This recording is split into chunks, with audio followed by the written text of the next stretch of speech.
Let me check the YouTube. See yeah, seems to be fine. I have it here available.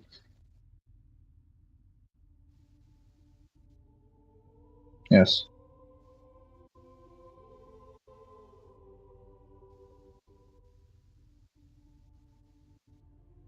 Yes. Mm-hmm. Me too.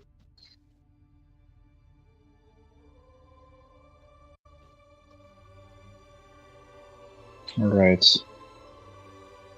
We are live.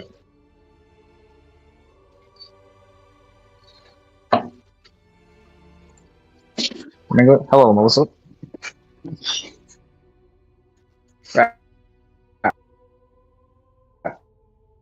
Hang on. Okay, that was weird. All right. We're back. It's Friday stream. Well, you know what that means. Time for some Halos. We were at Gravemind, I believe. Doing a mythic stream, so our 9 respective skulls. Combinations of primary and secondary. So we just have to get through Gravemind, Uprising, High Charity, and Great Journey. I am planning on doing this and finishing this today. Bar none. So we're just going to resume that, and then off we go. I believe I was at a section last time. Oh yeah, let me go ahead and get my earbuds. Other earbud. I believe I was at a section where I was kind of getting trapped by beam rifles. Yes. So if I'm not mistaken, this section has a couple elites that basically get cut off from their position by jackals.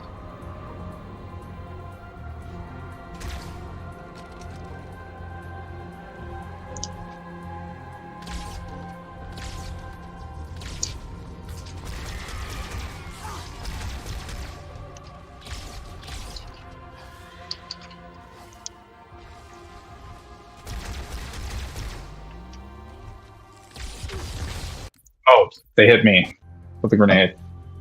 Hello there. Hello, Ryan. How are you guys doing today?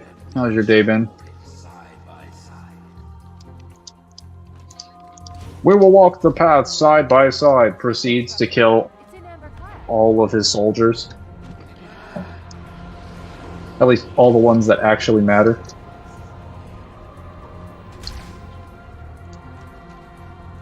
Oh, sweet, we got a checkpoint.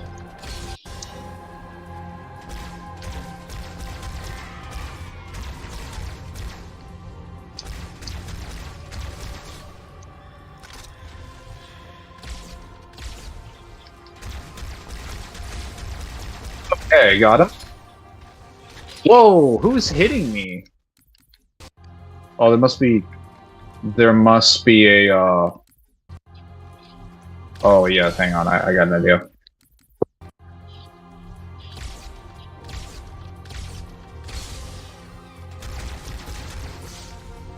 There must be a... Yeah. I figured there was a brute over there. I just needed his position. Oh, no. I hope that didn't actually hit me. Okay, he ran away. He fucked off. Got him. Perfect. Hello there. Hello, Cyber. We'll take a beam rifle. We'll take this. Did they kill all of the elites? Killed that elite. Ran. Where's the other elite? Oh, hello there. I probably should have just not shot him. That was a me mistake. Definitely something that could have been avoided with hindsight.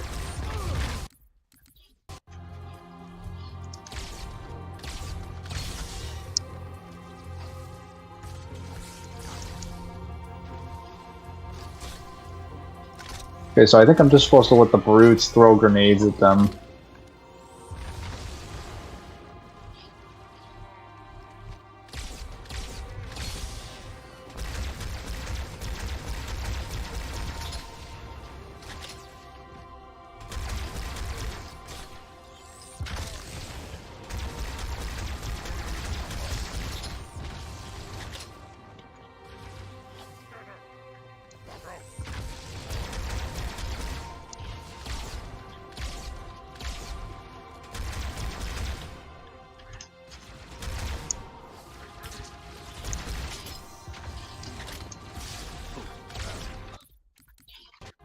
Wait, I think I could just skip past these guys.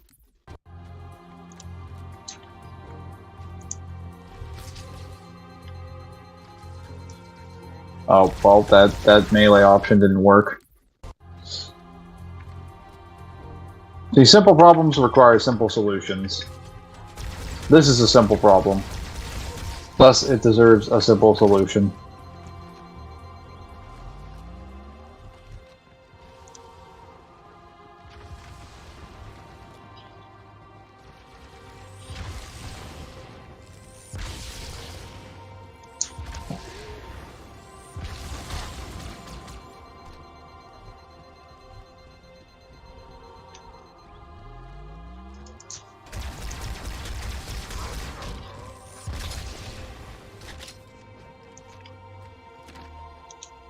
Hello there. I left a few messages on Twitch.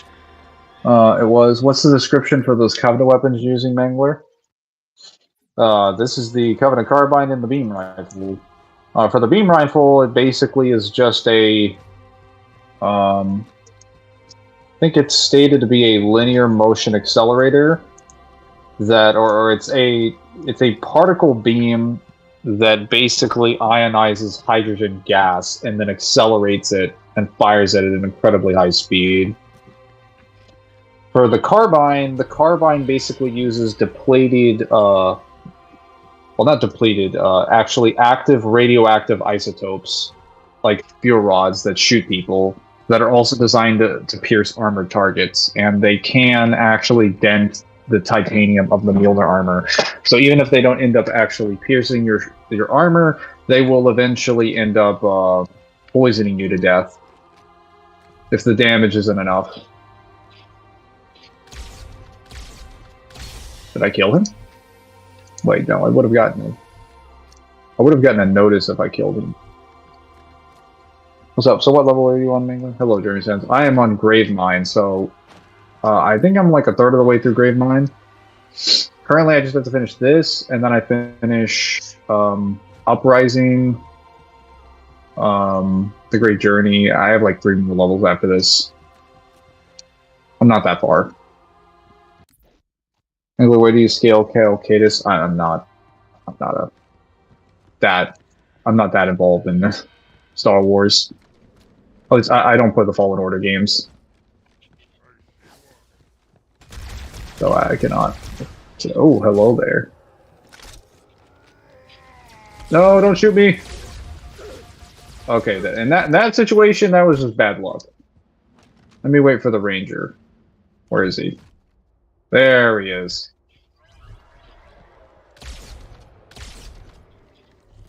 Got him. Okay. Fortunately, a lot of the enemies on Grave Mine are fighting each other because of the Great Schism, so I don't really have to do anything. But I also still got to be careful. Gotta bring this guy over here. Kill him outside of earshot. Oh, finally, an elite miner. It only took the entire campaign.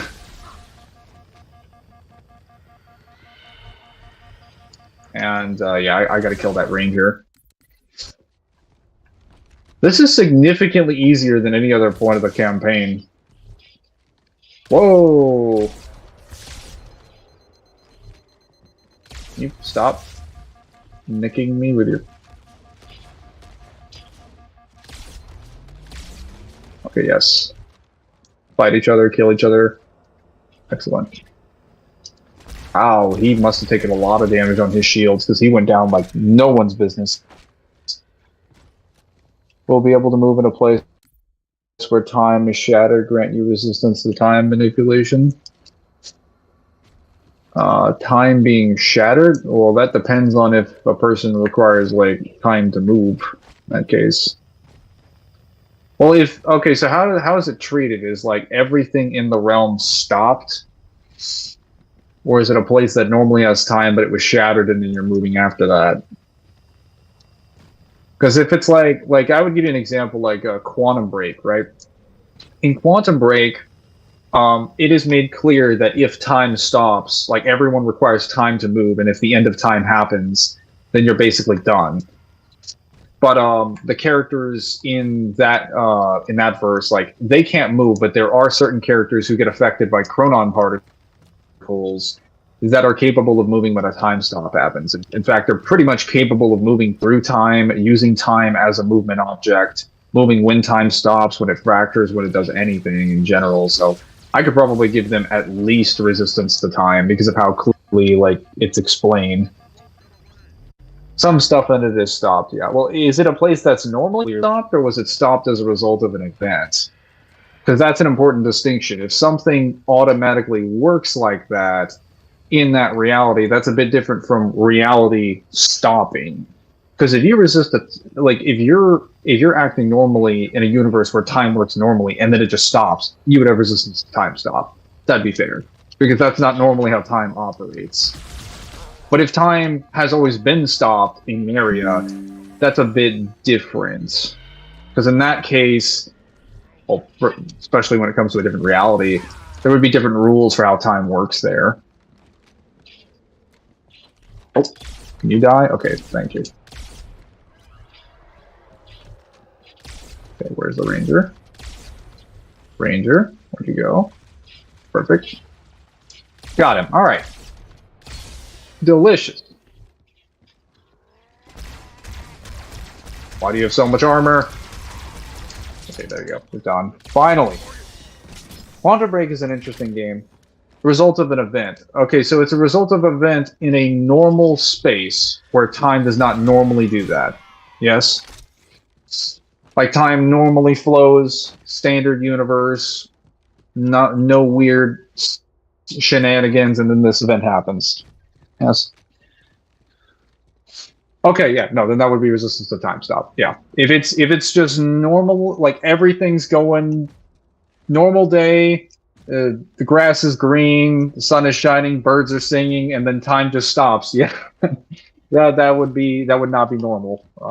So resisting that or not being affected by that would be resistance to time stop.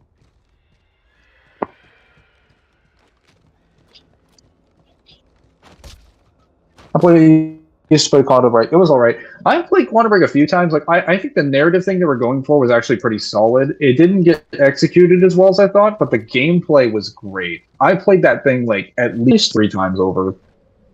It's basically what I like to think PlayStation story-driven games are. That's essentially what Quantum Break is. If you want a story-driven like game that actually has like gameplay and is a shooter, that's Quantum Break in a nutshell. Rise, Pack Brothers! Cast down the elites! There are those who... Though some stuff moves due to it being tied to gameplay, but objects in the background are stopped in the air. Although being able to control time and run and gun was really fun. Yeah, no, the time abilities were definitely a huge part of it. Once the towers are cleared, we'll drive them from the lower districts. I can't believe they decided to do this right before they were about to be, like, affected with the flood.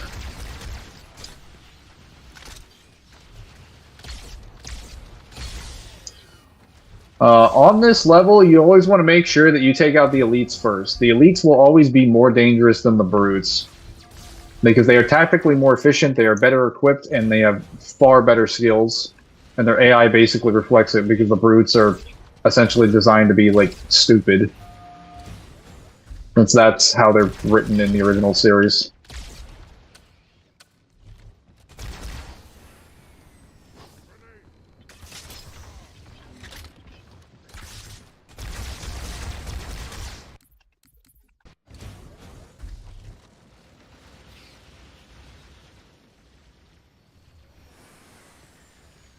Hang on a minute.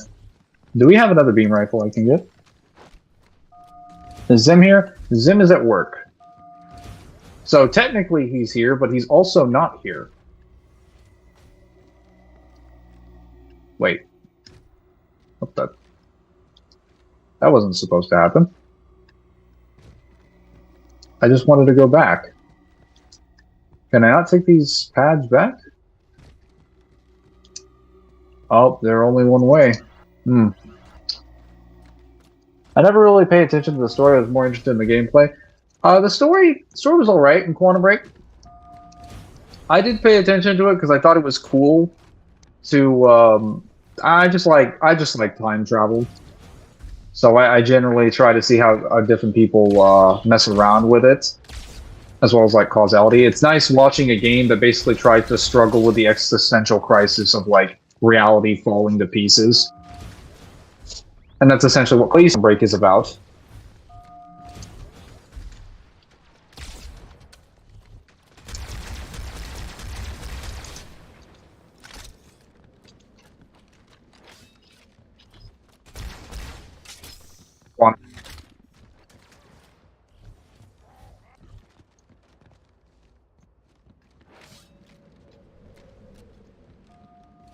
Is there a brute berserking down there? Actually, no, he definitely is.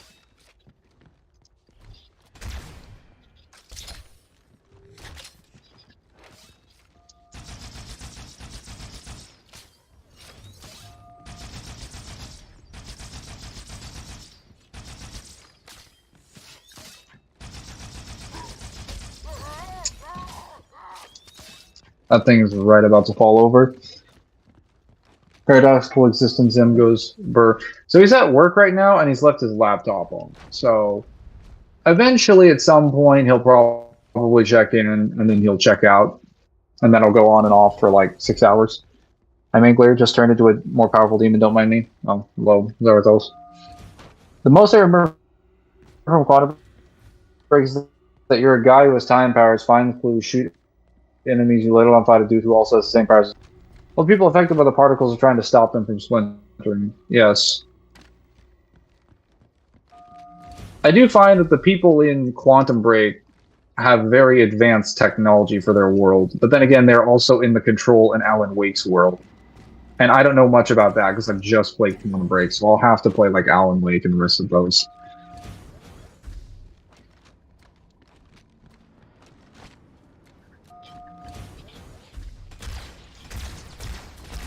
Well, I fucking died. Are you serious?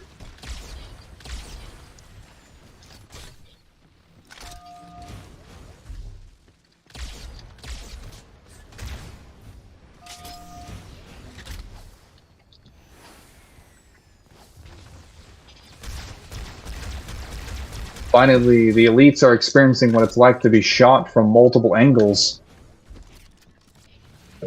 Simultaneously, it's not fair, is it?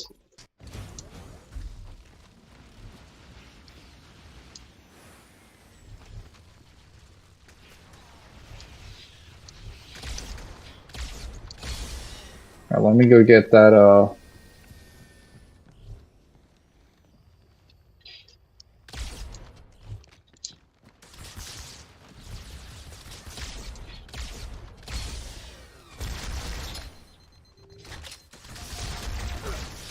What is his fucking malfunction? How in the world is he alive? Okay, he's done. He died. He actually died that time. Beautiful.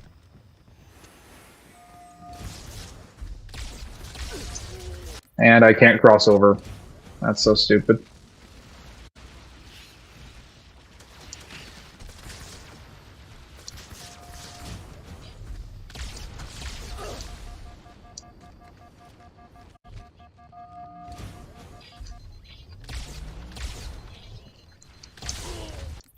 I don't like the margin of error. This is the exact reason why dual wielding is cancer. This does way too much damage.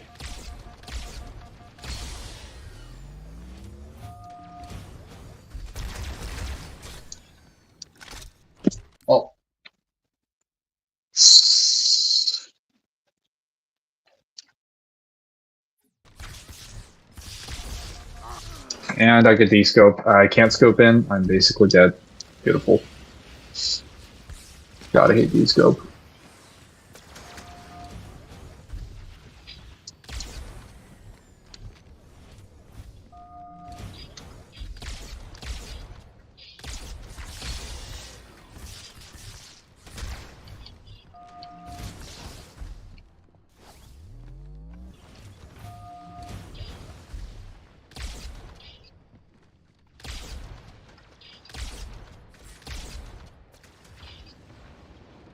Got you. Okay.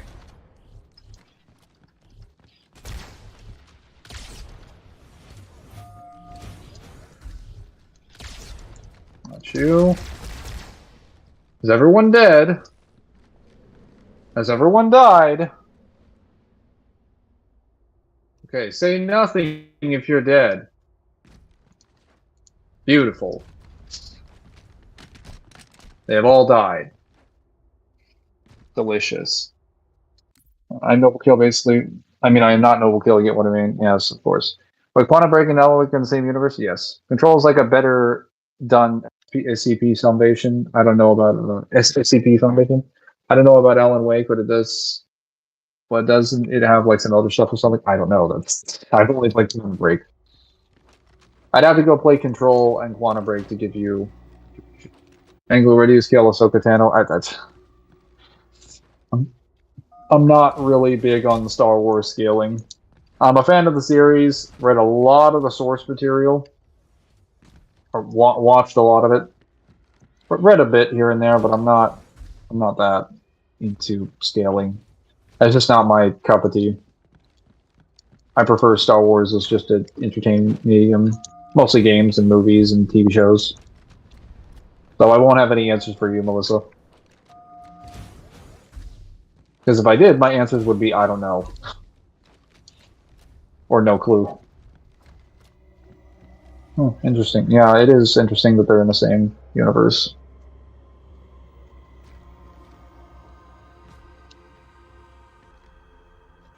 I could get an energy shield, but honestly, I've been having a good time with this. Like, this beam rifle is crazy.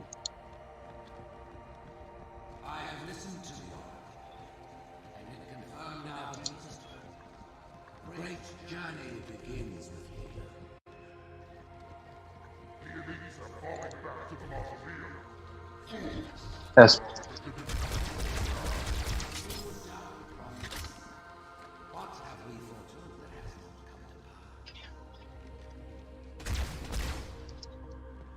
Okay.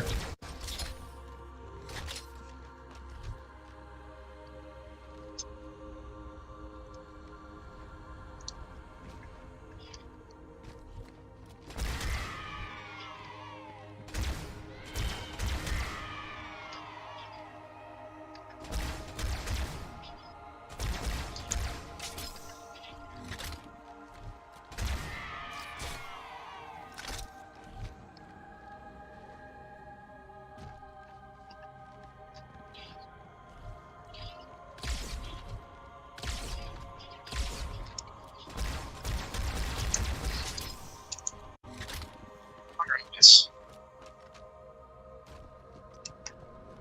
There we go. Now, I believe there is going to be either chieftains or more honor guards in general. I don't really remember at this point, because I think I've gone past all the sections I'm aware of. Do you believe Love vs. Battlekeys revision of wanting to make reality transfiction, over fictional transcendence outer? That just sounds stupid. I haven't looked at it myself, but if that's what they're doing, that sounds stupid. Well, okay, that brute shot did way too much damage.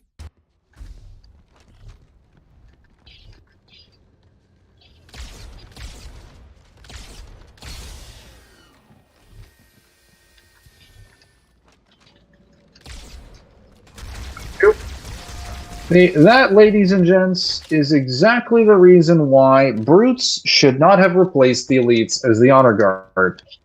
You can kill them in about 5 seconds from across the room with no difficulty.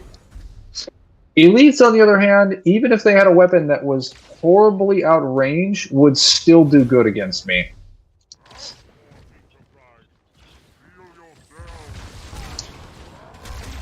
Brutes lose at every single range except for extremely close range with every weapon.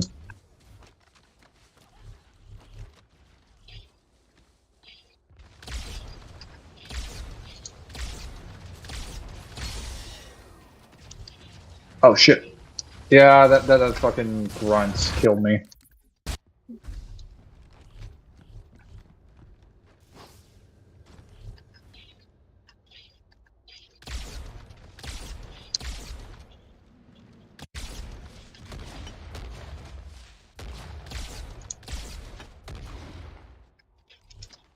Easy money.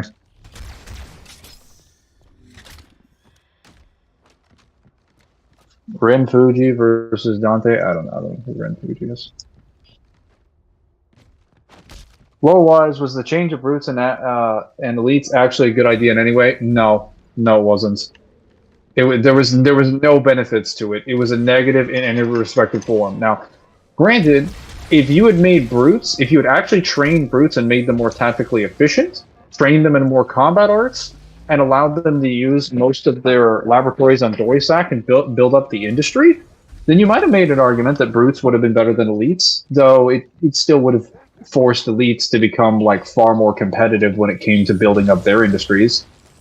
The difference is that like the brutes in general have more impressive technology, but they're set back by the fact that they nuke themselves for the most part. But that lore wasn't created until after Bungie walked out the door. So if you played this game, and only this game in Halo 3, you would just assume the brutes are literally just that, brutes.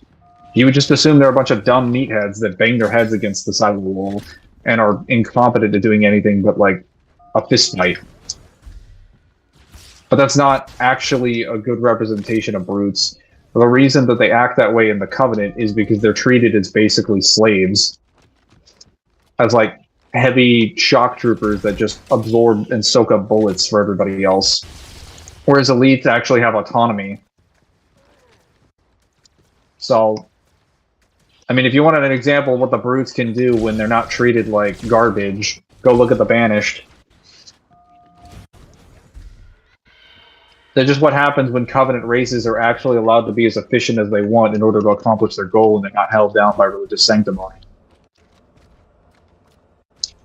Ooh, who the... Oh, it's coming from over there. That's where the impact was. Got you.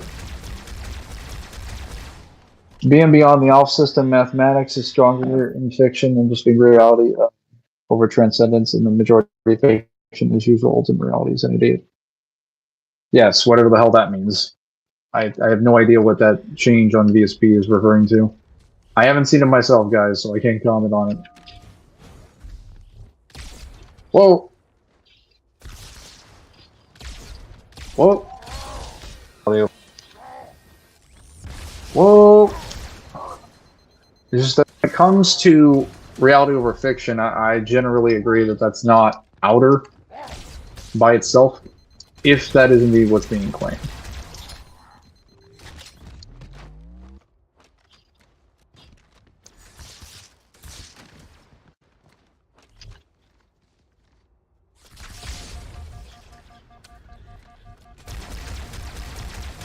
Sure can take a beating. Oh yes, the fact that the brutes are basically Halo's versions of the Krogans. Yes, they're essentially the Krogans from Mass Effect, where they could have been far more advanced, but they nuked themselves. A lot of their industry and what their civilization could be has been set back by the fact that they are essentially living in Fallout world on Doisak. And then they're treated, the only time that they're actually allowed to work with a significantly more advanced empire, the empire treats them as slaves and basically sends them out as like heavy shock trooper cannon fodder. And allows thousands and thousands of them to die for essentially a lie. of course, the brutes were going to come out very incompetently. And then the prophet, knowing this information, was like, yeah, why don't we just replace them? When, like, realistically speaking, it would have made more sense to kill off all the humans first, and then replace the elites through a slower, more methodical decision that took years. Which, again, he eventually would have had.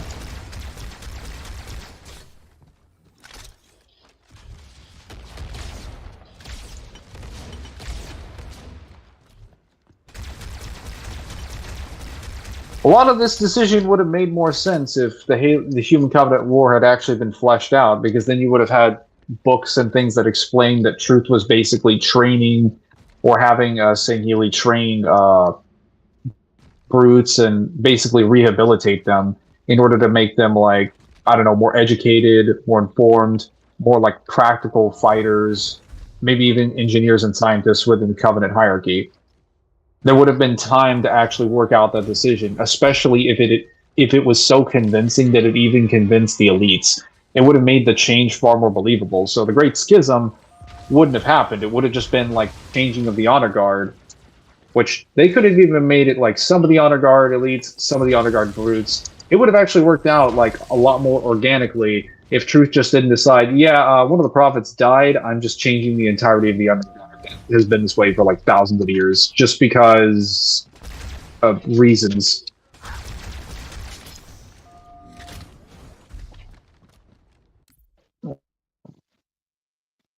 As in a Mangler bad start of the day since my room's power kept turning on and off. Thankfully nothing was damaged. Oh, hello, Samaj.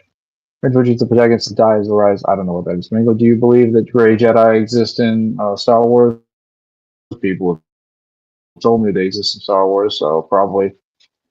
Taioki is the origin of concepts and phenomenon, including duality, self, the singularity that exists as the infinite abyss of the colors Taioki. Disconnected and completely transcended of the laws of creation, said laws of them, self-governing all concepts, no matter how simple or complex they are. I don't know what any of this is. Zarathos, you keep explaining a bunch of jargon from a verse that I know nothing about. I have not that contributes nothing to me, or, well, roughly anybody that on the stream would know anything about it. I'm assuming no one else here knows anything about it. Okay, let's. I just gotta kill him. Who is there in the chat? Oh. It's Balrog. He's blazing. I am recovering. He appeared in the chat like a Pokemon appears in the bushes, suddenly and abruptly. No, I just no-clipped in. Oh, you were.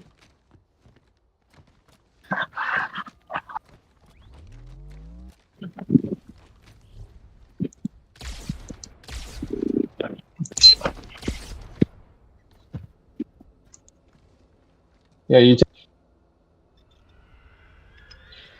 got him. Where's the beam rifles? Yes! Alright. Here we go. Oh, thank you for running straight at me and not firing a single shot. That was definitely appreciated. Yeah, just to help Mangler out with that question. I myself haven't been through DSRA, but all you need to know that it's basically a light novel series, technically. Oh, that's how you pronounce it. I was calling it DSRA, even though that definitely sounds wrong. It's German. Ah, it's German. The series is Japanese, the name is German. It's basically about immortal Nazis that are trying to transcend reality. Sounds like something Nazis would try to do. If they cared enough. Wait. I sense a disturbance in the Force.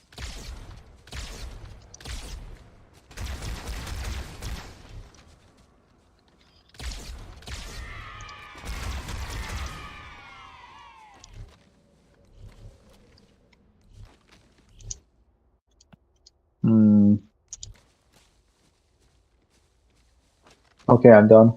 Mangler, don't die. I'm trying not to die.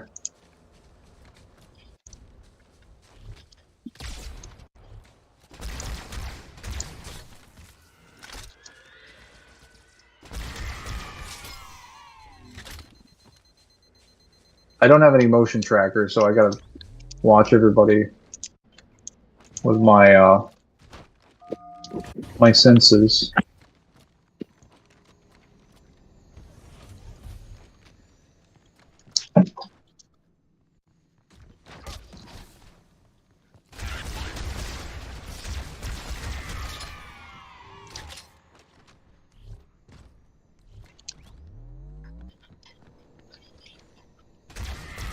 Yeah, this mission is definitely long, but it's only long for the amount of time that it takes to move through the level. The resistance is nothing impressive. Cutting through these guys like butter.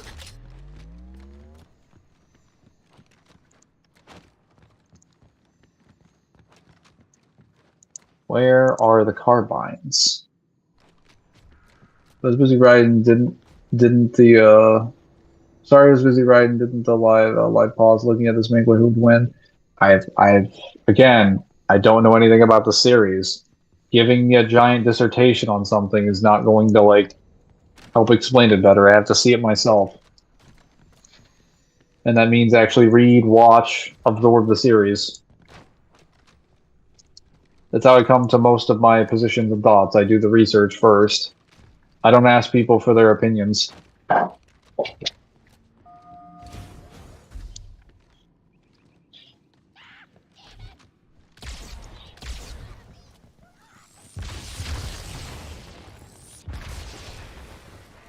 Also, I am kind of in the middle of something at the moment.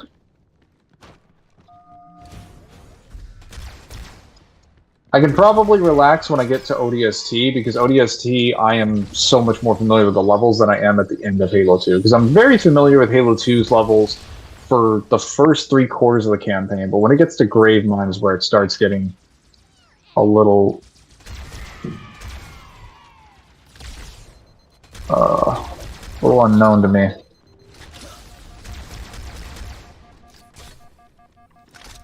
I mean, the Nazis are the main focus of the series. Okay, so an easier one. Saber versus Dante. I don't know enough about Fate. I've seen a little bit of Fate, but I definitely don't know enough about it. The problem with Fate is that to properly get a power scale for the series, you have to go through the fucking mobile game. Great.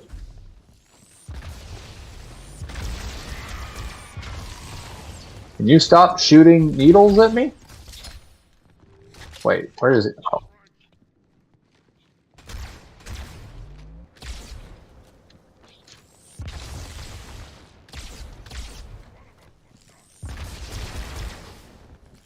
Got him.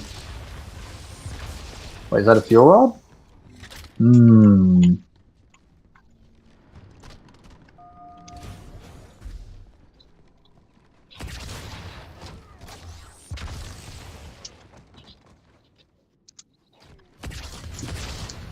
Who killed me with a plasma grenade?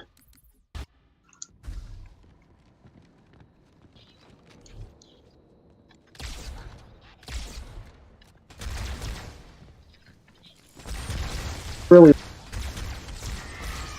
Yeah, that was dangerous, but I killed like 3 of them, so should give me a little bit of breathing.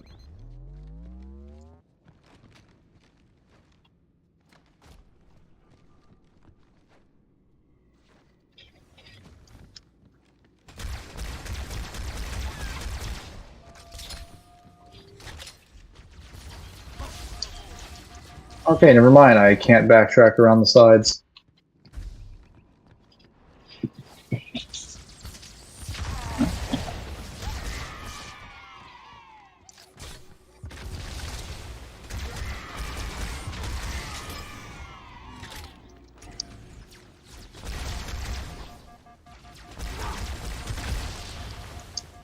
Yeah, okay. This area is fucking ass.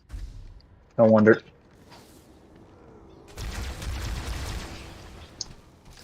Just one big circle.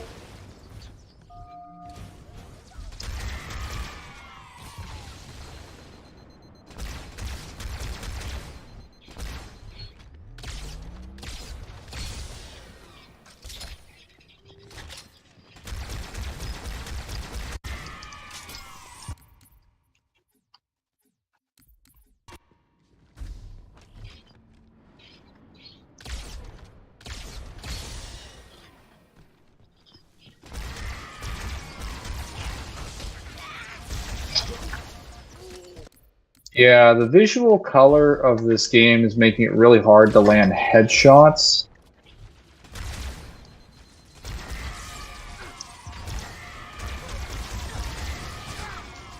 Like, super, super hard to land headshots on enemies.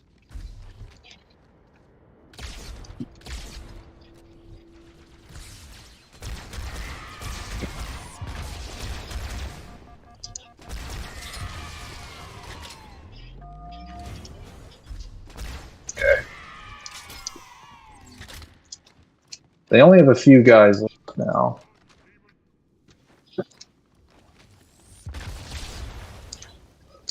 And they're flanking. How the fuck are they flanking? They don't even have any elites. That doesn't even make any sense.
It's not very productive.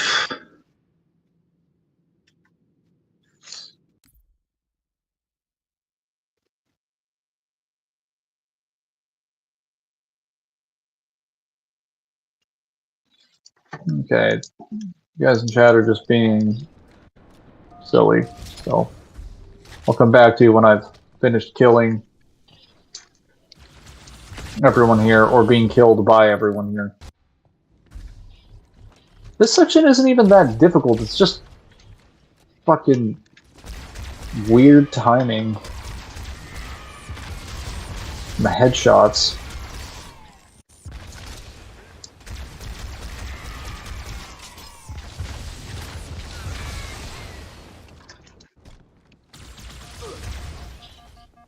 There we go.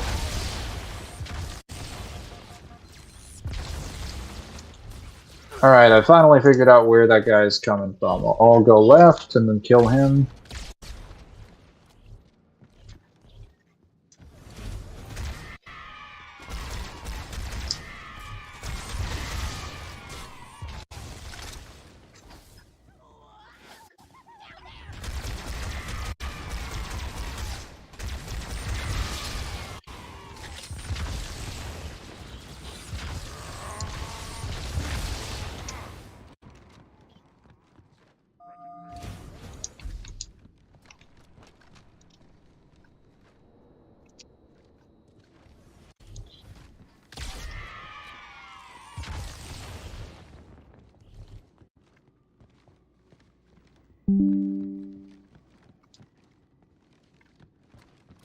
Alright, I think I killed them all. Oh, except for that guy. Damn it. These goddamn elites. So annoying. You're done. Okay. Now they're all dead. It took forever. But they are finally dead. Oh. Okay, so I've got 15 rounds for the fuel rod. That should be enough to get me through this next section.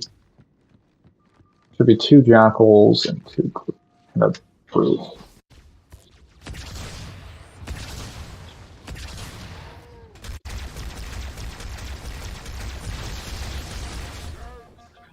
Got him. And now I just need more ammo, and I should be able to get a checkpoint.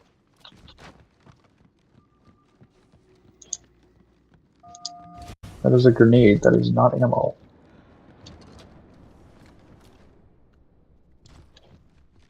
I think with all these canisters they'd have here, that one of them would at least have a weapon that I need, but most of them are pretty much empty. They don't even have grenades.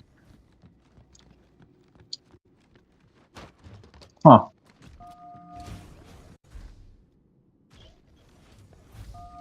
Well. Okay, checkpoint. Perfect. We'll need to take a shortcut straight through the mausoleum. Look on the bright side. For now, they seem much more interested in killing each other.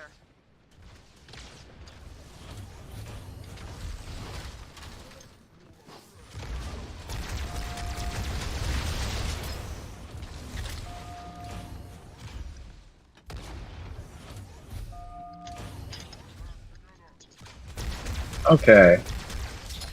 Fortunately, the brutes took out the elites. I don't have to do anything.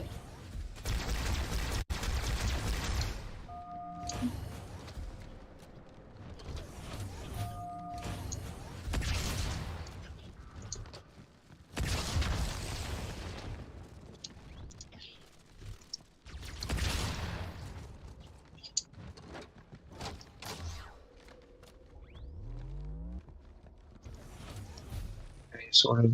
Well, we'll take a beam ray. Actually, we'll take a brute shot. It's time to get our brute shot. Wait, did somebody leave the call?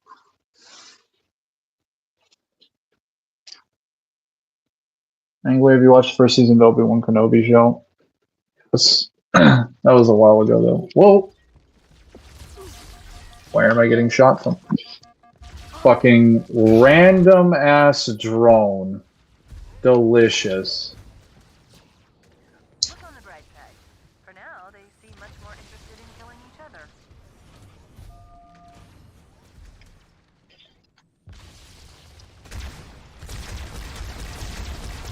Died to a random drone.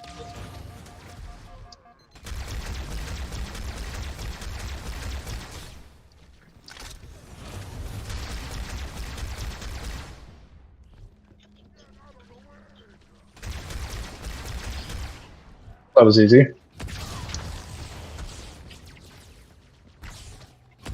Okay.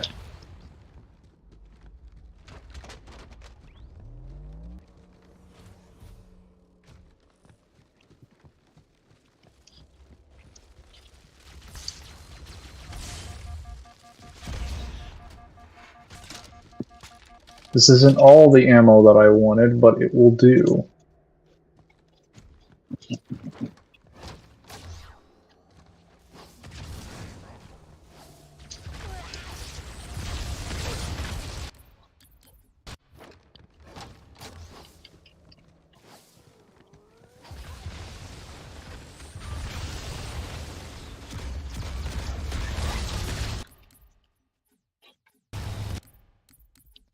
Grenades.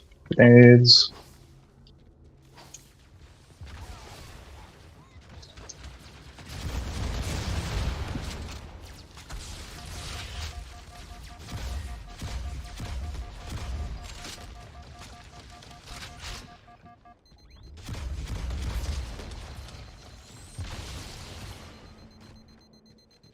Is there a beam rifle here? I think my fuel rod blew away all the guns. Oh wait. This works. Haha. Brute shot ammo. Let's go.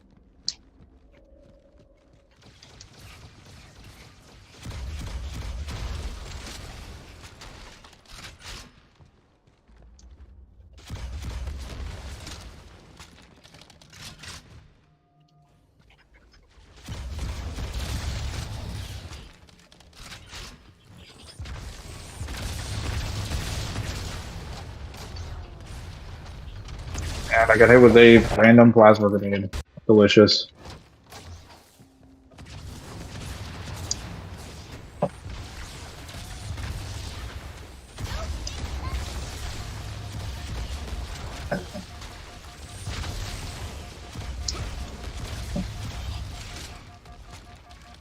Okay, I'm gonna wait until these surprise, stupid as fuck drones decide to actually come out of the woodwork and attack. I don't like it when a whole group of enemies decides to show up and then they leave out multiple enemies later for a spawn in the same area, like 20 feet away. That's kind of a dick move.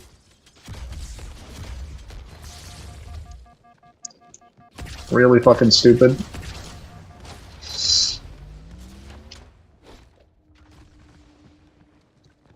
Okay, let's get that ammo.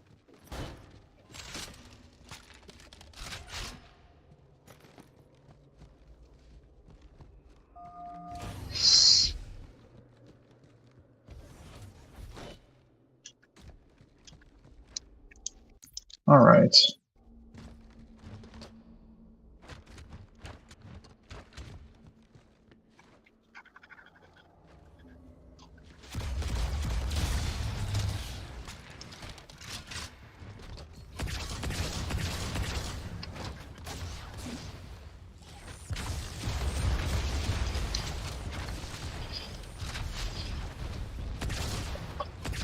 Finally.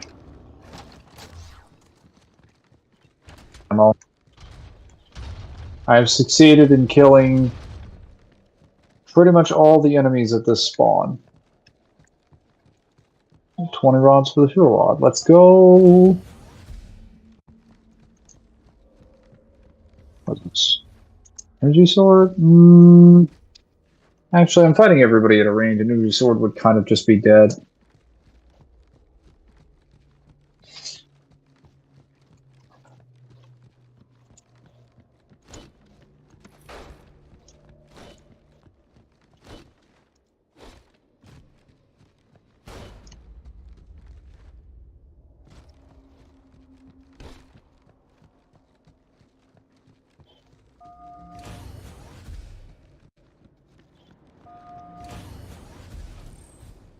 You might consider sitting this one out. Yeah, I'm gonna sit that one out. If I recall, this area is really, really bad.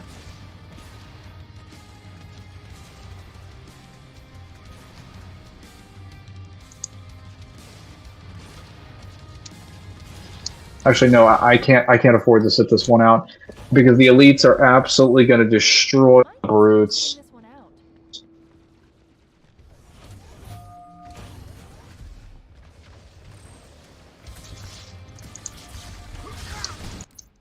Actually, I'll wait. I'll wait until they've softened up the carbine users. Consider sitting this one out. This is also another reason why. Why is there a plasma grenade behind me? What the fuck? You might consider sitting this Where did that even come from? Stupid.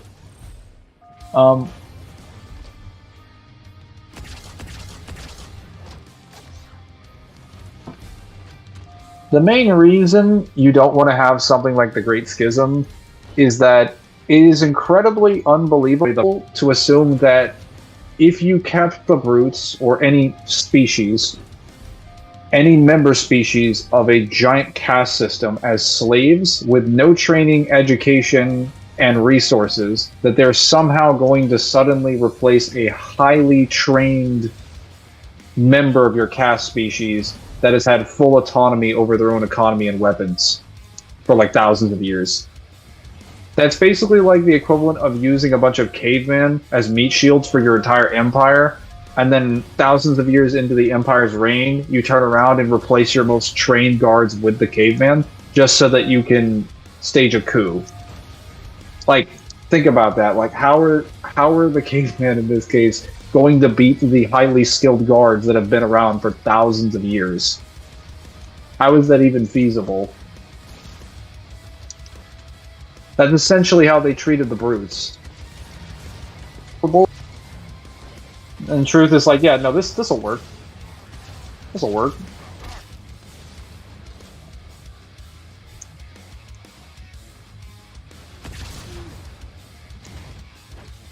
Alright, I think we killed them all. Well, more accurately, they killed each other. But, yeah, we should be able to... Oh, hello.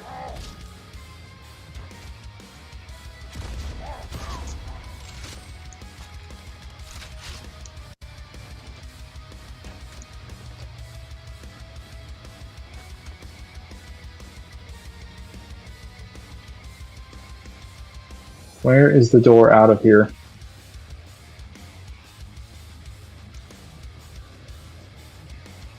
on. I'm picking up 2 more transponders. It's the Commander and Johnson. They're closing on Truth's position, Chief. They'll need your help. Uganda, can you get me a door out of here? Thank you. Finally. Actually, considering he's in Covenant technology, would it be murder considering he is unlawfully killing Covenant citizens, or since their war doesn't account? I would imagine that the Covenant probably consider anything that he's doing blasphemy of the highest order. It'd probably be higher than murder because it's like heresy. I don't know how the Covenant deems like heretical behavior, like whether they consider that a worse crime than like murder, but it definitely is a crime in and of itself.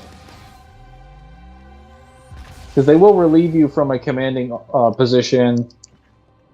Oh my goodness.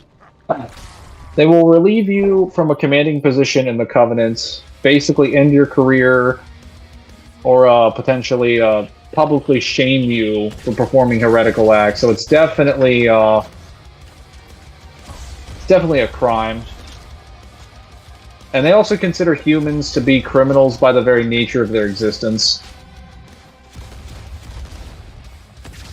At least according to a lot of statements in the book. So yeah, he would be a criminal in that regard, but he's also considered a demon in their religion.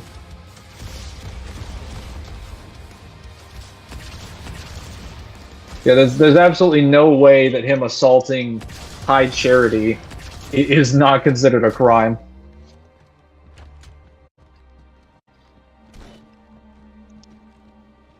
I don't think it being a war would really change anything.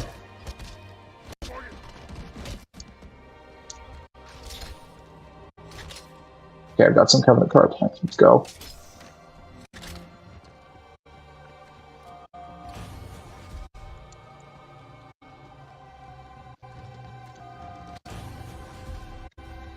It's a crime they killed off Rookie. This isn't good. I'm getting confirmed reports of flood leading in. Mangler becoming a mass killer. I am not a mass killer. I have done no wrong. Amberclad's wreckage. Let's get the index and find a way out of here before things get really ugly. Yeah, that level was not nearly as long as I thought it'd be. Split them up. One in each phantom. Every encounter kind of is just summed up to, you know, fucking every encounter is summed up to a skirmish between the factions. Not fail.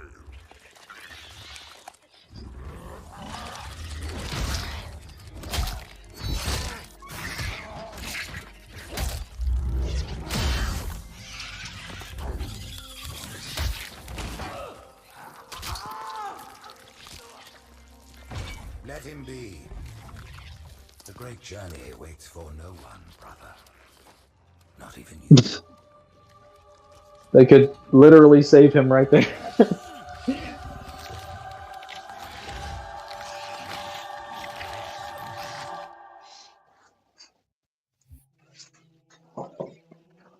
Imagine that. Truth goes out like a coward, basically fighting to the last on his one defense spire in Halo 3. Regret has a boss fight, and Mercy dies in a cutscene to a flood infection form. Not even like a bunch of them, just one of them trying to choke him to death. And it doesn't even kill him immediately.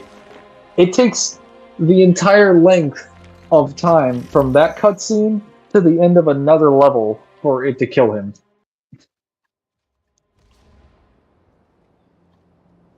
Alright, now for Uprising. One of the best levels in Halo 2. No, by far.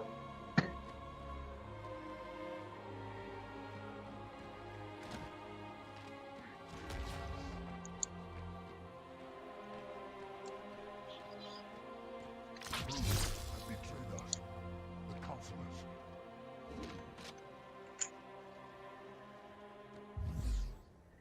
Wow, that was some huge lag there. What the hell?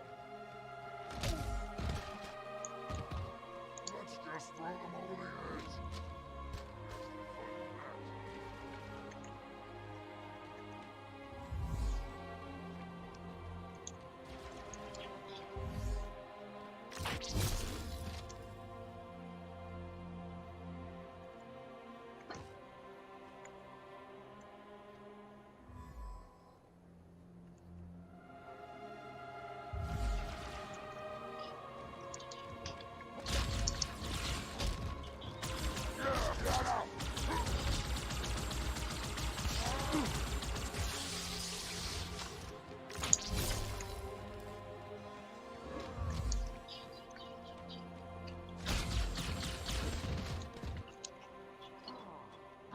Oh yeah, canonically the Brute's plasma rifle is actually stronger than the Elite one. It was made with significantly less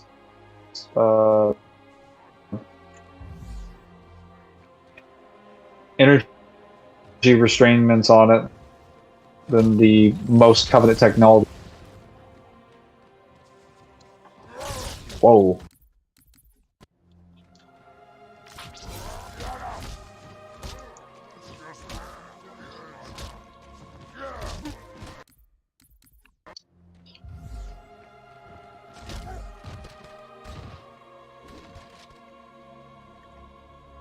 Let's just throw them over the edge. There's the fun in that.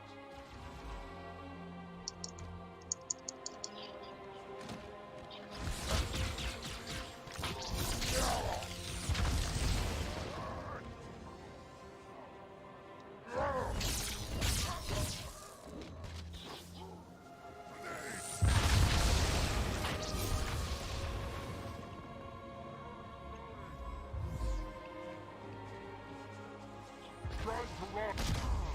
Don't see what's taking them so long. How did the Bruce beat so many elites? Order 66 style. They were basically in the field with them. On patrol and on various missions across the galaxy, and they just got the command and just started shooting them on sight. They probably caught the vast majority of them off guard. Because most of them are found shooting them in the back. So I have to assume they caught the vast majority of them off guard.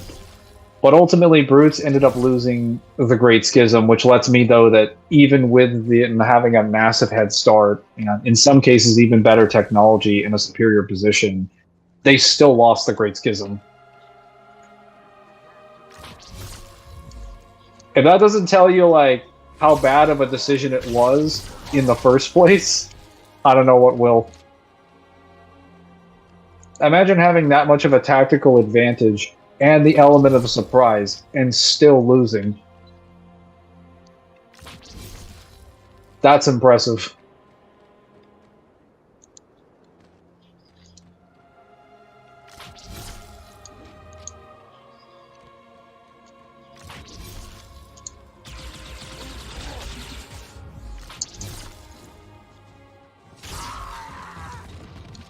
I don't know if the Brute Plasma Rifle actually does more damage in the game, though.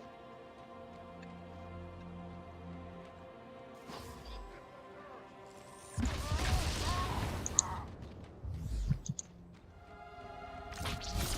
the prophets, what have these brutes done?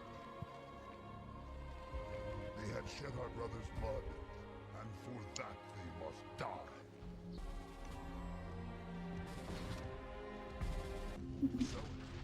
So much for a stealthy advance. Ah, over some gold.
I believe that was all of them. I did actually find out by going through that Halo Oblivion novel that the official deployment counts for what drones is around 100 for usually every Covenant like platoon or battalion. Not platoons, I think like regiments and whatnot. So whenever they have drones deployed, generally they have at least 100 per every area. If they have them deployed.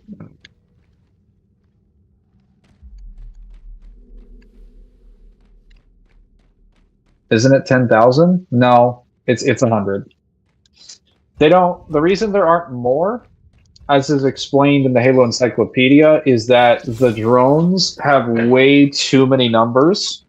Their total population numbers in the trillions, and they have. I think they have enough drones. It's stated that they have enough drones that there are enough of them in their population to outnumber the entirety of the Covenant with all of its other member species combined. That's why they typically keep their numbers in the battlefield limited to 100.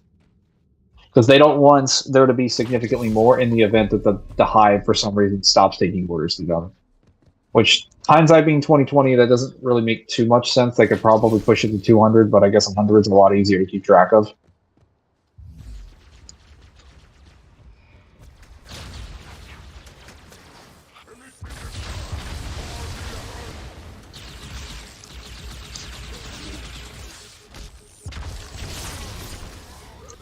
Alright, now that I've given them carbines, the elites should be able to snipe pretty much everybody from a distance.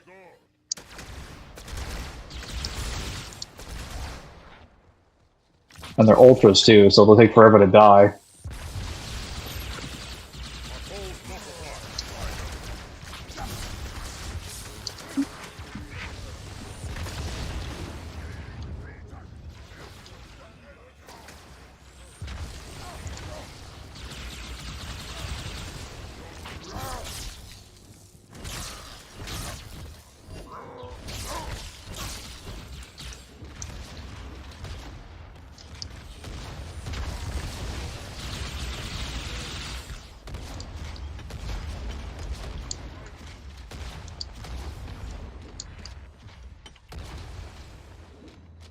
Maybe they can push off less neurons, thus, hence they also can afford less drones. I'm sorry, Sir Mangler. I will drop the jackass. No, that's fine. I mean, generally speaking, like, when it comes to force deployment, the Covenant's pretty good. It's just when they start deploying hunters and drones, they're, like, very unusual about how they choose to do that. And their reasonings for it.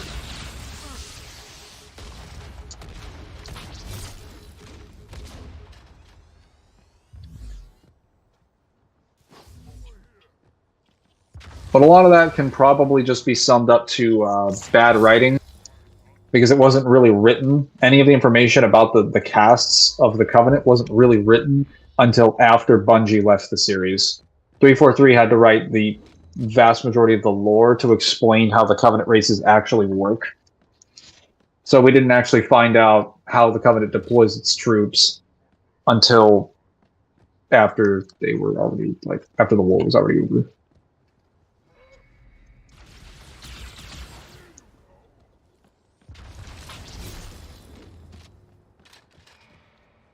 Okay. We killed you all? Are you done? You've fallen and you can't get up. Okay.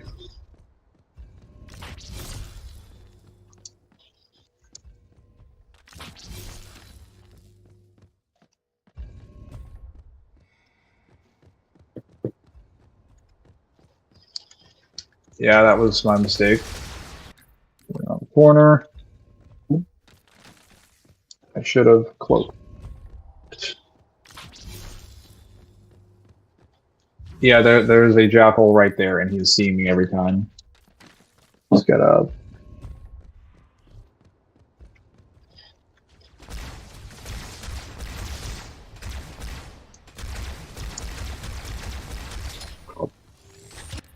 I do wish they would make the visual flash on the plasma grenades a little bit more evident, because I can't tell when I'm actually stuck by a plasma grenade until I die from it.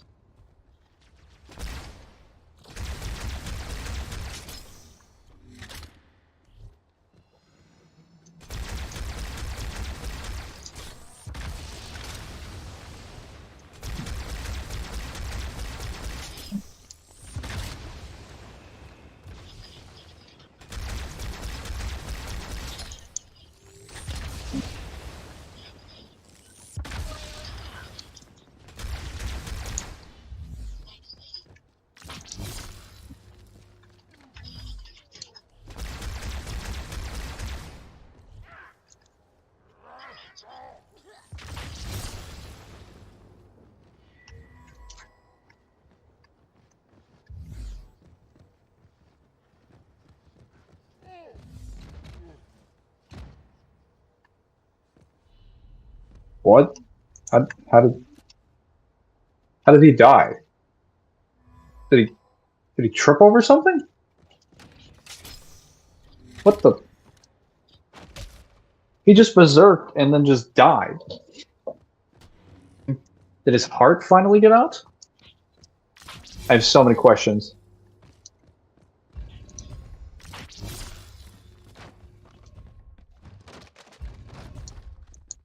So what happened to all of my elites that were with me?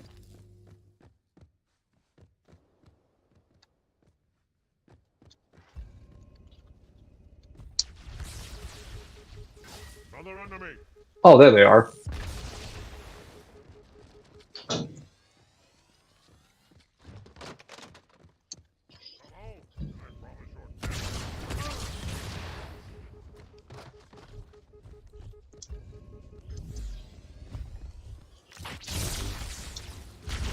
What killed me?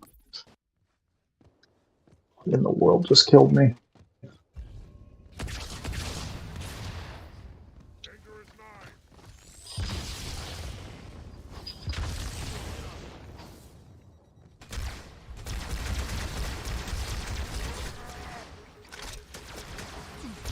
Yeah, this is not working out.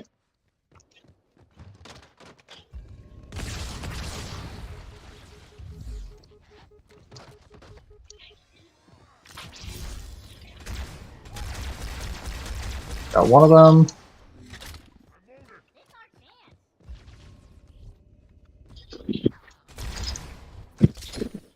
Got the other one.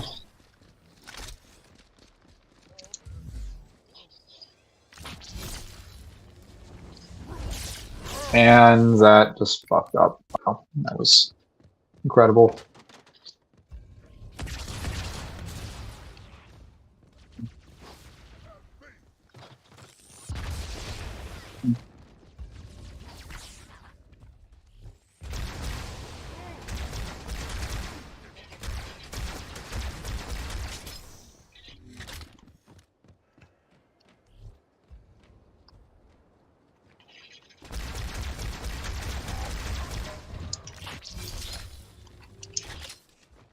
Excellent.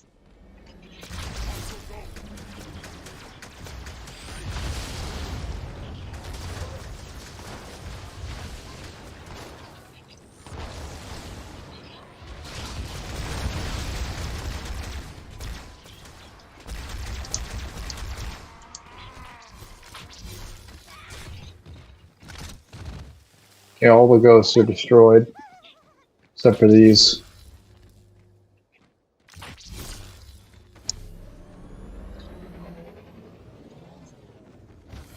If I could just get them in the ghosts, that would be super useful.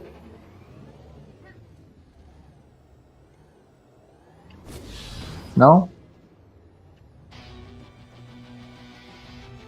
Okay, well, they're going on foot. That's fine.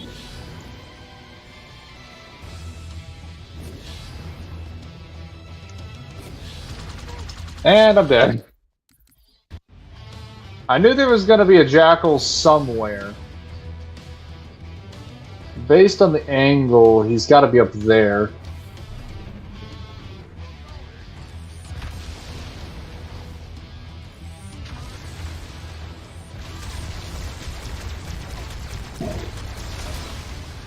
Oh, Rock and Alice, I also have some other statements for warrior servants.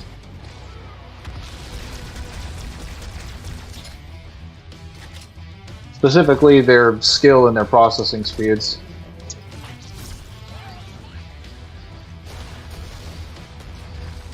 Whoa.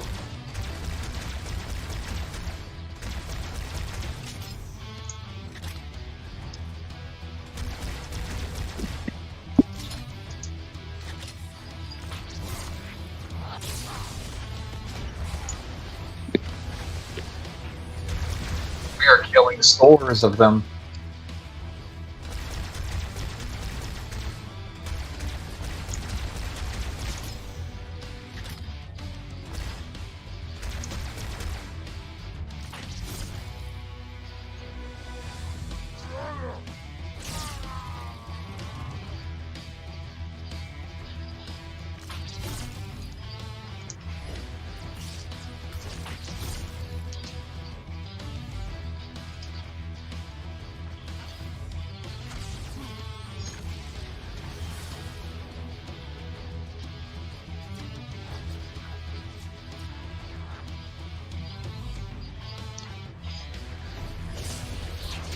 And there's so much pen lag. Holy fucking shit.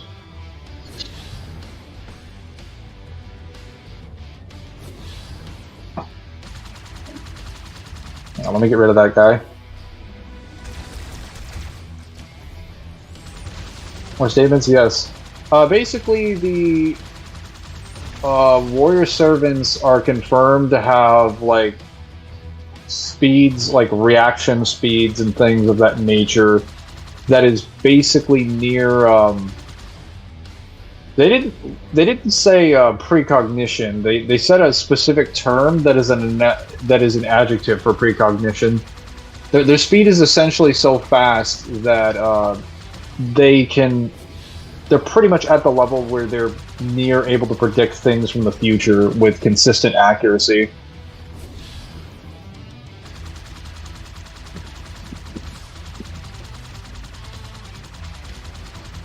In terms of both, like, their reaction and their practical decisions.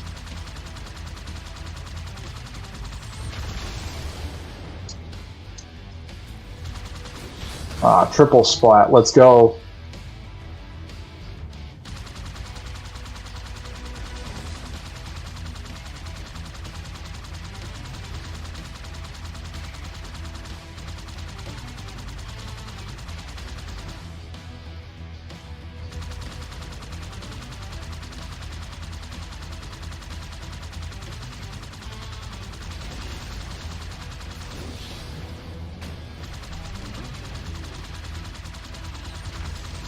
Why does Halo get the more ridiculous the more you read Mangler? Because I actually read Halo.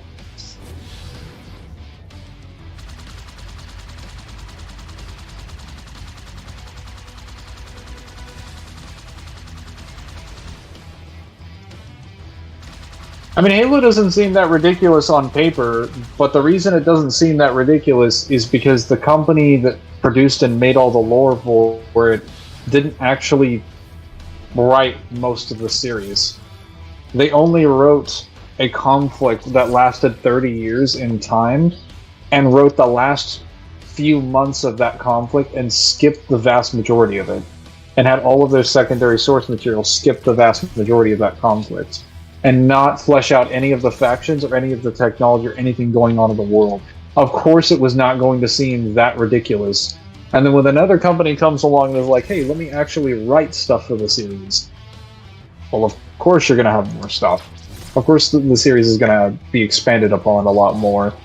Especially if you made the premise that one of the factions in the series was millions of years into the future in terms of their technology. It was only a matter of time.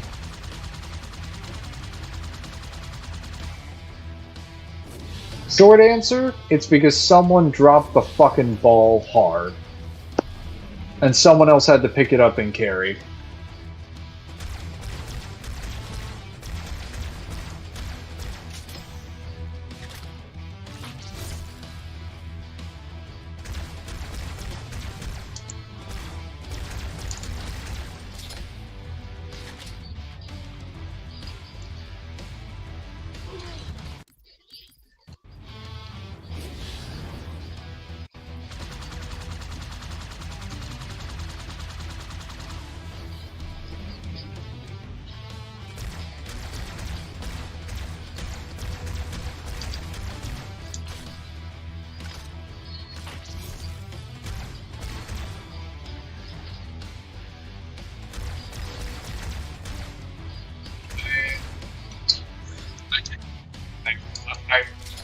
line is dropping off super hard. Mangler recovering that fumble. Well, technically the person who fumbled was Bungie. 343 has been picking up their fumbles literally over a decade. But as far as the Halo community, I've been picking up the Halo community's fumble super hard. They fumbled, tripped, and just fucked off the field, and are still trying to pretend like they're on the field and have the ball. Actually embarrassing. And where in the hell did that come from? Hang on, let me get rid of this. There you are, little bitch. Found you.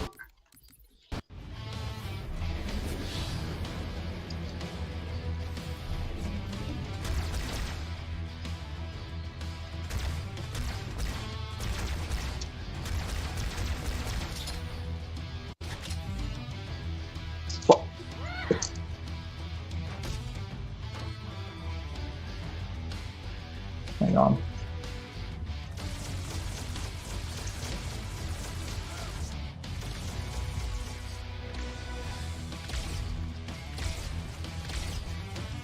You're done?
Oh.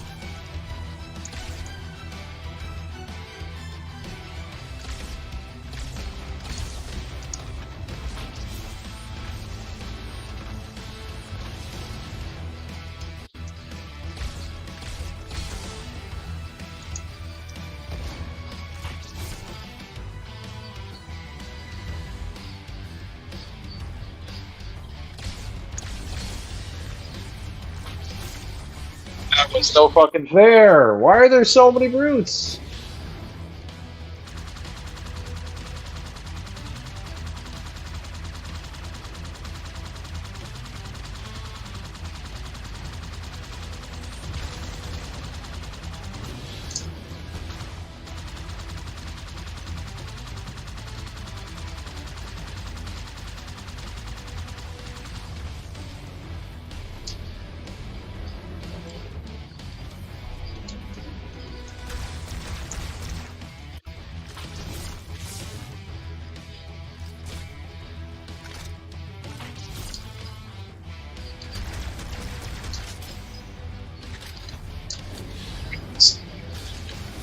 Oh!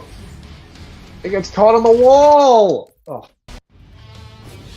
This fucking level design, holy shit. I swear.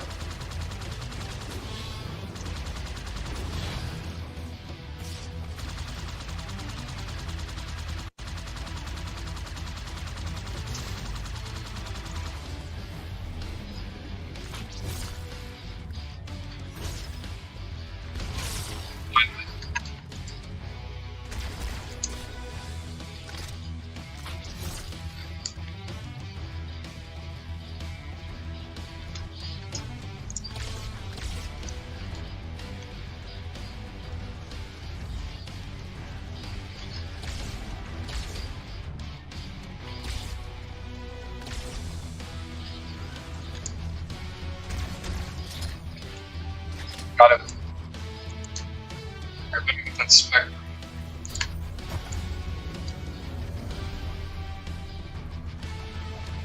control of it. Did that guy just kill himself?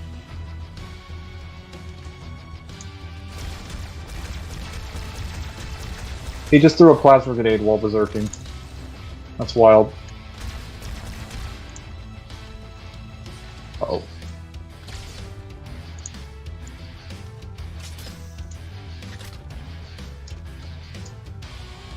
Hello from Naples, Italy. Hello, Red Dusk. How was Italy?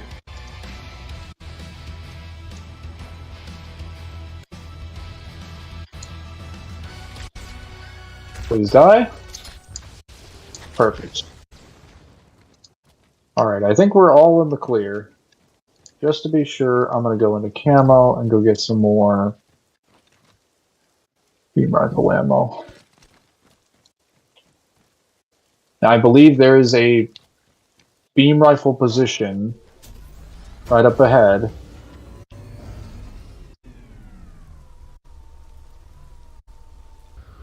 Somewhere up there.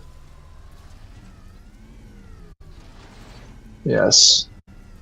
Yes, I think I see it now.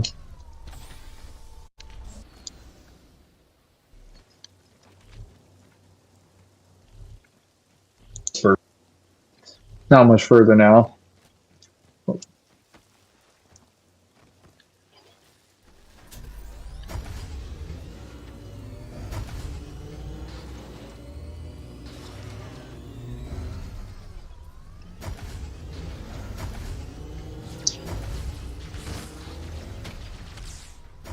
You just die? Thank you.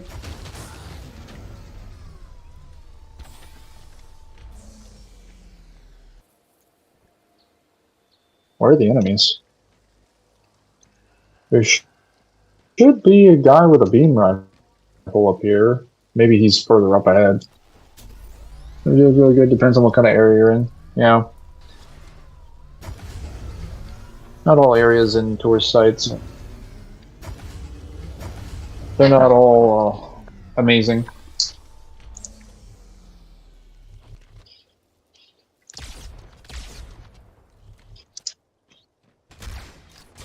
Alright, they're dead. Moving up. Okay, those walls are way too high to have a sniper. Well, if there's one down here, they might have it. Okay, yeah. That bridge over there definitely has a sniper. Yep, and now I've fallen through the fucking floor. Delicious.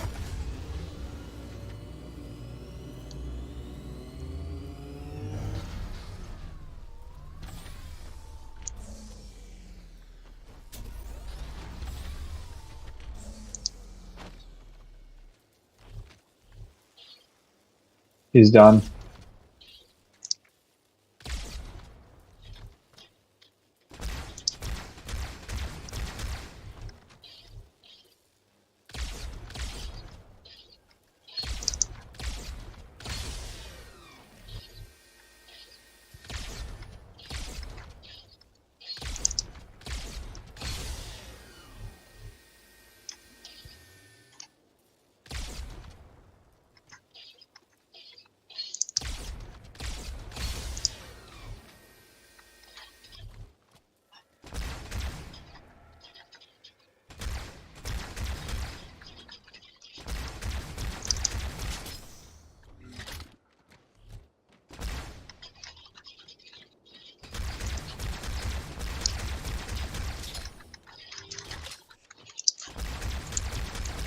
Basically, completely out of ammo. I killed their entire position before they could do anything about it. Did all of your elite allies die before you got to the vehicle section? Yes and no. Some of them died, and then some of them just decided not to get on the free ghosts that were available, which would have resulted in us absolutely sweeping most of this section. The grunts kind of followed me. The rest of the elites were just like, yeah, whatever. I think some of them were on foot for a while, but if they were, they might have died. It's kind of hard to notice because they're not really contributing to any of the fighting because I had a head start on them since I had a ghost, so I could just speed ahead and kill most of the enemies.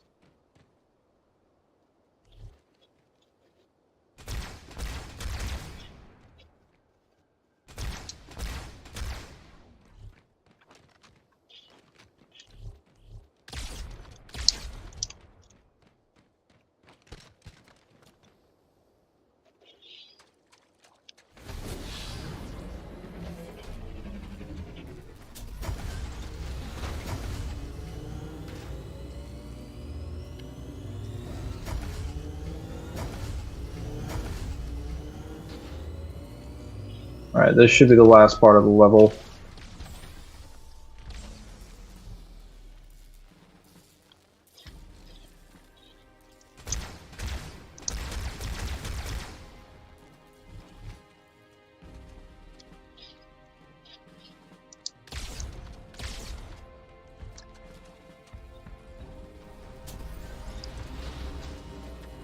Wow, they can throw grenades pretty far.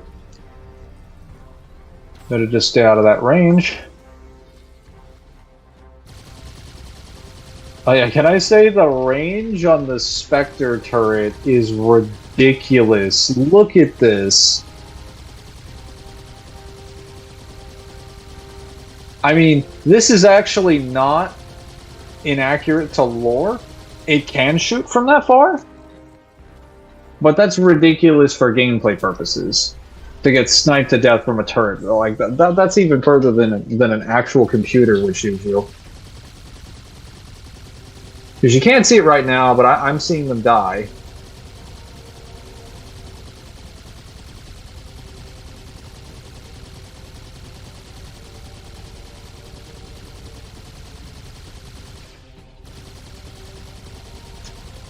Okay, I got him. Yeah, I killed him.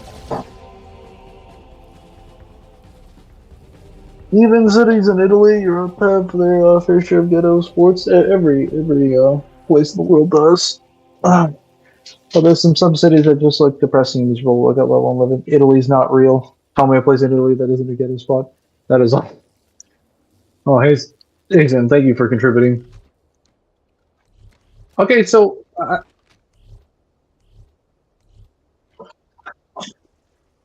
yes. So I think the brutes just die. Like they're programmed to die if they berserk too long. Every single one of them I've seen just has a heart attack. I'm just like, well, I've been too angry for too long. Guess it's time to die.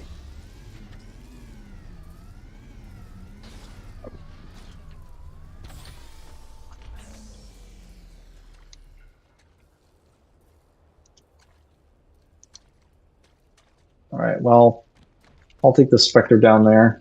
I believe there's a Wraith over here, so I gotta make it... I gotta move really quickly. Yep.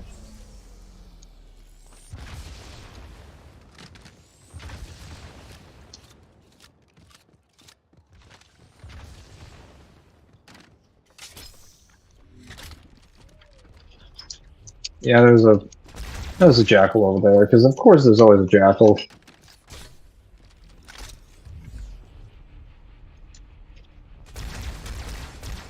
Got him.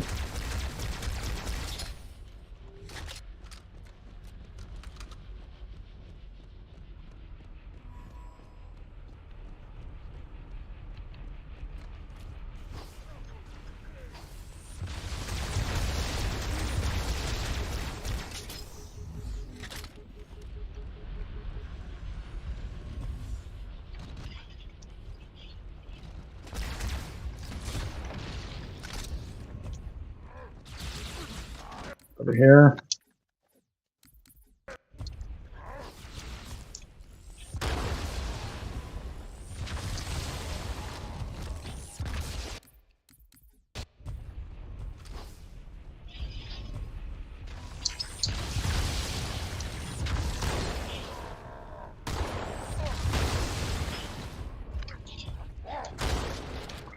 Shotgun shells like a champ.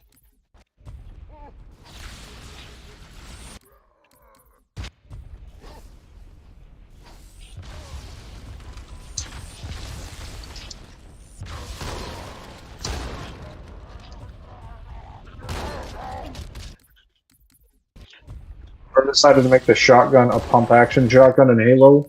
Hates people. Should have been a semi.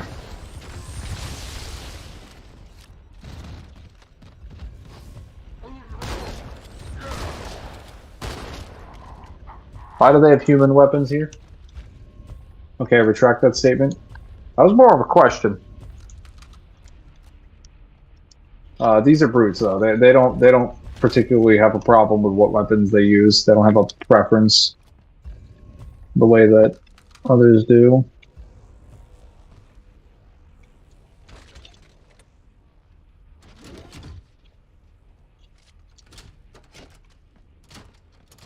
They have a battle rifle? No, all we got is... well, I'll take the rocket launcher.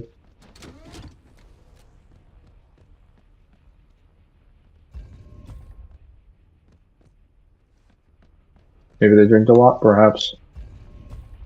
Take the turn. Oh, wow. I think the term you're looking for is drink.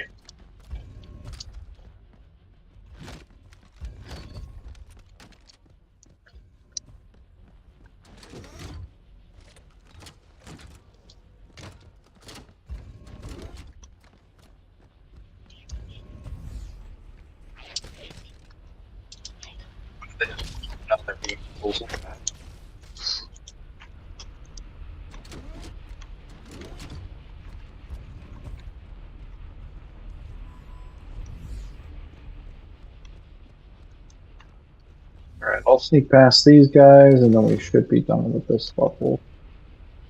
And the next one is the last Master Chief level.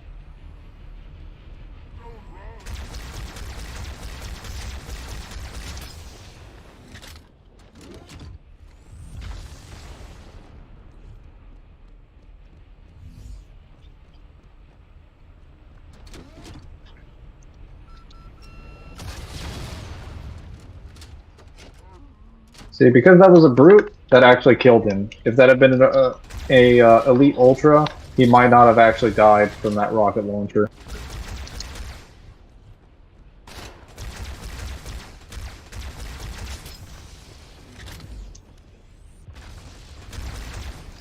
It's funny seeing an NPC elite use a human weapon.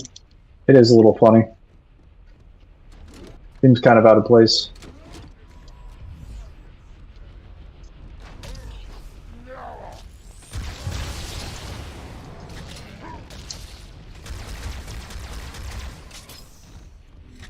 If I recall, there's an enemy spawn over here that's pretty nasty. Oh.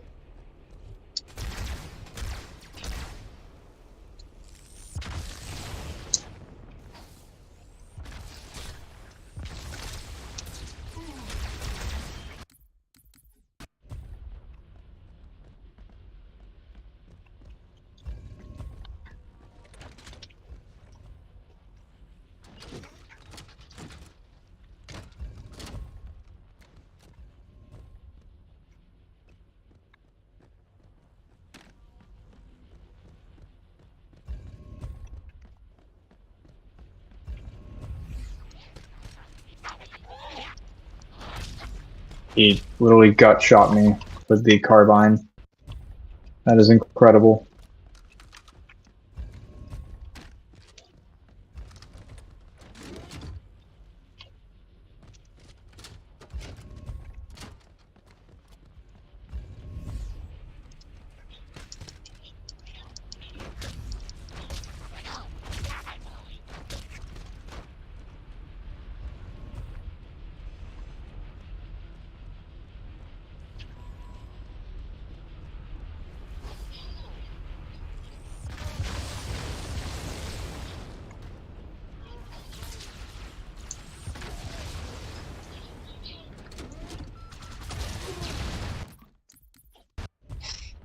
So sick and tired of killing like 5 or 6 elites on my life, or 5 or 6 brutes on my life, only to die to like a stray plasma bolt.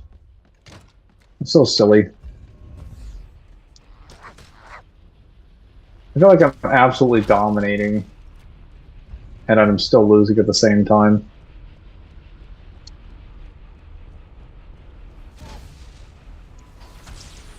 Yeah, I should have lost on that.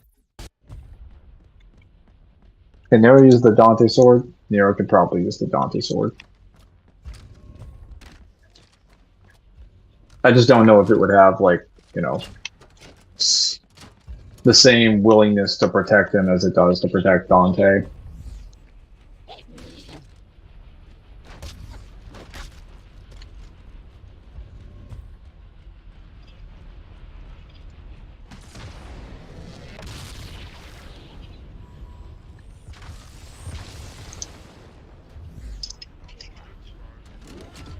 Why does it count as a double kill? Counting the vehicle? A little odd.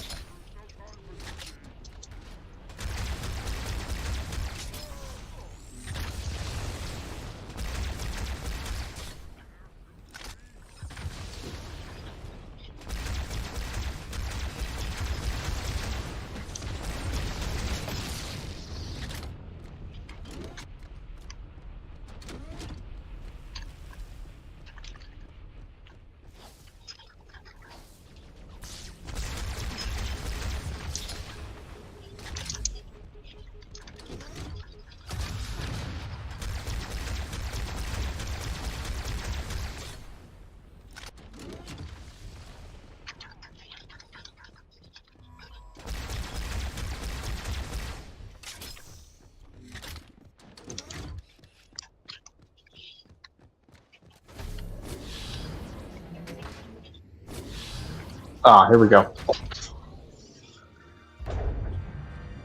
Which verse is a bastard cosmology? Warhammer or Halo?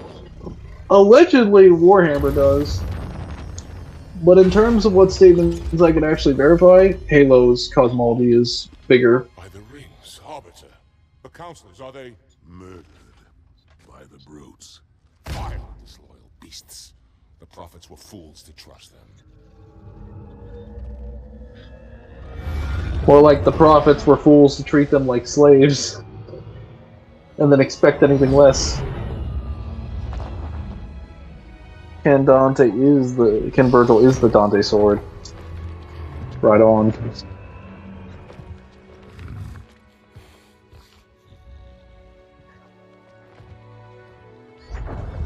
Virgil could probably also use the Dante sword. I just doubt it would have the same connection to him that it would have to Dante.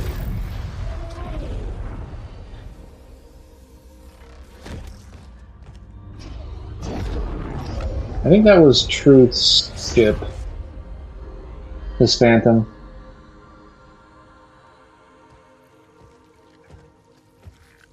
Your pal. Where's he going?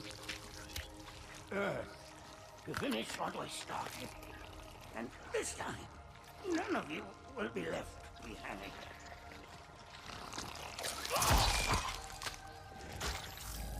That structure in the center of the city, it's a Forerunner ship. And Truth is heading straight for it. If he leads the Covenant fleet to Earth, they won't stand a chance. You have to stop him. That brute has the index. And Miranda and Johnson. He can activate the ring. If he does, I'll detonate in Emberclad's reactor just like we did the Autumns. The blast will destroy this city and the ring. Not a very original plan, but we know it'll work. No, I don't want to chance a remote detonation. I need to stay here.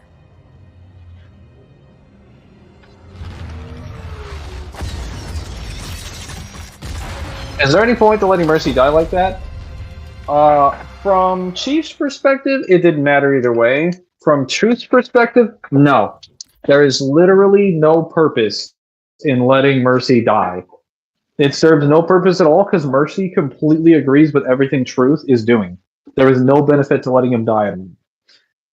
Except for, I guess, having single unilateral authority over every decision, but Mercy would have agreed with most of his proposals and decisions anyway, because Mercy was the most reasonable prophet there. Like, Regret was arguably the worst prophet when it came to, like, I guess, decisions of convincing people and listening to reason. Arguably, Truth is more reasonable than Regret is. So he kind of served his purpose when Regret died, but then he kind of ruined it again when he let Mercy die at the hands of an infection form. So, yeah. Hang on, I gotta get some food. I'll be right back.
Excellent.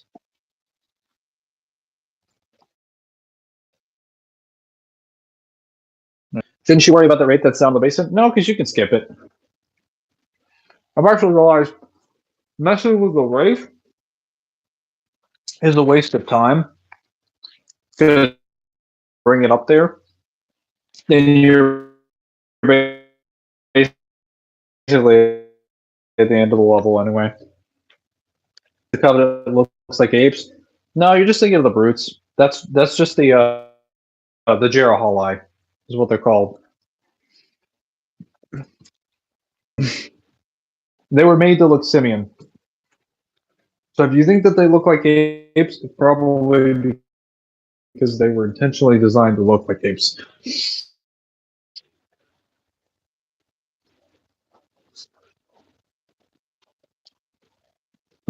The fact that it took them that long to kill him is funny as hell. It was a really good feat for Mangler.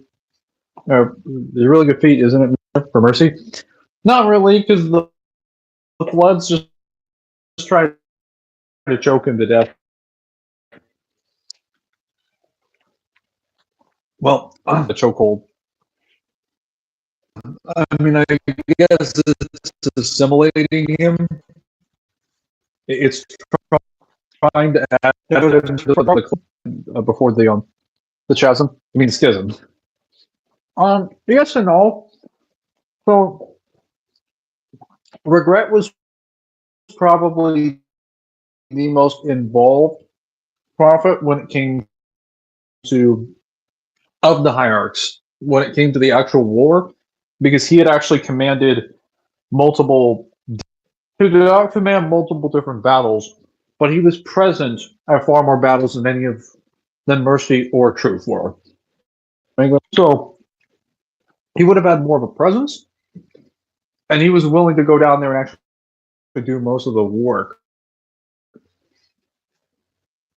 Unlike Truth or Mercy, in the sense that like he has more appearances, they feel more comfortable trusting him than they would trust Mercy or Truth. I'm just saying that like Regret is generally far more unhinged than Truth or Mercy are. He's also the youngest. He has the least experience.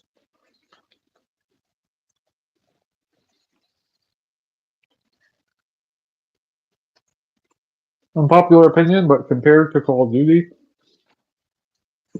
the Halo weapons have more weight to them. When you kill someone, COD weapons feel watery when you kill someone. It doesn't feel brutal enough. Depends on the COD. Some CODs, probably.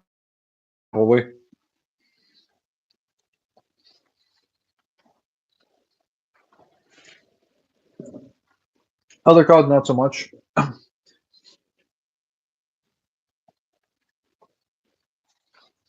Oh,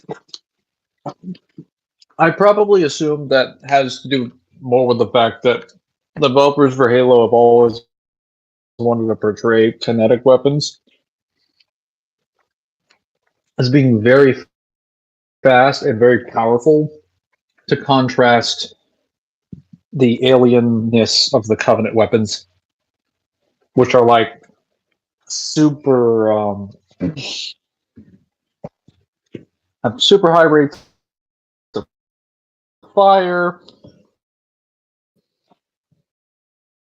but are also just very bright, burn heavy, and do well against shields. And I have eaten. It is time. Why do I have a plasma pistol? Oh yes. Flood controlled dropships are touching down all over the city. That creature beneath the library, that grave mind, used us. We were just a diversion. An amber-clad was always its intended vector. There's a conduit connecting this tower to the ship. Head back inside. I'll lead you to it.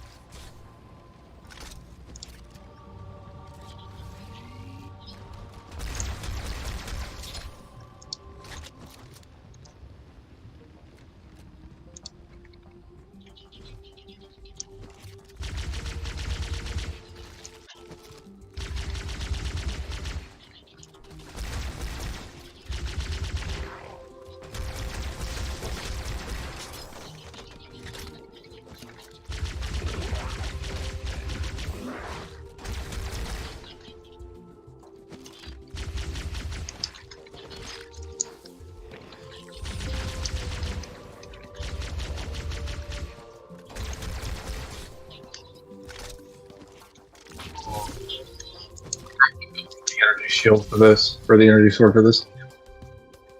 Do you know how to do the butterfly like the Halo 2 speedrunners do? I don't know what the butterfly is that you're referring to, but I do know how to do... I kind of... It's been a while, but I've been able to do the long-range energy lunge with, You have to take, like, a long-range precision weapon, you aim down the scopes, and then as soon as you register the target, you hit the weapon swap button, and then swing with the energy sword. And then that allows you to basically, what's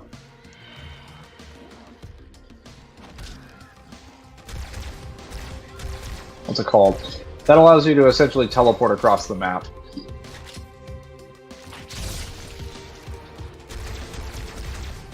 Speedrunners use it to get through Halo, Halo 2. Because it is a very, very fast way to move around the map. It sends you flying effectively to the full damage range of whatever the scope of that the weapon you're holding is.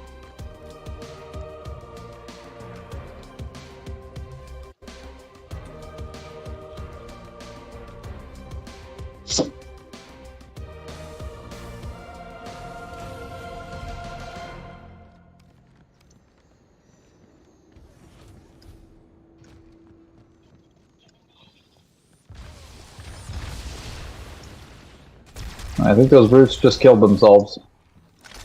Yes, they did. They literally killed themselves. And I died to a brute berserker. Yes.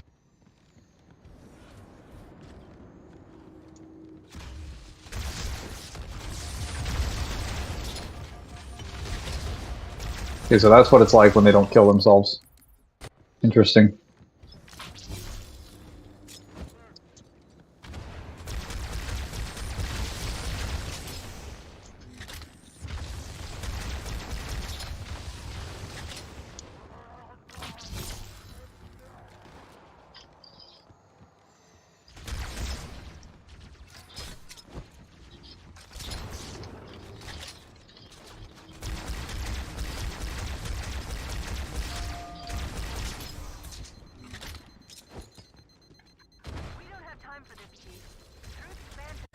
Damn it. I got caught on the door. I literally got caught on the door and died. That is incredible.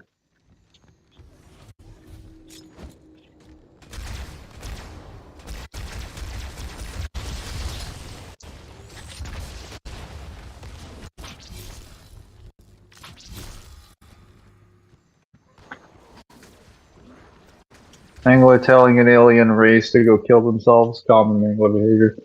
Cortana, we don't have time for this. Master Chief takes 50 more minutes. Master Chief, we still don't have time for this. An hour later. We don't have time for this, Chief. Truth's Phantom is nearing the Forerunner ship. I really don't like it when computers tell me in games that we don't have time for this when that's so not true.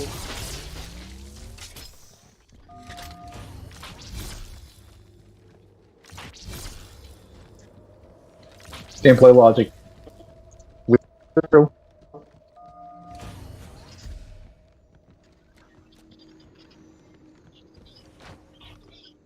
Like that, because you think when you have a good gameplay,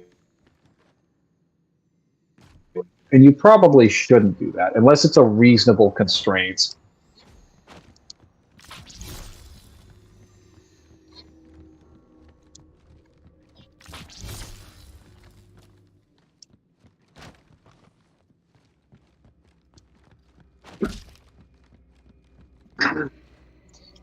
All right, what's this? Ooh. Elevator. Woohoo. Narrative logic versus gameplay logic. Yes. I'll disable this lift once you reach the top. That'll slow them down. I hope. Cortana, there's not anything alive at the bottom of that lift, I assure you. I made very, very much... I made sure that was the case before. Let the flood consume our holy city. Turn high charity into another of their wretched hides. No enemy has ever withstood our might. The floods too shall fail. I'll do what I can to slow the launch sequence. Alright, now the drones are basically going to kill them. Fighting back. For a Covenant construct, it's unusually formidable.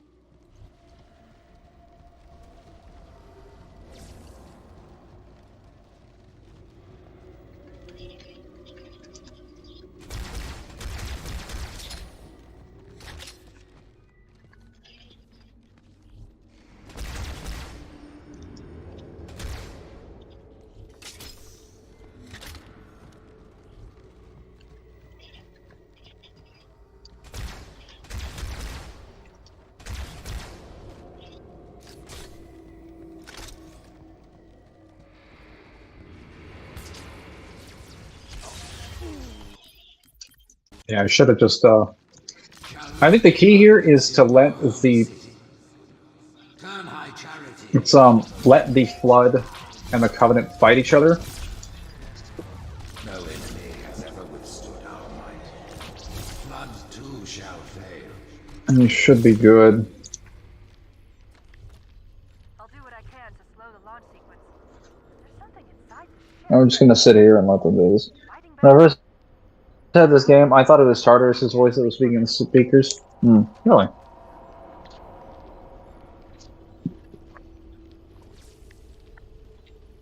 I always assumed it was true, but I thought it was weird hearing his voice on the speakers. The impression he had already left. Or rather, that he was not at a place where he could use the speakers, because he was in the Phantom during the time. So I was like, that makes no sense. Little 7, 10-year-old me was like, does he have a speaker in the ship? Impossible.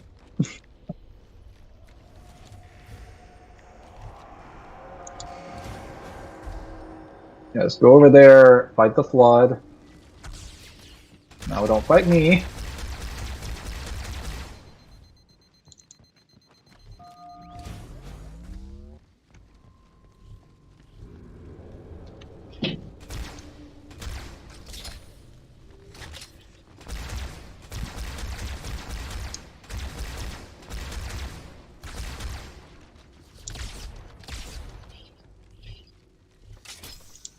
Okay, be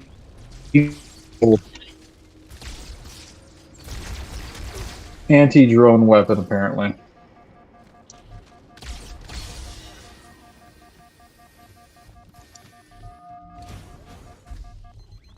Where is he?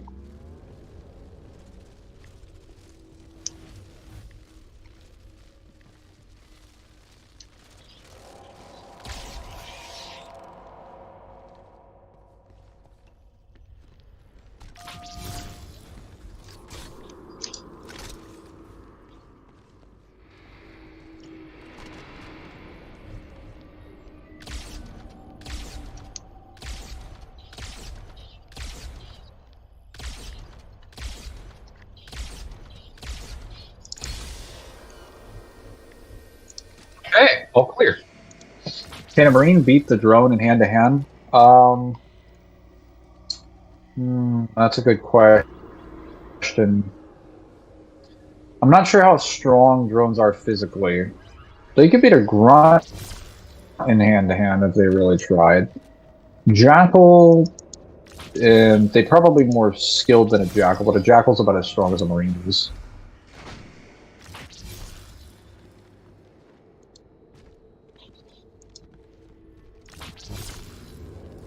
Oh, we're gonna have to go all the way over there.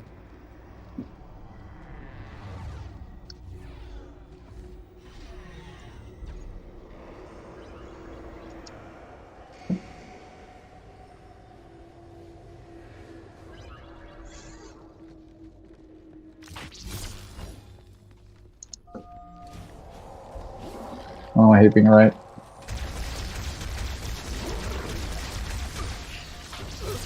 Okay, we're just gonna. Oh yes, the that's where the drones come from.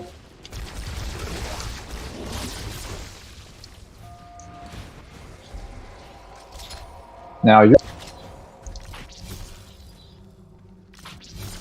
This is very dark.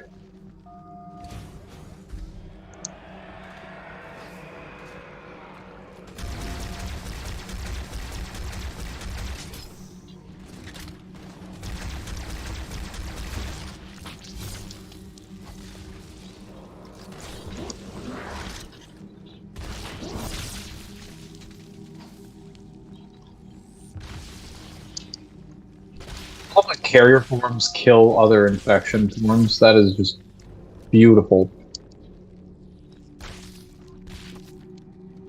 Oh, the battle rifle. Excellent, but not a great weapon when dealing with this many shielded enemies.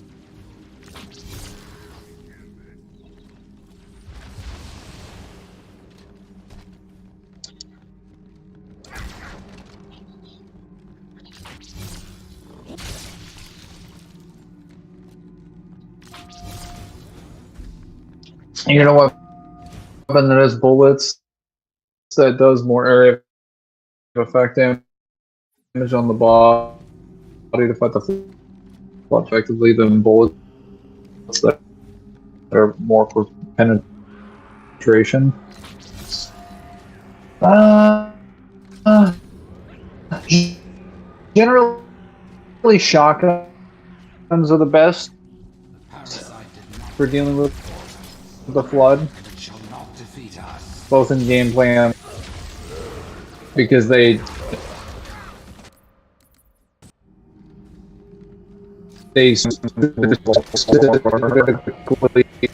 can target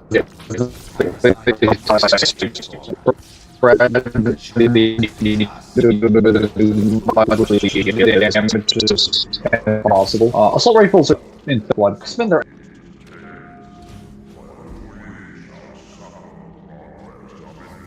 infinitude. I don't know what the fuck infinitude is.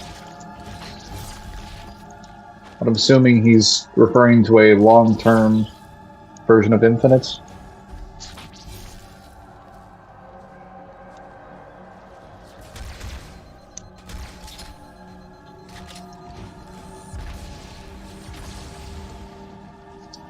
And I died of the infection forms.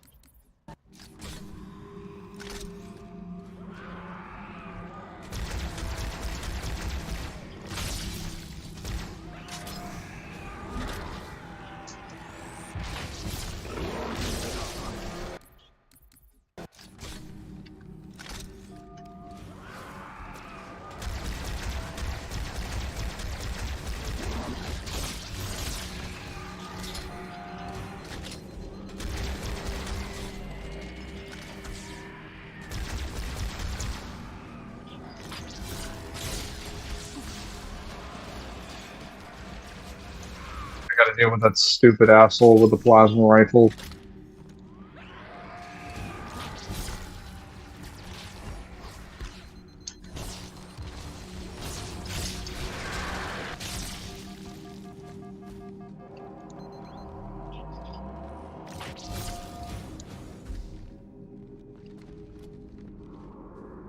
parasite is not defeated before, and it shall not defeat us.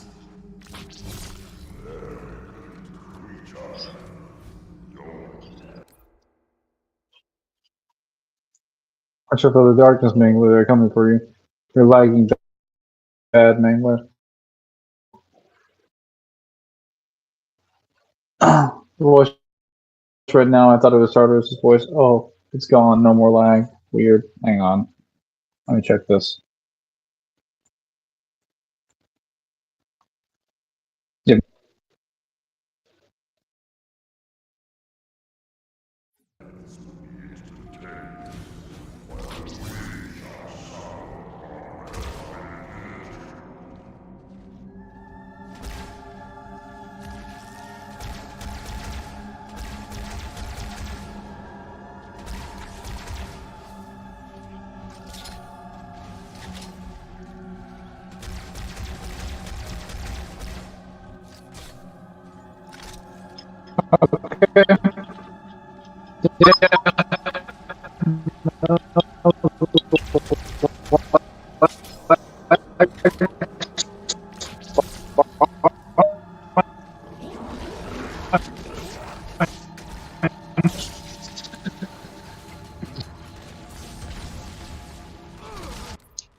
Yeah, fucking carrier form. Cut me off. Alright, fuck this. I'm just running in there. The parasite did not defeat the Forerunners, and it shall not defeat us. Arrogant creature.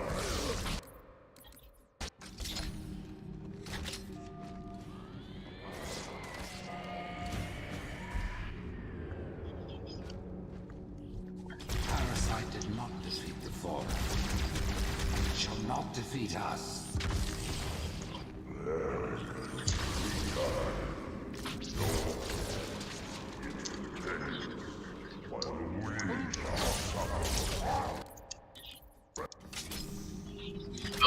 Speaking if he's not even a high charity yet.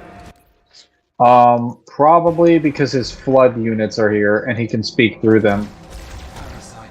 The Grave Mind can communicate through any flood combat form it has, no matter where they are. Keep in mind, the flood is a collective. Every flood is the Grave Mind.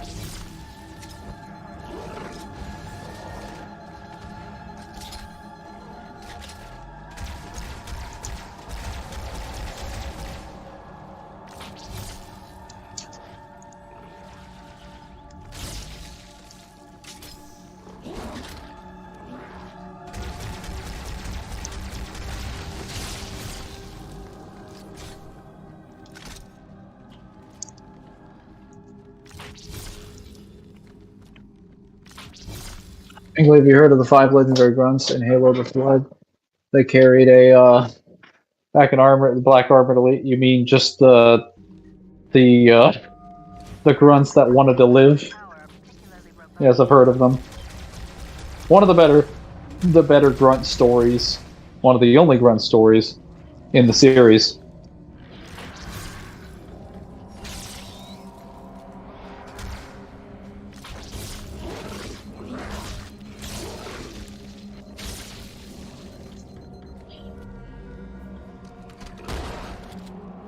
Let me pick that off your hands.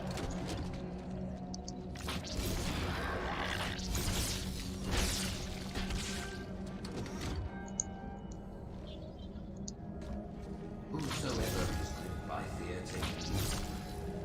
I am brought truth, I am noble mercies, my side. Wise counsel ever in my case. Exist together now. Two corpses in one grave.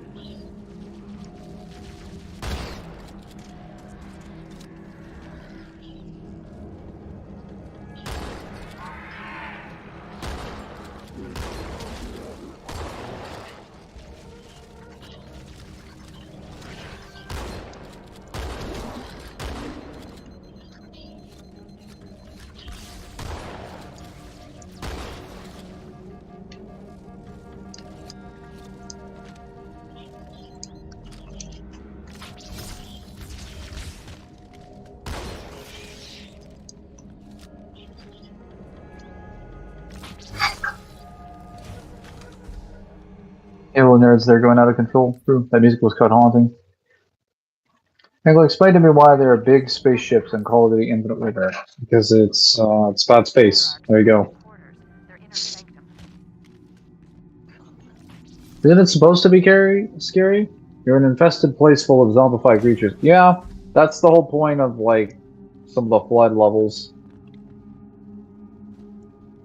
That and, like, High Charity is mostly an unknown location to the UNSC. They don't really know anything about it or its layout. It's very different from any sort of Covenant ship. Capital or otherwise.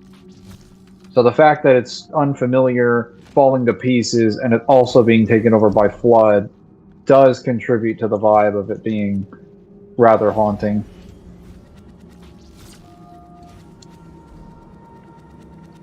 Does Halo really need the horror element that the Flood provides to maintain its identity? No. No, it doesn't. It's a cool aesthetic of the Flood, but it's not necessary. I think it's more so the fact that it's just fear of the unknown is what it contributes to. It's a general sense of stuff that in Halo there's a lot of things that are mystical and wonderful that you have no idea that exist out there that can either be very good or very bad for you depending on what kind of technology or stuff it is, where you find it, who's using it, and what purpose they have it for.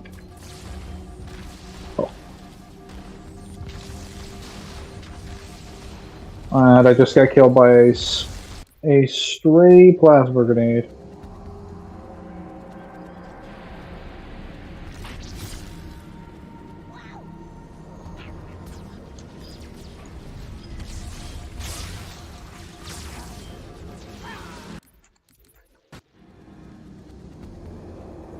Let me just hide over here. Still not scarier than DMC music.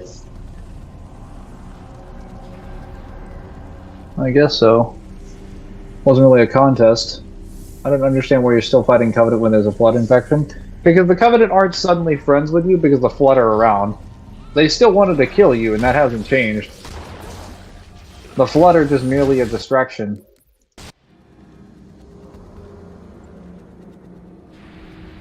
You see, 15, and that's how life works. True.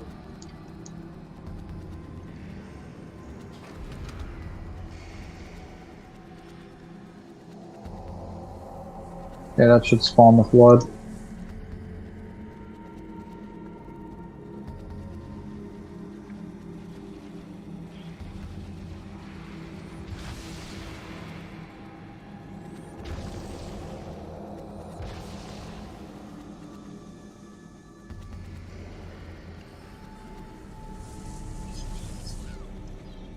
This crisis will not be the end of us. It is but one last hurdle before the journey and salvation.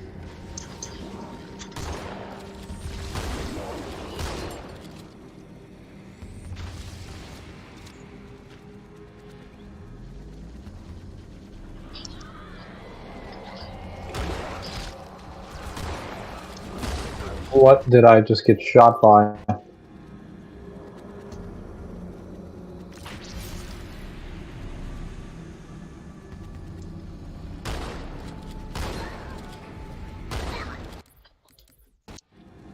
I got stuck with a plasma grenade there, but you couldn't see it because gameplay mechanics.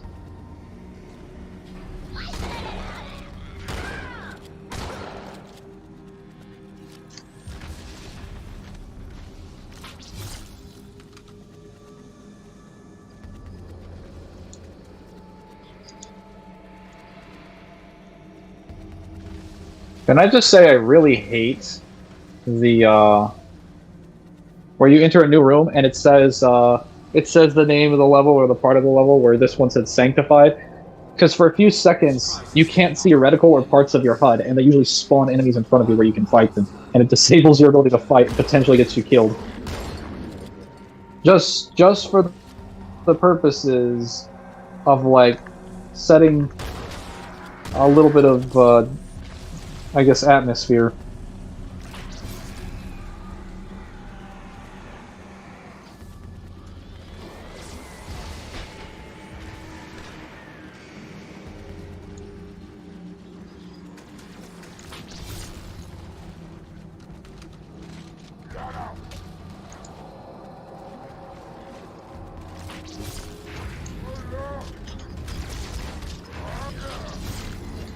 Where the hell is the fucking door?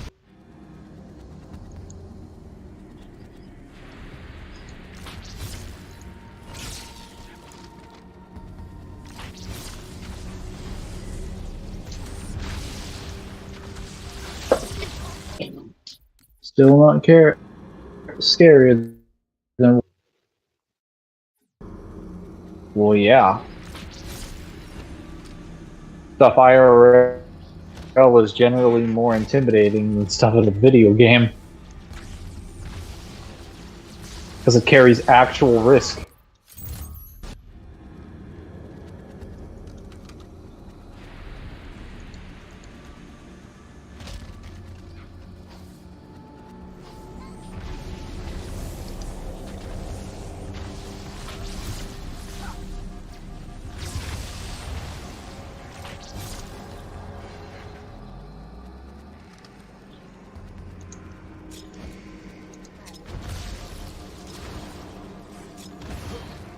crisis will not be the end of us. It is but one last hurdle before the journey and salvation.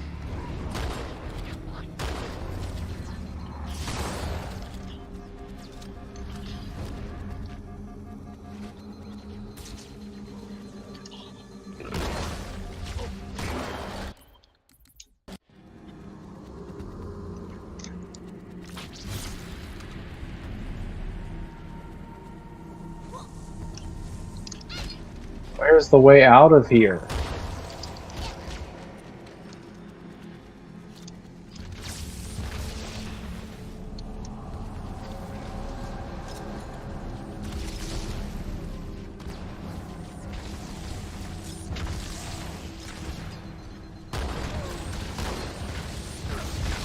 And everything's exploding. Delicious.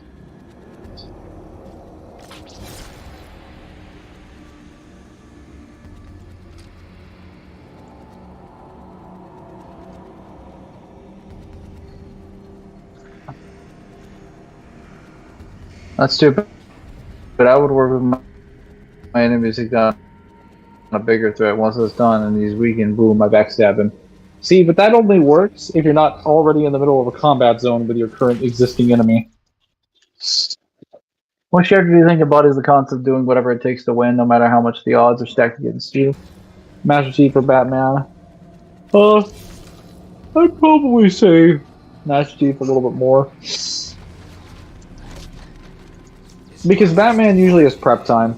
He has time to prepare, so it's not like he's doing whatever it takes to win, it's that he has time to do whatever it takes to win, whereas Master Chief has to do whatever it takes to win, and be thrown into situations that he is not capable of preparing himself for.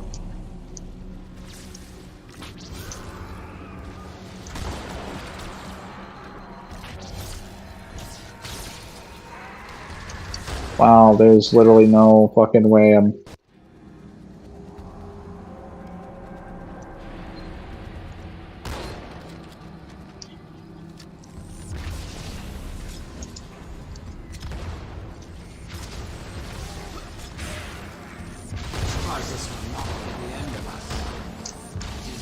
Okay. Alright, so go for the grenades.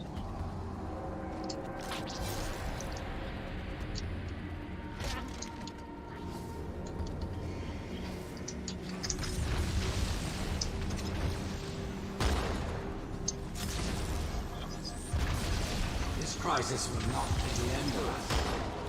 It is but one last hurdle before the journey. Yeah, but... Okay, that was trash. What were those horrible physics right there? That sent me flying so far away from the target, I had no chance of hitting.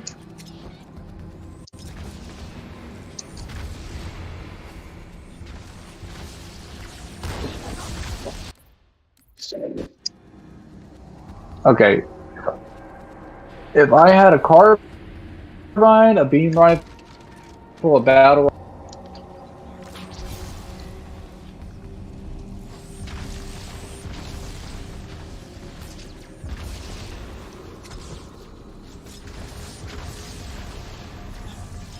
Crisis will not be the end of it.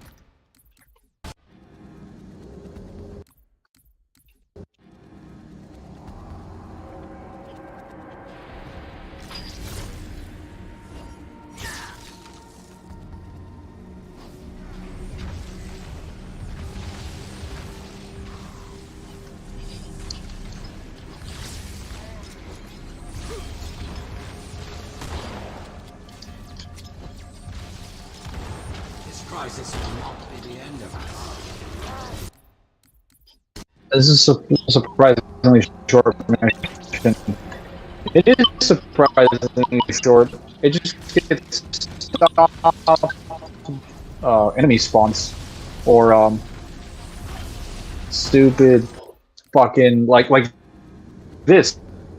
I could actually fight the enemies. I'd still probably die a few times, but I wouldn't be restarting every single time. I could actually shoot the enemy instead of having to rely on this goddamn hot potato game right here. This crisis will not be the end of us. It is but one last hurdle before the journey and salvation.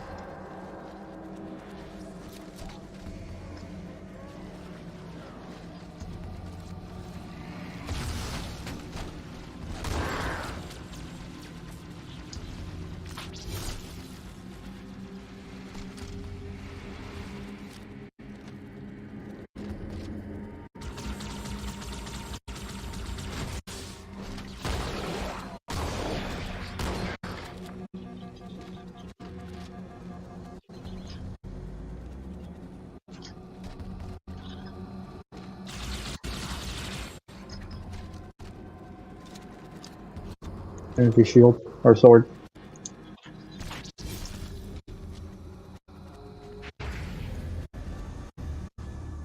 Finally.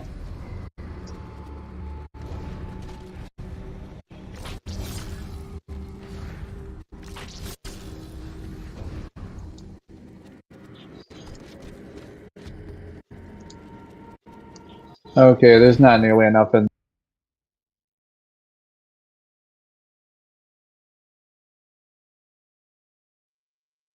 Okay, how about now?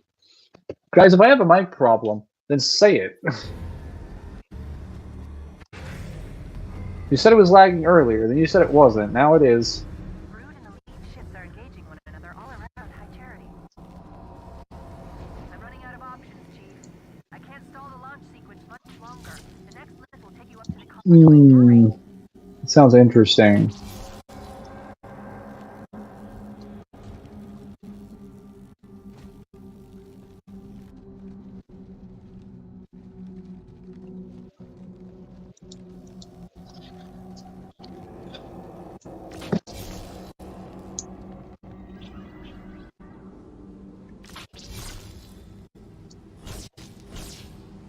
Okay for now.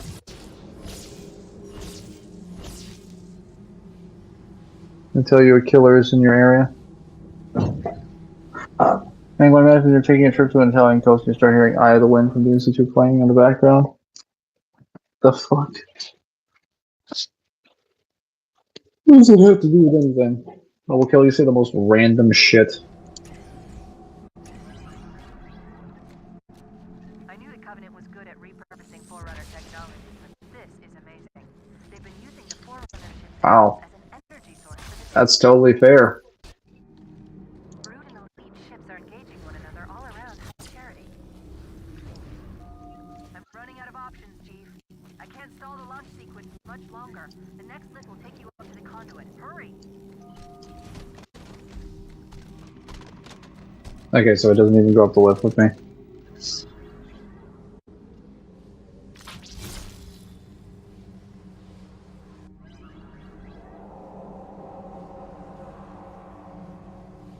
Isn't this the same room that Master Chief rescues Cortana from in Halo 3? This room? I'll have to check.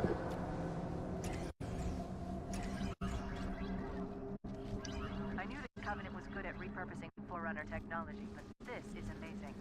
They've been using the Forerunner ship's engines as an energy source for the city. The ship isn't so much launching as it is disengaging, uncoupling itself from High Charity's power grid. Stopping truth, that's all that matters. Now is the time of our unworlding. The moment we shall all become as gods. You know the plan. You've got to stop truth. I've got to handle the index. Go. Why do I have the plasma? Why do I have the frag grenades equipped? What the fuck?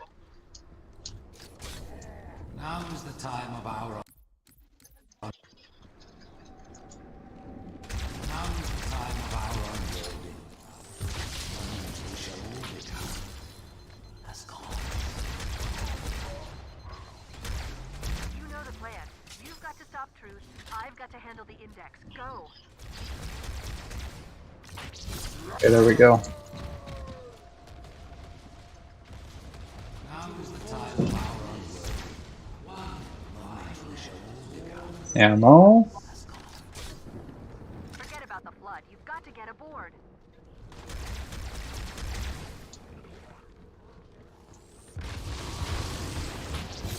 I can't go with you.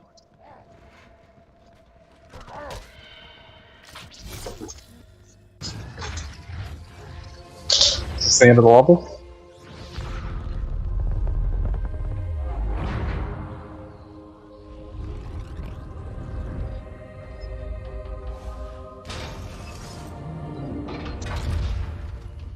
Chief, when you get to Earth, good luck. After I'm through with truth. Don't make a girl a promise if you know you can't keep it.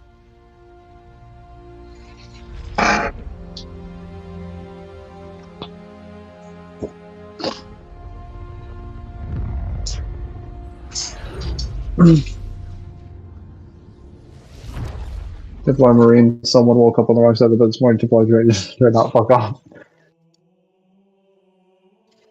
The Great Journey. Okay, perfect. This is the last mission for Halo 2. See, it's only been... We've only had the stream open for 160 minutes, which is almost 3 hours. And we've done like 4 missions in Halo 2. This is actually less than like... This is less time. Well, actually, this is the average amount of time that it takes to finish a Halo Mythic mission. So it's significantly less than the previous missions of the campaign. I thought these were going to be harder. Give me the Wraith. Give it to me. Fool. Okay, fine. No, whoa, hold up. I'm driving. Get activate your aimbot accuracy.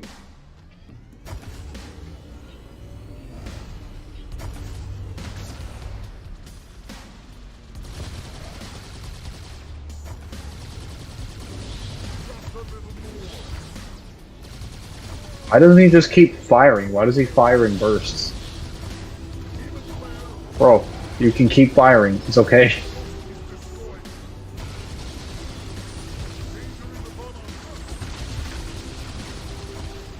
Okay, let's go.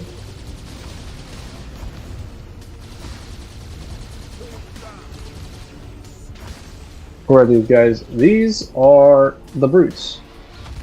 Well, no. These... Okay, so the people I'm playing as right now, this is Arbiter's group of the elites. He's trying to stop the Halo rings from firing. Because he's finally realized that the prophets lied to him.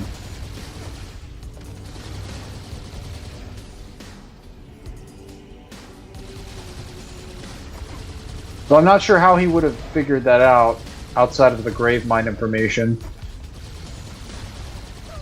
His revelation doesn't really make sense in context because only the Gravemind tells him this information. He has no reason to believe the Gravemind's telling him the truth. Even if the Gravemind's like goals do make sense in context, he has no reason to believe a guy that's basically going to consume him and eat him whole.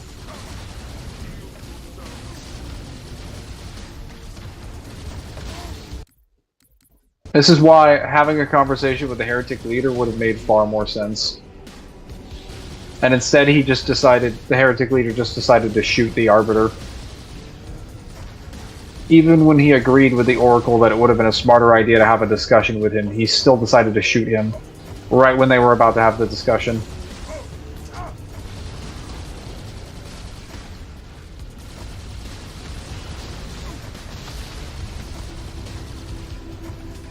And we have Halo 3, Halo ODST, Halo 4, Halo 5. Actually, I'm going to do ODST first, because ODST actually happens before 3. And it happens during the events of 2. So technically, I have to do ODST first. And then I do 3. Then we do 4, then we do 5, then we do Infinite. Will the Gravemind be able to project images of Halo's purpose inside of his mind? If the Gravemind connected to his body, yeah, he probably could. I'm telling you, like, the Gravemind has plenty of ways that he could tell him this information to show him. And if not, well, he could have just honestly grabbed a more informed Oracle, or just had the Oracle explain what the actual purpose of the Halo rings are. Which, the funny thing is that he takes a monitor and he pulls it out in the middle of the scene, and he doesn't actually explain what it does. He just says this ring has had this many simulations, and then explains that, yeah, this one's Great Journey and this one's Containment are the same. And while he's correct, he did a horrible job of explaining it, so Arbiter has no reason to believe anything he has to say, because he doesn't give him any actual details. Just says, oh, well, we performed many simulations. Simulations of what? Of what? got? Hang on one sec.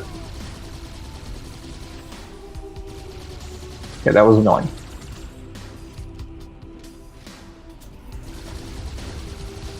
Got him. Got him.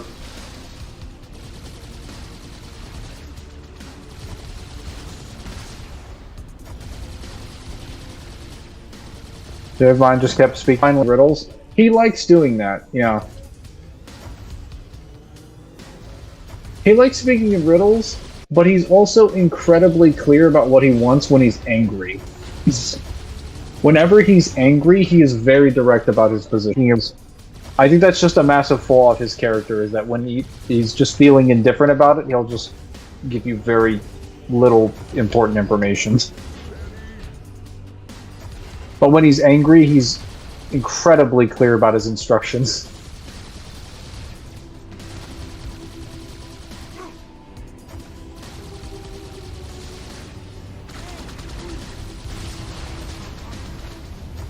You die?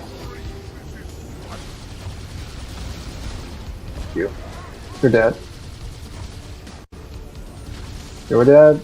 Okay. We have destroyed so many fucking ghosts. Alright, let's go. More. More.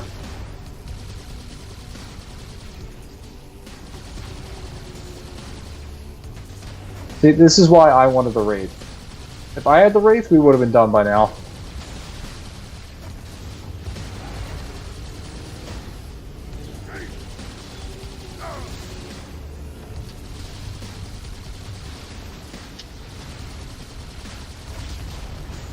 More ghosts?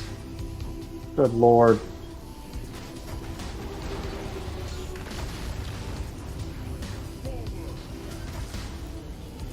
You know what, I'm just going past this. I'm skipping past this. There we go.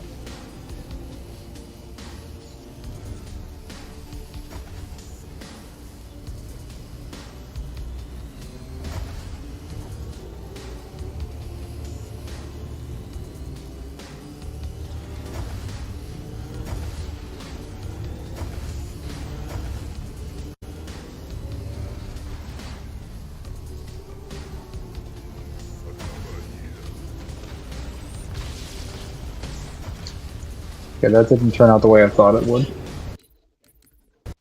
Turned out how they say it to my face again. Mangler, what about Halo Wars 2? I'm not playing Halo Wars 1 or 2. Or Spartan Assault. I am only playing the mainline shooter ones. Because that is enough games for me to be concerned about.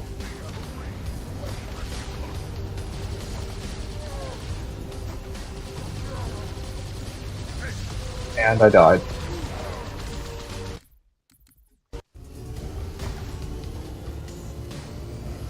Mangler, don't die. Impossible. Sounds like the Joker? Yeah.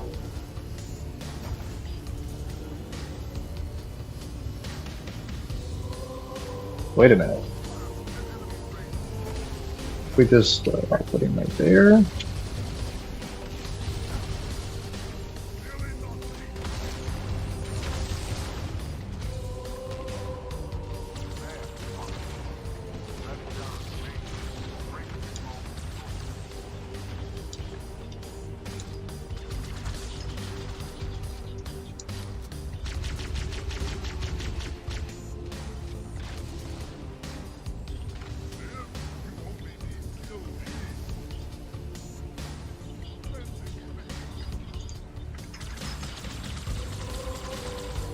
Yes, keep blowing up your Wraith.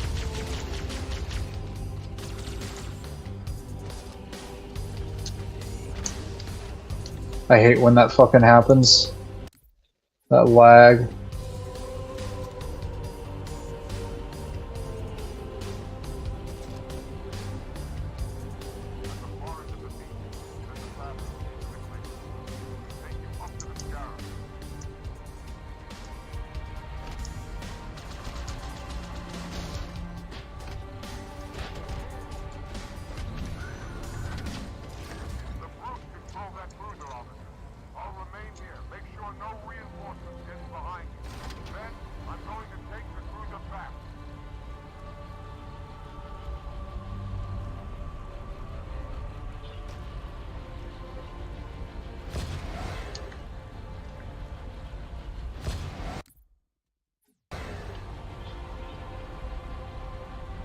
the hell is the Covenant keeping all these ghosts? There being this many ghosts doesn't make sense for the level design or Delta Halo's level design. I would assume they just deployed a bunch of people or a bunch of weapons and vehicles onto a location and then found.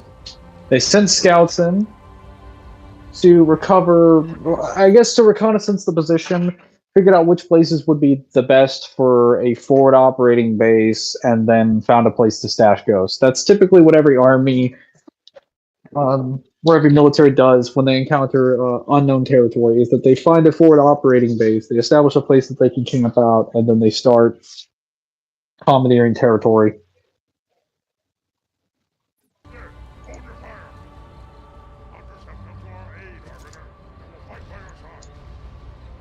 This is also another thing that never really made sense. Why do the Covenants refer to the member species by the human designations? Like, why would the Covenant call themselves elites instead of Sangheili? That doesn't make any sense. Wouldn't it make more sense for them to call them Sangheili? Since that's their actual name. Like, the elite is the human designation. Anyone cares about Spartan Assault? No. Spartan Assault's not bad, it's just, like, not really relevant. Unless you care about feats for Palmer. Which, Palmer does have good feats, so, you know, if you care about that, go play Spartan Assault.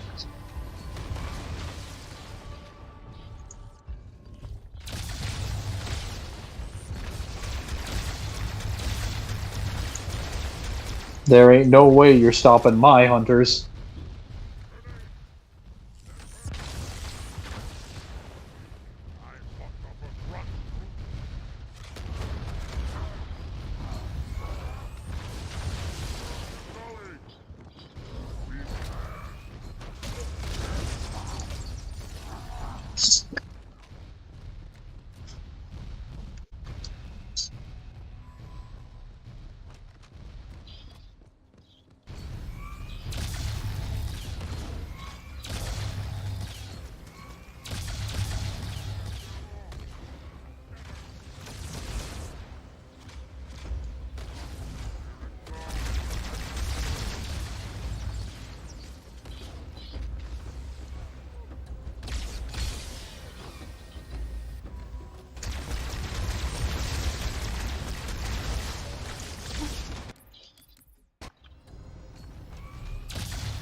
Just died.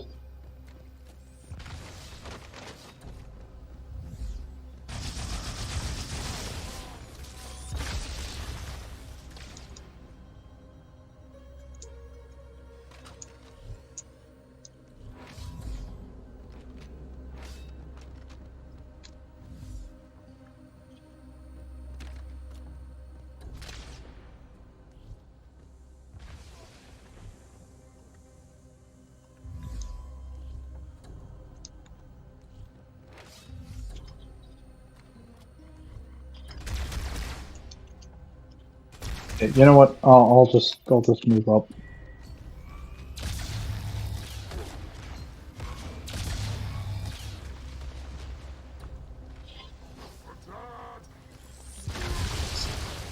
Where the fuck did that grenade come from?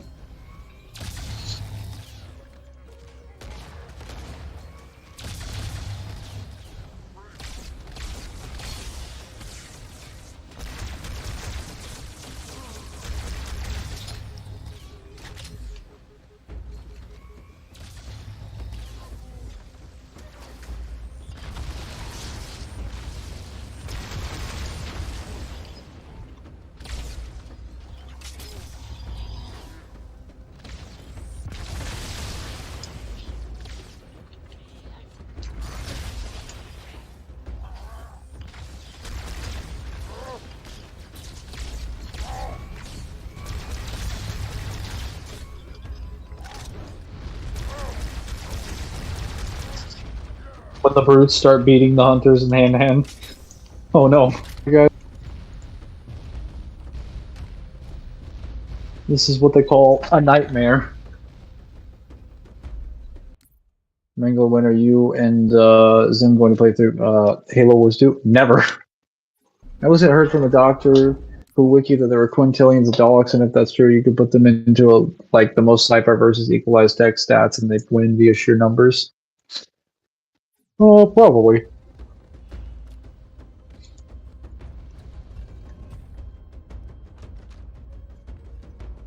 Well, actually, if you made every verse equalize stats and tech, that kind of defeats the purpose, because tech isn't the same thing as stats. Like, not every verse... Oh, well, he's dead. Not every verse just gets the ability to do everything with their piece of tech that another verse gets with theirs. But all equalize really means is that you typically have similar amounts of troops and they all have the same stats, but they don't necessarily get the same weapons or gear.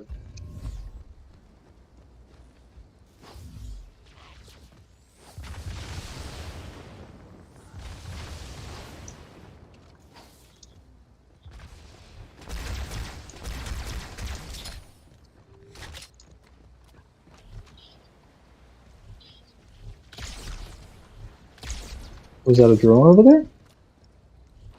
Hmm. Oh no.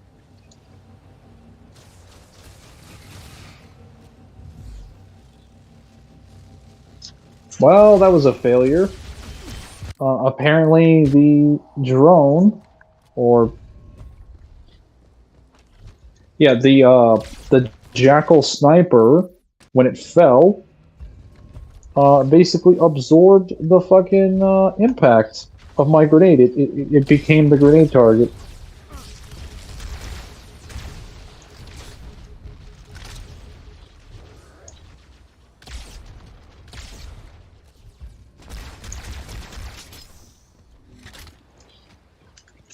And I missed. Got him.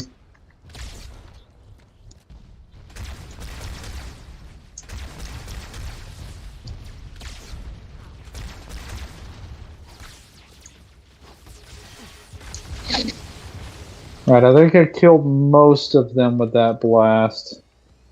Yeah, most of them did die. Okay.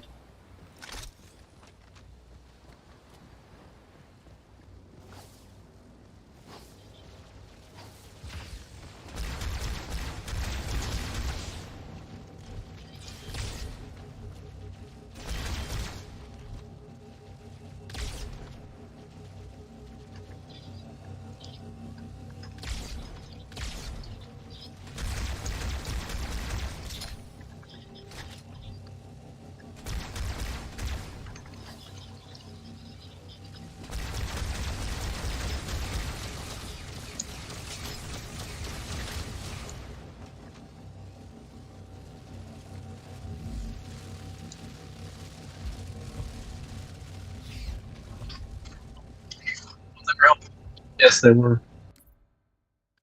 I never understand why elites call themselves elites, especially after reading the Shipmaster from Blood, hating it. Elites don't call themselves elites, canonically. They call themselves Sangheili. That was a mistake made by, again, Bungie.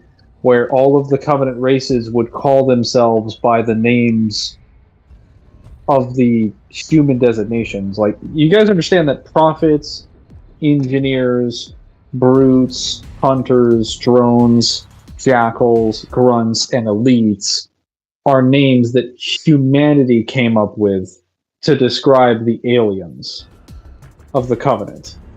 The Covenant do not canonically call themselves this. When they do this in the games, that is, like, objectively wrong. And it also doesn't make sense in the context of the lore, because that's a military designation that's going to be done by humans. I mean, I guess by the end of the series, they would know enough about those labels to use them, but they never would have been using them to begin with. That's why after the war, you usually hear people call them Sangheili, because it was a correction made. Since, in general, there would be no reason for any species to call itself a different name based on the military designation by another species to other members of their own species. Like, this is like if we were to be visited by aliens and they were to call us the I mean, I'll give an example. In with the Locust in Gears of War, they call them crab walkers. Like, imagine if someone were to come up and call us crab walkers as, like, a designation, or 2 feet, or something like that. Like 2 feet biped, like the bipeds, right? And we were to call each other bipeds in, like, whenever we would refer to humanity in any sense, we would call ourselves bipeds, using that as a military designation, instead of just calling ourselves humans. That would make no sense at all. Why would we do that? Like, why on earth would anyone do that? Oh well, they definitely shot me.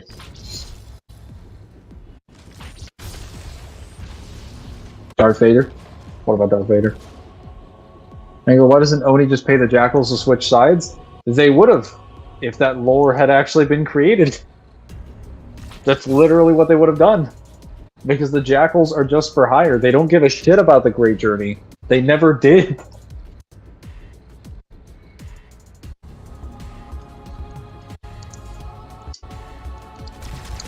Dude, you think that if Oni knew that, which Oni definitely should have known that, there's no reason.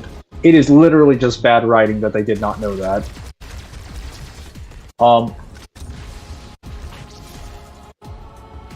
We're probably going to find out, like, 10 years from now that there's some reason that 343 is going to have to contrive to explain, to make up for the fact that Bungie just didn't explain it. Some reason they're gonna have to pull out of their ass to explain, like, why Oni wouldn't know any of this information, why they wouldn't know anything about the Prophets at all until the events of, like, Halo 2, which is ridiculous.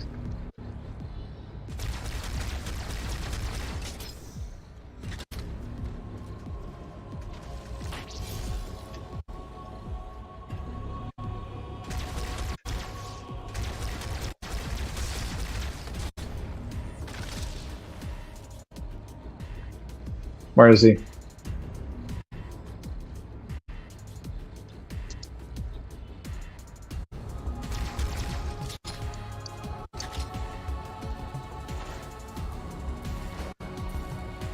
The Covenant would always be able to offer more. That's not actually true. Because the Oni has the ability to basically pretty much insert themselves into any civilization almost seamlessly, with the promise and the offering of, like, giving them advanced weaponry. All it would take for Oni is to share information of Forerunner tech or something extremely valuable that the Jackals could then trade back to the Covenant, and the Jackals would automatically be like, "Yeah, no, I'm sold. I'm not interested in working for them." Like, Jackals would immediately start flocking to the humans. Because the thing is that the Jackals have always been a private, like, race. They've very much had their own shipfaring empire, and they're always about hiring themselves off. for the purposes of their like an economic exchange for their like goods for their services. They love the idea of like capital and capitalism. They love like a consumer exchange process. That's been their entire lifestyle. So if you were to offer to pay them, they will take it. And they were doing that after the war. Even though, again, with their resources, they could easily overwhelm humanity if they were to unite with a bunch of other races and attack them. The only thing that they care about is just money. And I guess the opportunity to use their skills to work for a living. That's what they care about. That's all they've cared about. Oh, I have to destroy it. Okay. I thought there was like some other switch somewhere you could use.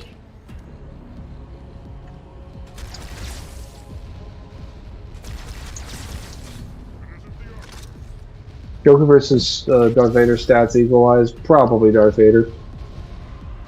Force choke. The Force in general.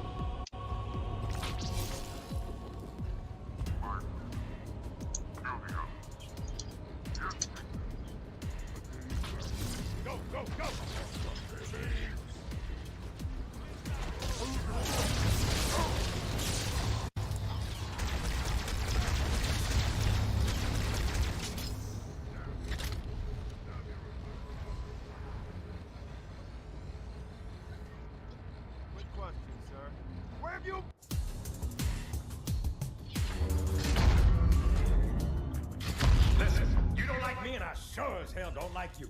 But if we don't do something, Mr. Mohawk's gonna activate this ring. And we're all gonna die. Tartarus has locked himself inside the control room. Well, I just happen to have a key. Come on, grab a banshee and give me some cover. Gonna know what's coming. Couldn't save that Marine in time. I mean, there was another Marine that apparently existed, but, you know. I don't think it's possible to save all the Marines.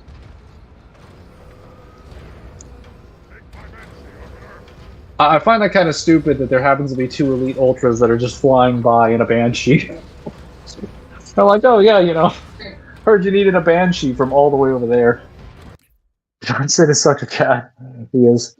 If the Sanchi lived for hundreds of years, how the hell did the 3 prophets come to power when they aren't even 200 years old?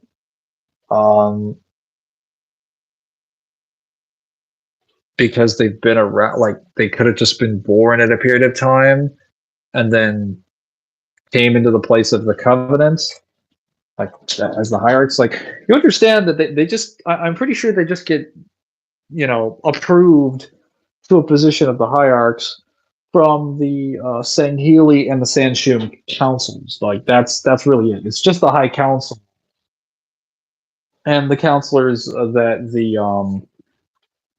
what's it called, that the elites have to offer.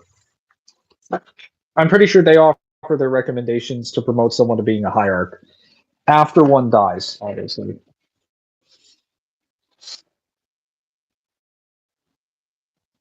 All they would have to do is offer them a solar system. Bro, they could literally offer them a whole new planet.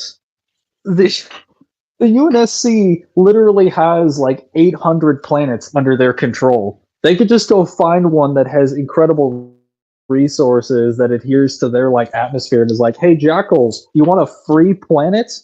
Oh yeah.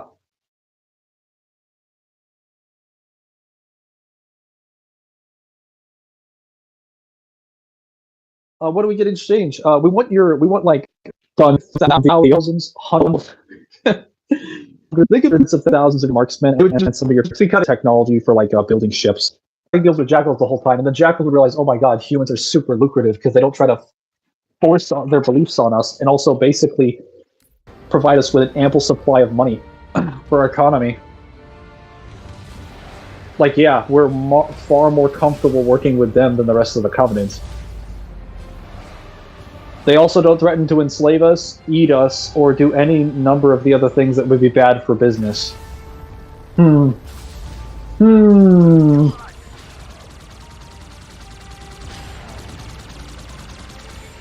Also, when it comes to humans, they're more than willing to grab forward tech to sell it off to someone else if they, as long as they don't think it's dangerous. and the jackals would make a killing off of that kind of stuff.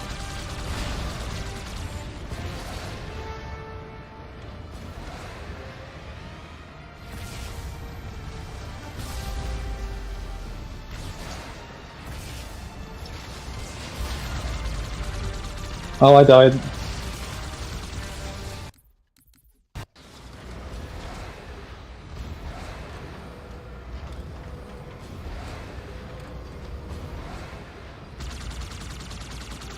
Oh, back to this entire level again. Delicious.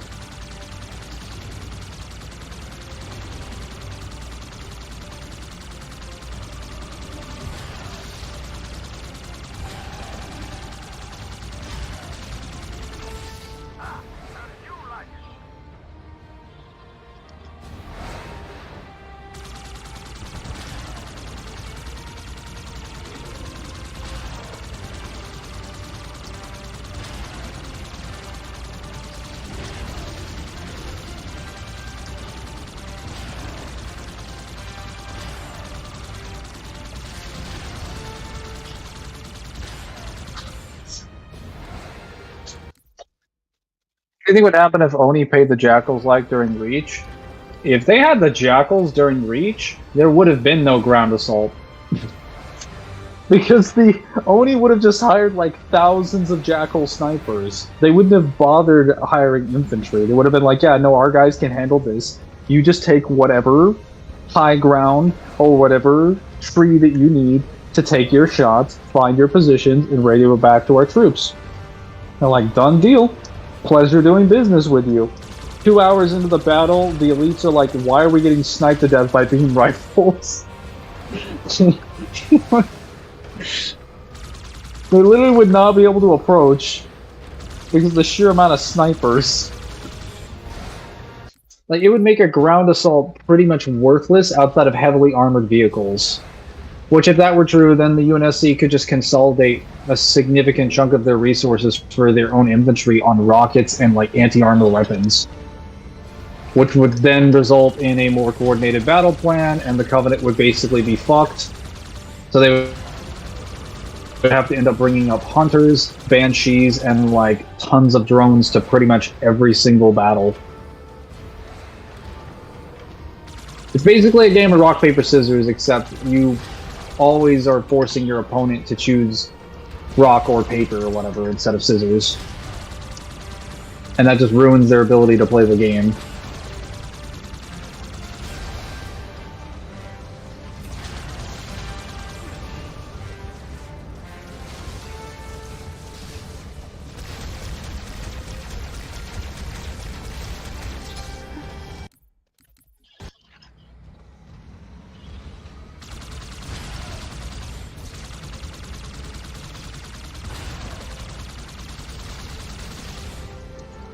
I gotta get rid of that Spectre. Maybe if the Scarab were to actually move up and do something.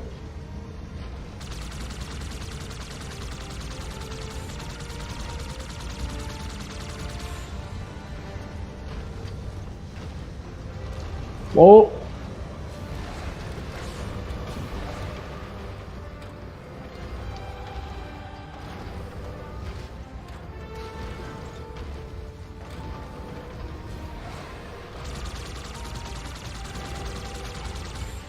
Wait. Oh my god.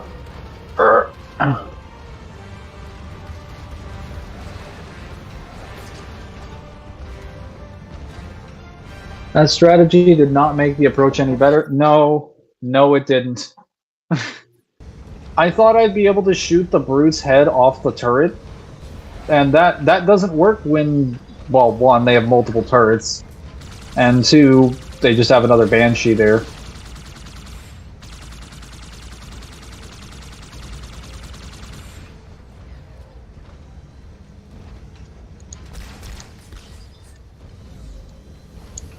Okay, got him.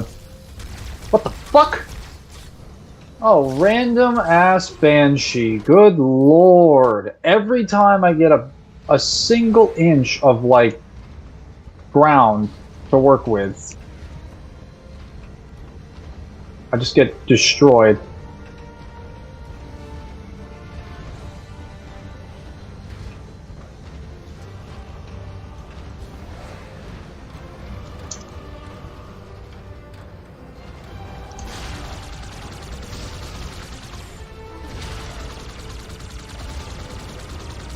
There we go. Alright, I'm gonna go get a new Banshee. This one's getting trashed.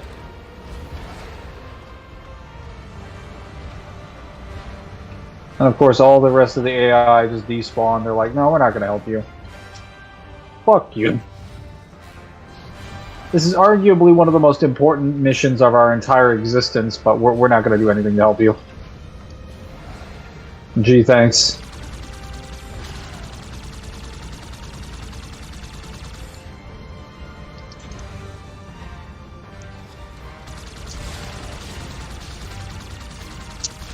I can't even hit them. Holy fuck, this is so infuriating.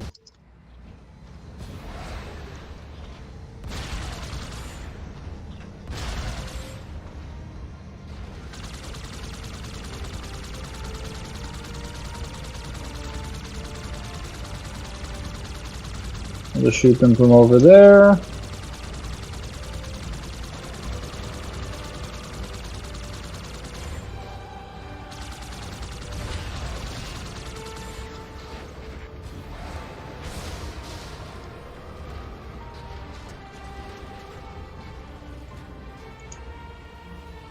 Alright.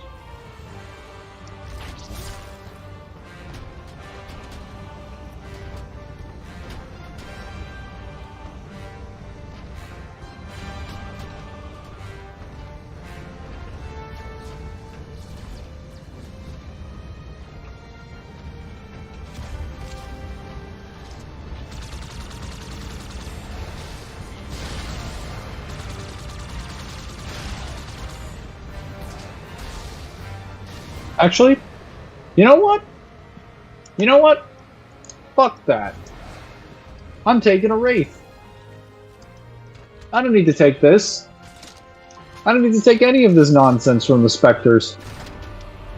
I got a Wraith!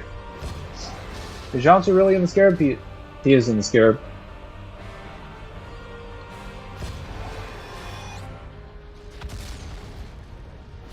I'm saying if you go inside the Scarab, will you see Johnson? If you go inside the Scarab, or you try to go inside the Scarab, there will be an energy barrier at the bottom of the stairwell. That'll prevent you from going any further.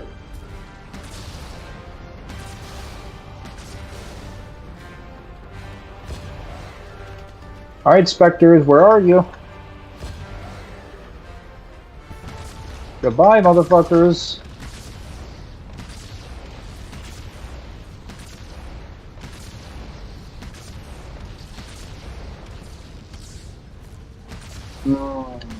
It took me one try in a Wraith to do what took me like 5 or 6 tries in a Banshee. Progress.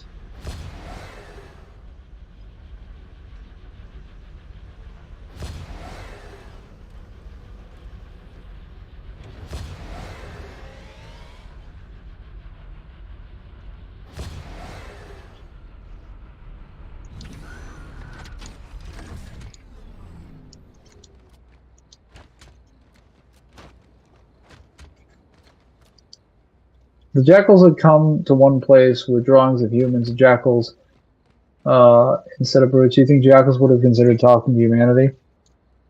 What? What does that sentence even mean? What do you mean, drawings of Jackals?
Oh, that's right, this section. Do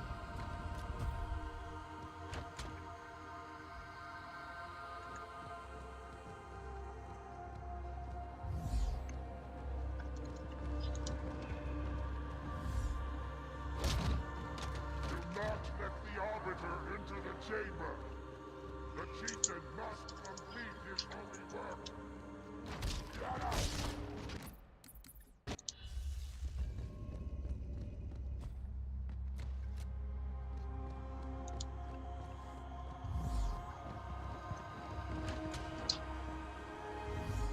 Do not let them enter the chamber. The chieftain must complete his holy work.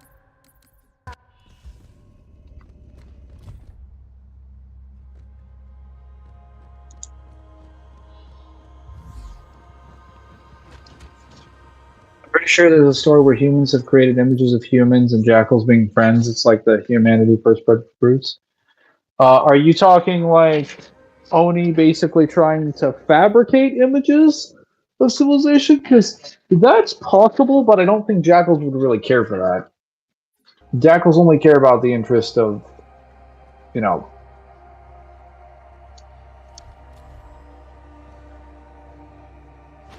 resources, I guess. The chieftain must complete his holy work. All right.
Trade? Well, weren't there images of trading between humans and jackals during the story? I have no idea what story you're referring to.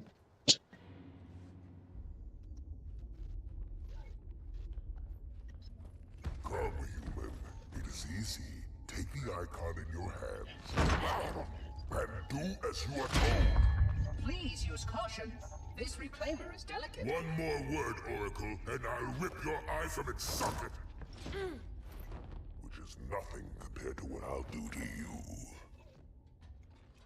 Tartarus, stop. Impossible. Put down the icon. Put it down.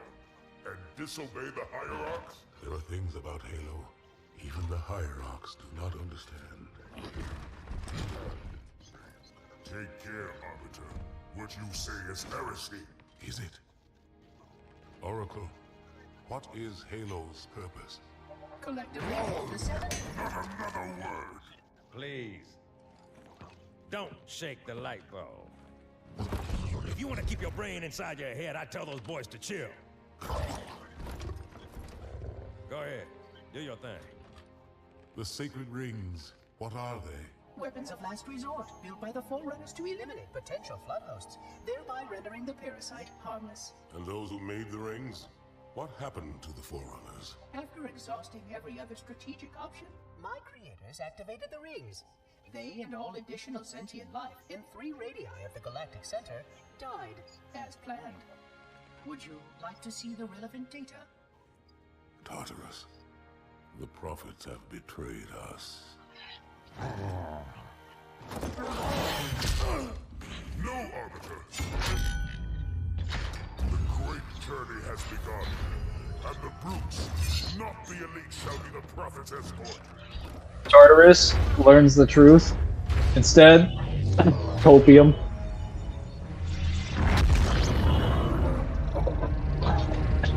Now, to be fair, that is actually a pretty, like, reasonable, I guess, a pretty realistic depiction of what a religious person would do if you were to tell them, like, empirical evidence for their belief system being wrong. It's possible they could accept it, but it's also very likely that they'll just sit there and, you know, fucking copium. Because what are they supposed to do?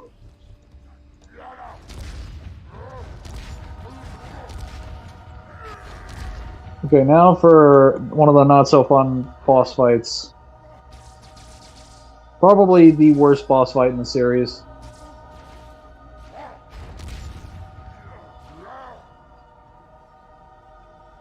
Charging sequence initiated.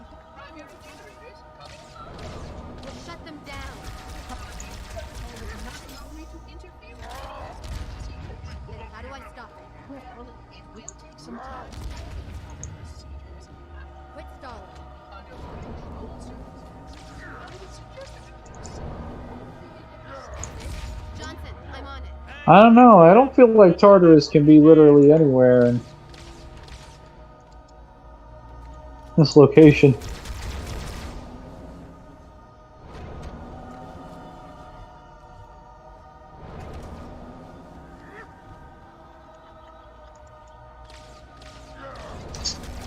But you still need something to shoot at in Halo 3. Wait, in response to what?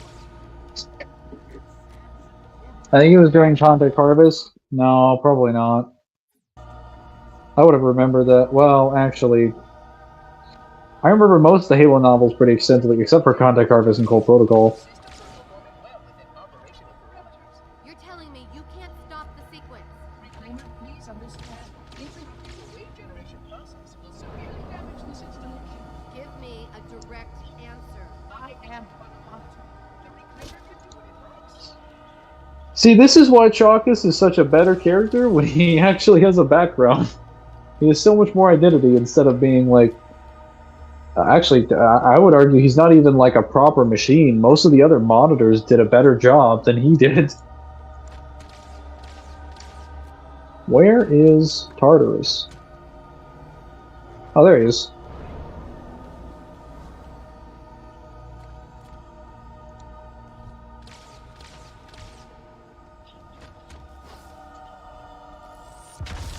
Power generation phase complete.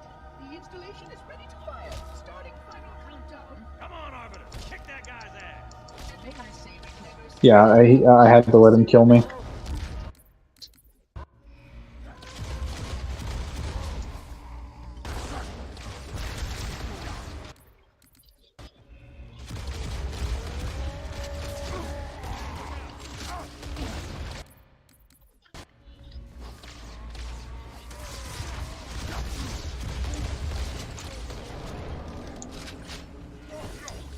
That energy field is irritating as hell. If the brutes chose to leave the prophets when they learned the truth, Halo 3 would have ended up being a really shorter game. Yeah, it would have. Well, yes, but like, Tartarus doesn't lead the brutes. That's the biggest misunderstanding. Is that like, yes, he leads a faction of them in the Covenant, but like. Well, at the time it seemed that way. He's just one chieftain. There are multiple chieftains within the Covenant, so even if he left with his brutes, there's no guarantee that the other chieftains with the other brutes would have left.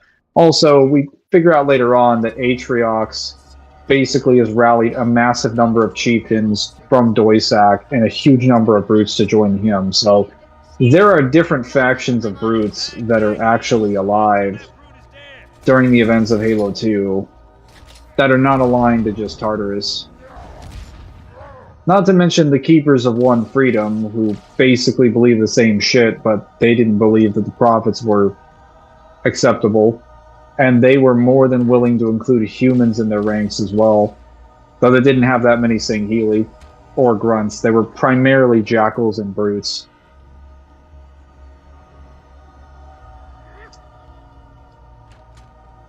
I gotta get him over here where Johnson can fire. secondary generators charging. All systems are performing well within operational parameters. Reclaimer, please understand. Interrupting the wave generation process is a very bad solution. Give me a direct answer. I am what I want to. The Reclaimer can do what it likes.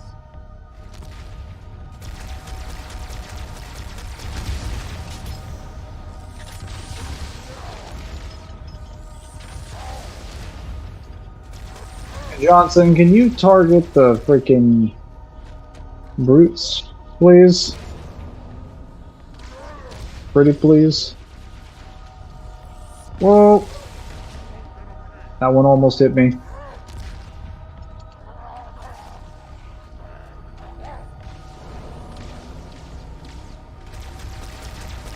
generation phase approved. Please go to ready to fire. Starting. Come on, Arbiter. Kick that guy's ass. It has been a pleasure to serve you both. The rich shows lead the province when they learn the truth. They will. Oh wait, no, I already read that.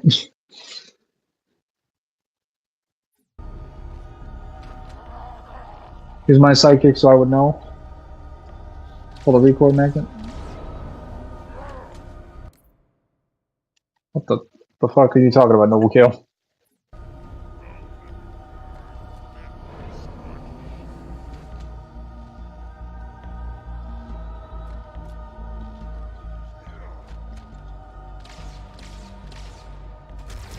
Alright, I did a lot of damage on that last one.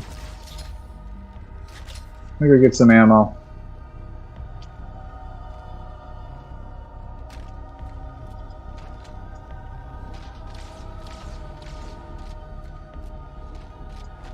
Up we go. Oh, damn it.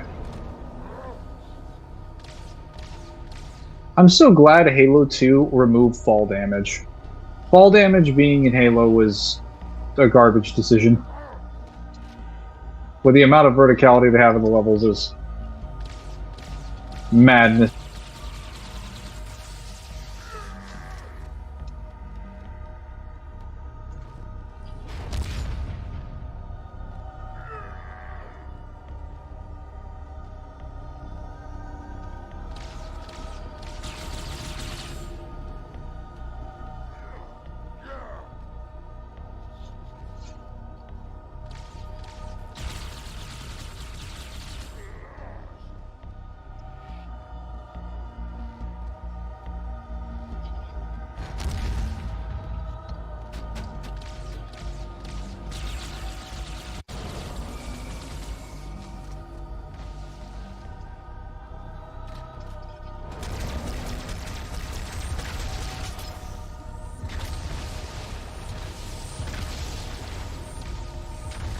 Hey, Mohawk, how'd that feel?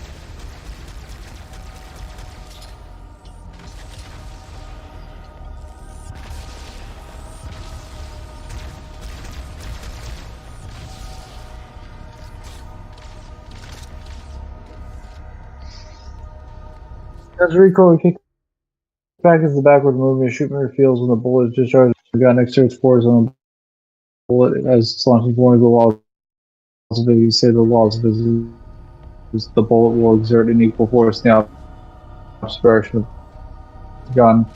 I did not ask you for the definition of what a gun's knockback is. I was just wondering what you were. What in the hell are you referring to? Like, what does that have to do with anything of what we're talking about?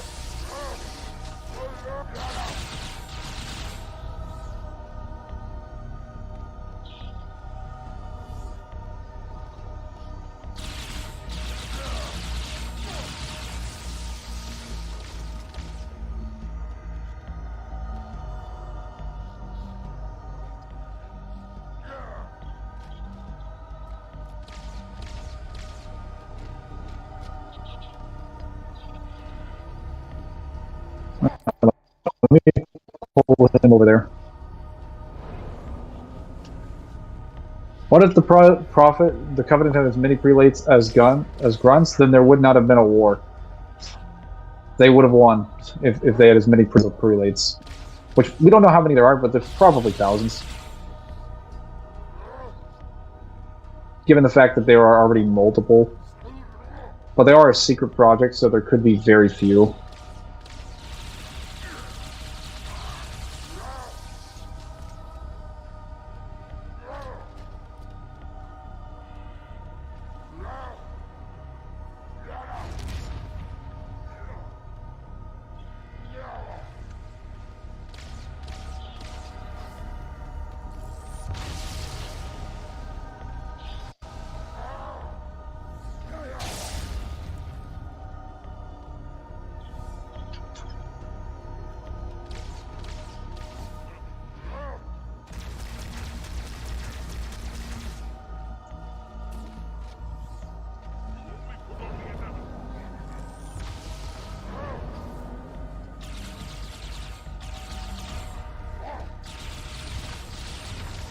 And they are all exploding.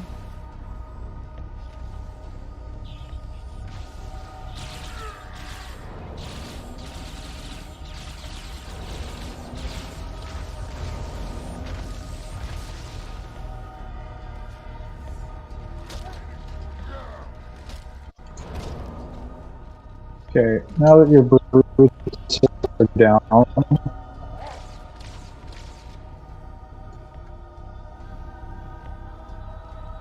I think an energy sword might end this quicker.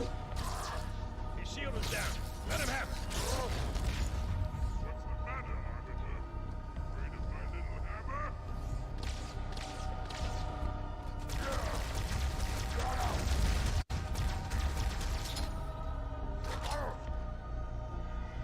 Although headshot damage is just non-existent on Tartarus, he does not care for getting headshot at all. Finally!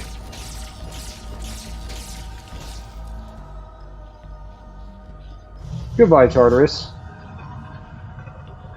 The only good thing about you is that you introduced the gravity hammer.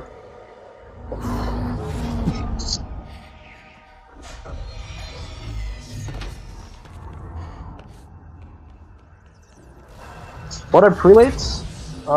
Prelates are basically the Prophet's secret attempt to make a super soldier from the Sanshum, aka the Prophet race. They are basically the Prophet race's equivalent of a super soldier.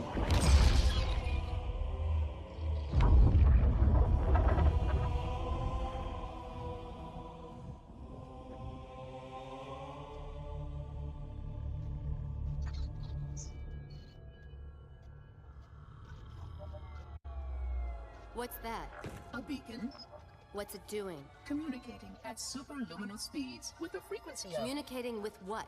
the other installations. Show me. Failsafe protocol. In the event of unexpected shutdown, the entire system will move to standby status. All remaining platforms are now ready for remote activation. Remote activation? From here? Don't be ridiculous. Listen, Tinkerbell, don't make me... Then where? Where would someone go to activate the other rings? Why the Ark? Of course. And where, Oracle, is that?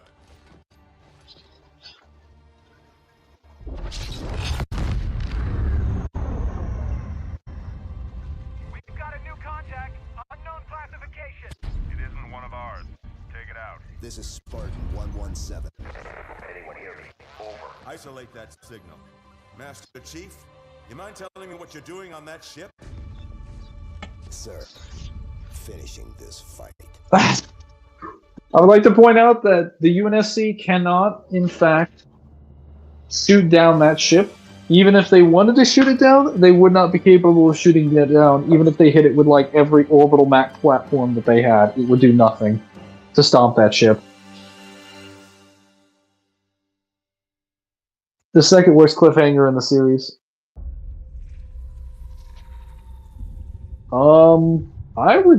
I would probably just argue that's the worst cliffhanger in the series.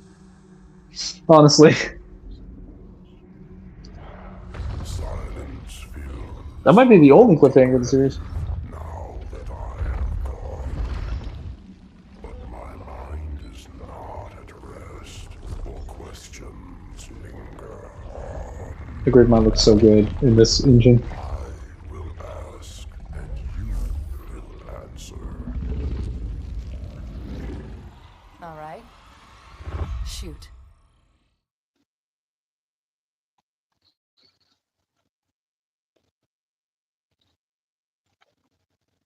The best cliffhanger was Mangler is found out to be the main villain all along. Aatrox would have beaten him much faster.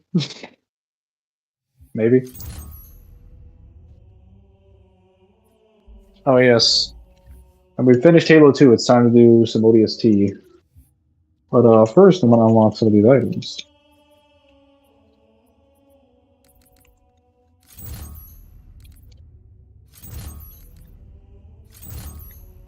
Ah, yes, I'm finally at the final level. I never actually managed to get all of these items with a firefight unlocked.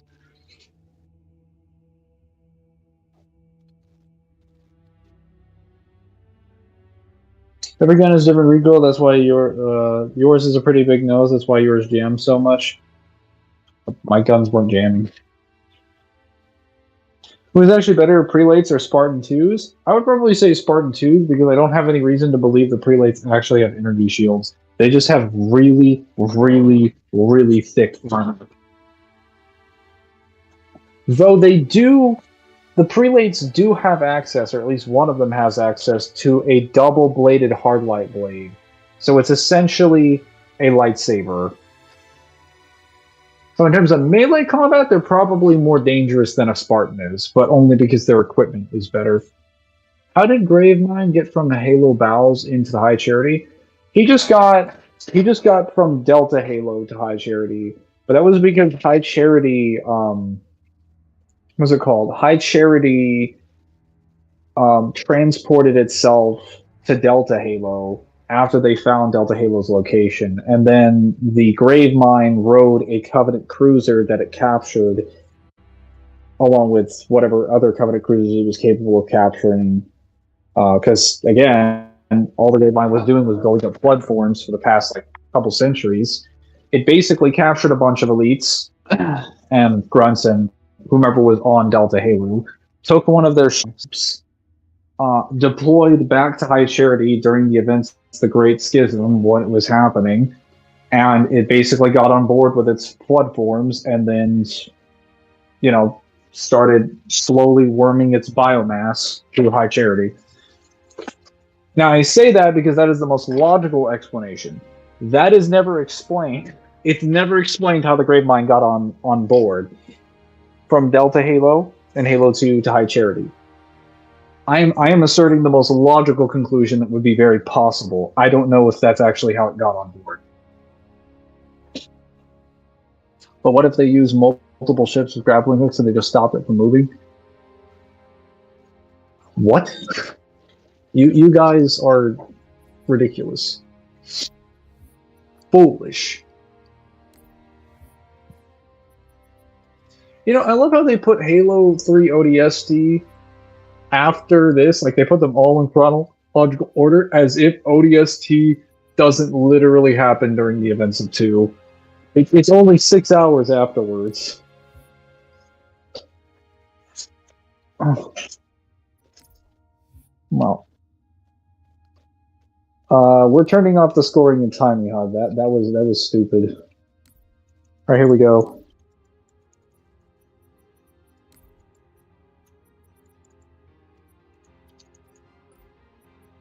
Not Boom. A birthday party. Cowbell. Inbreed. Pinata.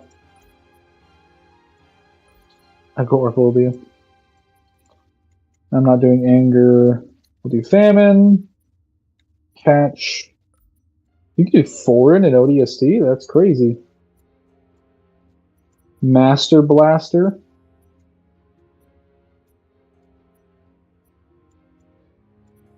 Wow, they added a lot of skulls for ODST.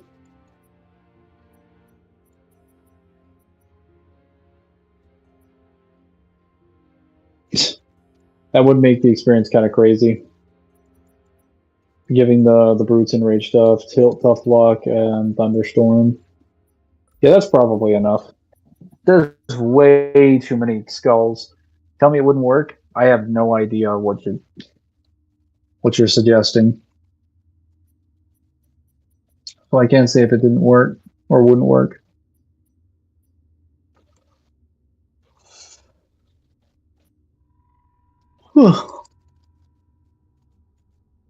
I think we can probably get through 2 Mombasa street levels, prepare to drop Kalahari Plaza, and then maybe Uplift Reserve.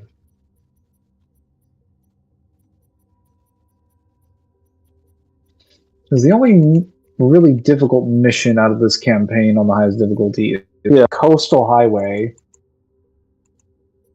The Kikomani Station is some stuff, but it's just kind of tedious. And New Mombasa Police Headquarters is kind of... It's mainly Coastal Highway. Alright.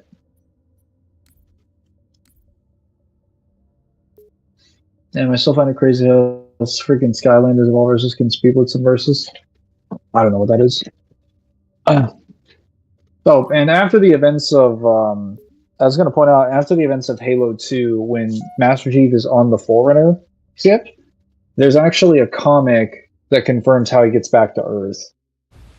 And it goes over his, what he's doing in the ship. Are you going to try and get all the video logs? No, I'm not going to do that. This is not a collectibles run. It's just a mythic run. Sorry. Earth is our last bastion, a carefully guarded secret. That turned out to be the biggest fucking lie ever. They have plenty of cities left. They just believe that Earth is like still the last major one.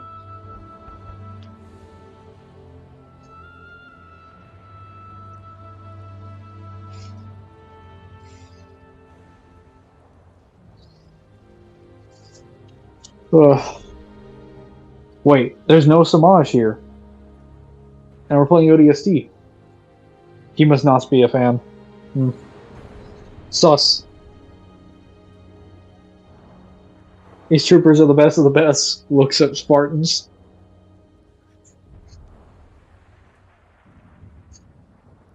Saving New Mombasa could be the most important mission of the war. Really? I mean, that seems kind of a little ridiculous considering stomping the Halo rings are there. The Navy put up a good fight. Of course they did. It's Earth. Better late than never. How about you show some respect, Romeo? Just saying, Dutch. They missed one. No. They left it for us.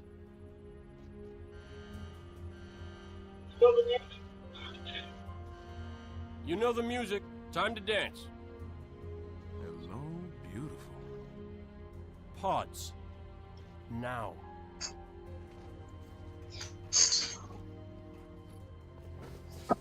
You can do it, Mangler. I'm not getting the video logs. Fuck you people. You're not making me get the video logs. I'm suggesting that multiple UNSC ships ship hooks into the Prophet ship so they can pull away from the portal. My orders. That would definitely not work. The Dreadnought weighs way more than any human ship. Even if they were to take all the ships in their fleet combined and were to put maximum thrusters and hooks into it, they still wouldn't have enough torque to pull that thing. Don't know, Mickey. I wasn't looking at her gear. I've been summoned by the Among Us fiends. You're not the one that was being summoned. It was actually Smaj, but okay, I guess I'll take that. Mango, do you agree with the Guts versus Nightmare Death battle? I don't. Soul Calibur. Tell us her name, Gunny? The Sussy Barco and rookies 1-8. Oh, there we go. We were summoned. What do you mean we? Are you a collective now? You and Samaj the same person? What the hell am I supposed to do with this inside a Covenant ship?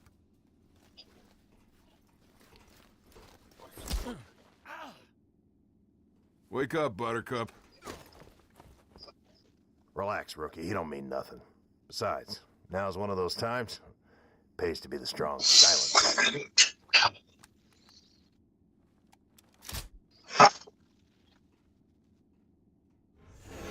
Saving the engineer was more important than saving New Mombasa.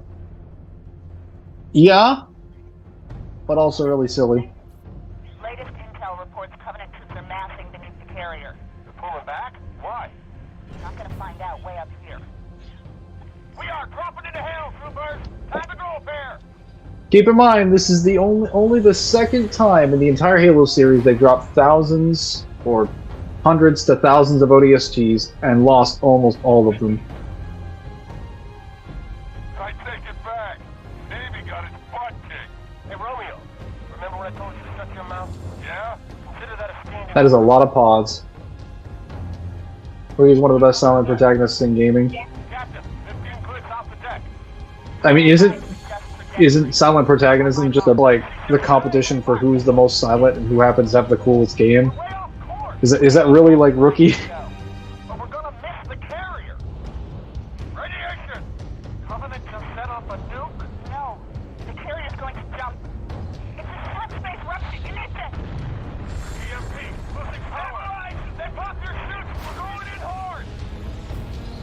Oh yeah, keep in mind the slip space jump. The reason why they're freaking out about that is that they didn't know that Covenant ships could slip space jump inside the atmosphere, and technically Covenant ships didn't know that too until right before the events of Halo 2 when Cortana did it with one of their ships, and a Covenant AI was able to relay this information back to the fleet, which they ended up finding out about this. And that ship jump happens during the events of Metropolis in Halo 2. This is 6 hours after the events of Metropolis, so this is like probably halfway or so through the Halo 2 campaign. Rookie killing the didactic precursors. Covenant AI? Yes, the Covenant do have AI in their flagships, carrier ships, and High Charity. It's a common misconception that the Covenant don't actually have AI. They've had AI for some time now. They just don't have like the same kind of smart AI that the UNSC do. It's more dumb AI, but dumb AIs, when it comes to functions and their basic functions, are pretty much identical to a smart AI. There is no meaningful difference between a smart AI and a dumb AI when it comes to most of their core functions. It's just that when it comes to creativity and ingenuity, a dumb AI does not have ingenuity or creativity. And in terms of their core intellect, smart AIs are far more intelligent and can hold far more data.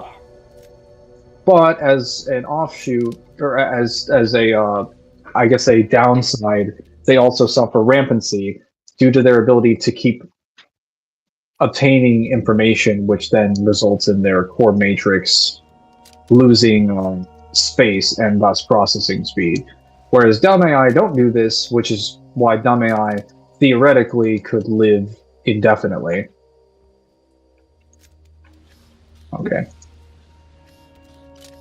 Convenient AI? No, Covenant AI.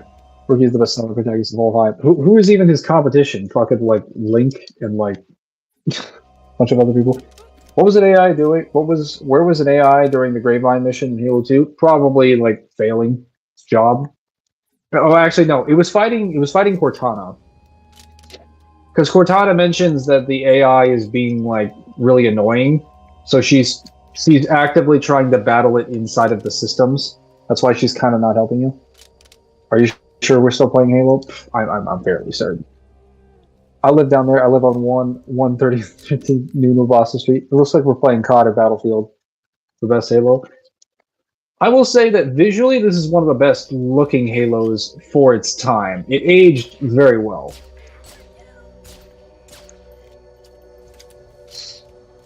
The visor system does as well.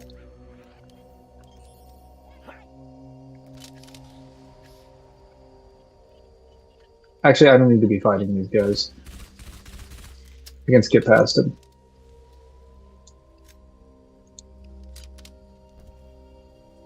Healthcare on demand. Oh, by the way, the whole like med pack thing, being able to heal you as a healthcare on demand, that seems like a gameplay mechanic, but that's not actually like far from it. Most medical facilities in the UNSC can treat you for injuries and that include anything from bullet wounds to life-threatening surgeries to like dismembered limbs. They can treat you for that stuff pretty effectively, and it's not like in reality where it needs to be a scientific miracle for them to save you. They can save you pretty easily. It's pretty convenient for them to do so. Their medical science is kind of bonkers.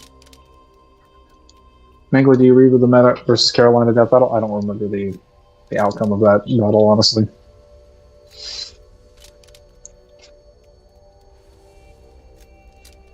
Meta should have won that death battle? Oh, I guess he lost. I forgot what they gave him. Will the Covenant fringe species of the unit been able to activate the rings for the Covenant due to how similar their hands are to the humans? Probably not, because the reason why the humans are able to activate the rings is because they were given a gauche by the what's that fucking called? The librarian. that was to ensure that they were the successors of the mantle thing. Keep in mind, like, having the DNA of the Forerunners, that's all well and good if you didn't write any actual lore for the series. But when 343 wrote the Forerunners, they explained that the Forerunners can basically make whatever they want with whatever tools and resources they want, and they can reshape their biology. So having their same DNA doesn't really allow you to access their tech. They can DNA lock you out of their own weapons and stuff. So they specifically made it so that only humanity could access their weapons and their tools. It was all part of the plan. Where the hell's...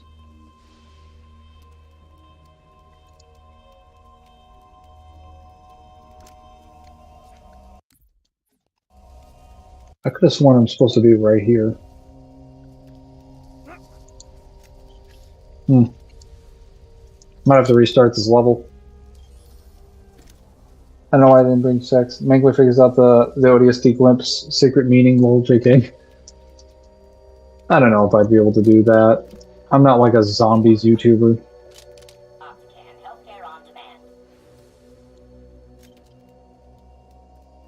I'm just a simple man. Wait. Movement.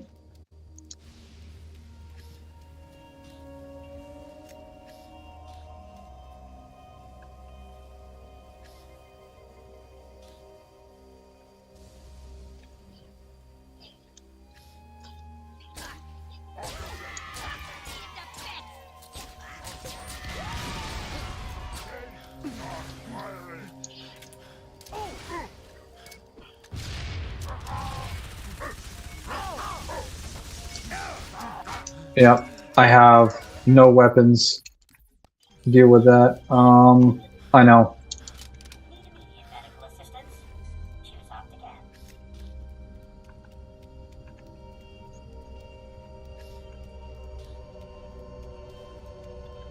Just keep.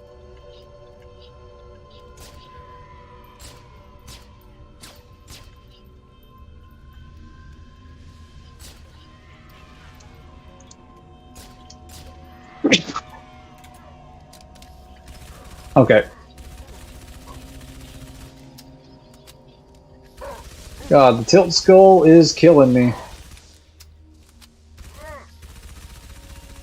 Your armor's not gonna last much longer.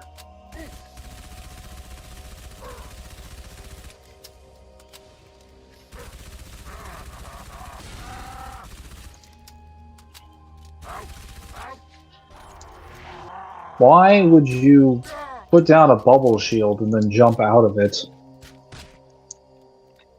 Ooh. Link, the new kid from South Park, Stick of Truth, Claude from Grand Theft Auto, Phil from Portal Doomslayer, Jack from Bioshock, Corvale Atano from Dishonored. I'm pretty sure, aside from Jack, you also have Subject Delta from Bioshock 2. There's probably a few others.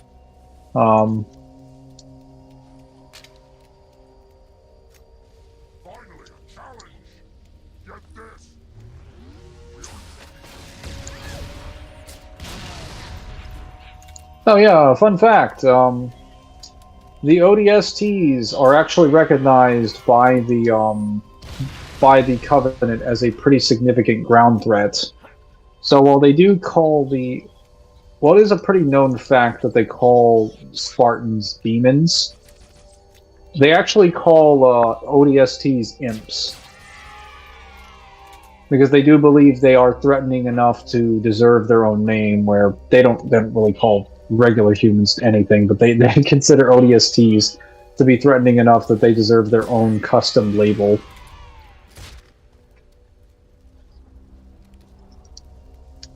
Well, Gordon Freeman from Half-Life, Master Chief.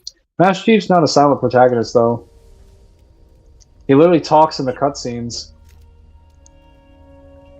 He also talks during gameplay from 4 onwards.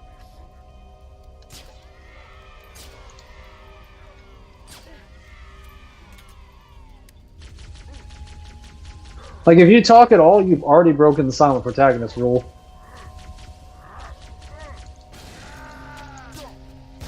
You've lost your silence privileges. if such a thing exists.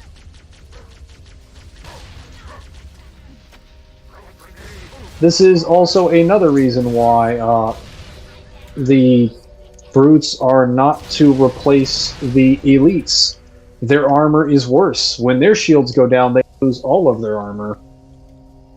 When the elite shield go down, they just recharge. They lose because their armor and their weapons aren't worse. It's not normally. Wait, not Master Chief. He says Source in Infinite.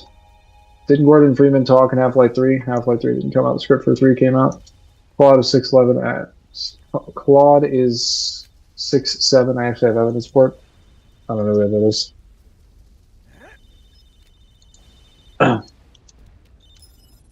Yes. Rookie has acquired the Superintendent, which is a second-generation dumb AI. If I'm not mistaken, dumb AIs actually only go up to the second gen, because after that, most of the AIs became smart AIs. Whereas smart AIs go all the way up to 5th gen. But I thought Half-Life 3 was a myth, in theory. Some persons see 6'6", some 6'7". If not, he's taller than Mickey, Hemsfitz, Luigi, Butler or not. In GTA 3 beta states that Butler is 6'3". I don't know who that is. I don't play GTA.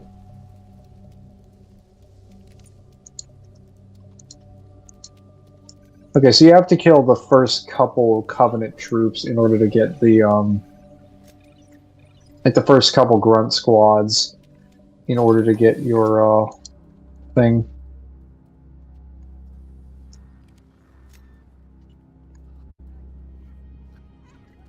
Your superintendent.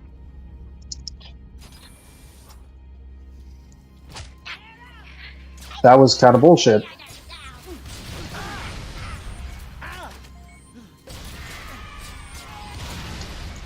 Yeah, that was bullshit. He literally turned around when he had no reason to assume I was there. Okay, well, we're gonna fix that by jumping. Nope, he's still turned around. Okay, he's just scripted to fuck up my stealth section. That is so stupid. Bullshit design. Why would you give me the opportunity to stealth someone and then fake me out?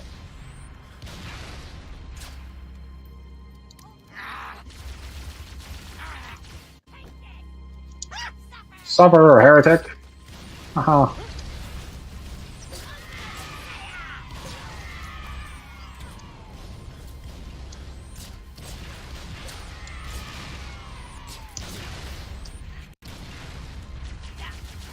Are you done?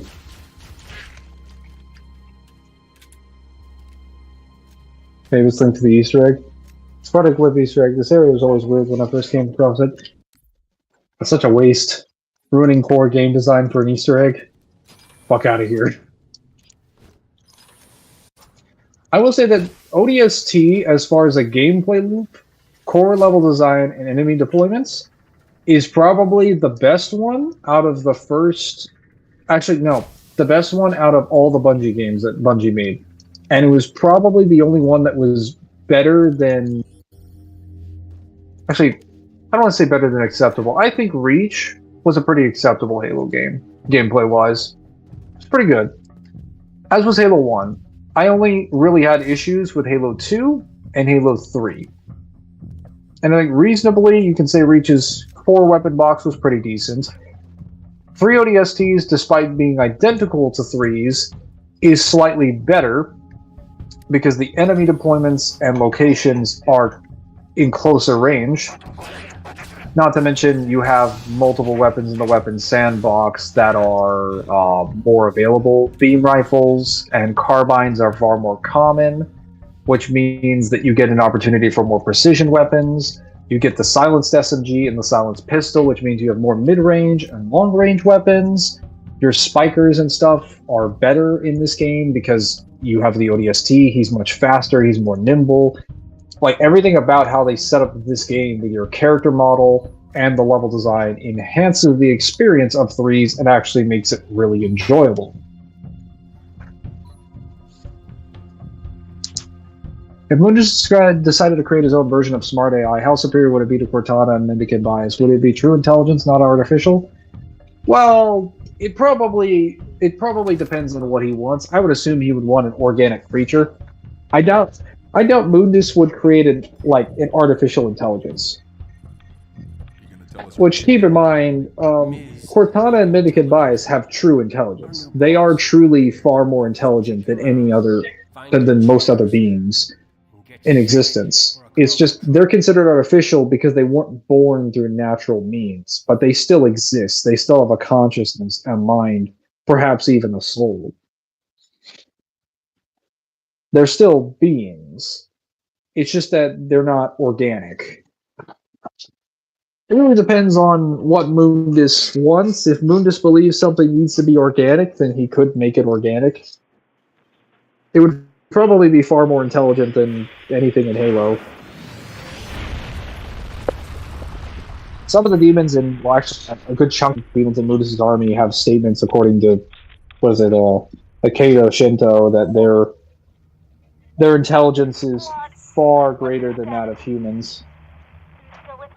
And having extremely high intelligence for demons not only allows you to understand the demonic language, which is a conceptual language that can't be expressed in physical letters, but you can also understand any other language just by the nature of how big your brain is, according to Cerberus' description.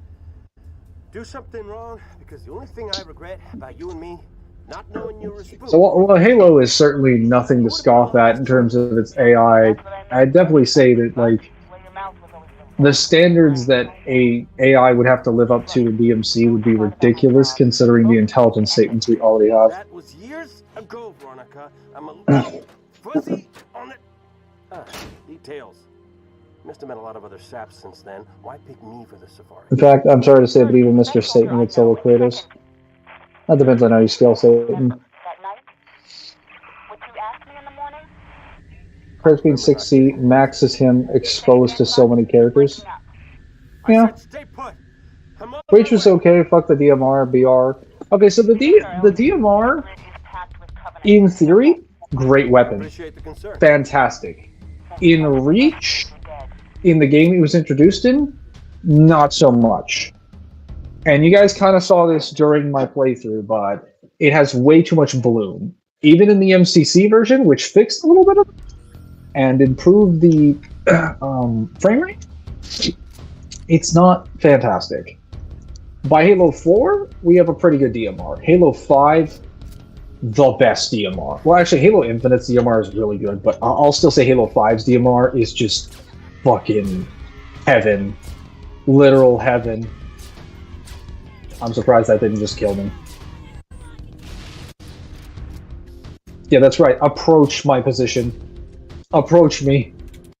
You can't. That's right. Run away, fools.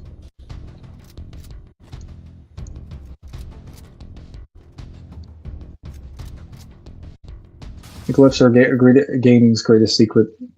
I thought that was the stuff for fucking zombies, but whatever. But Kratos and Skylanders watch him get wrecked by a chompy Lamau. I don't know what it is.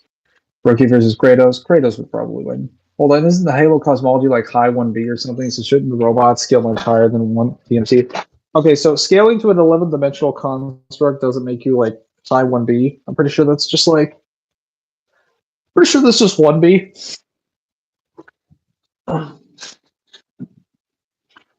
And as far as scaling higher than DMC, while it would scale higher, the intelligence feats would not.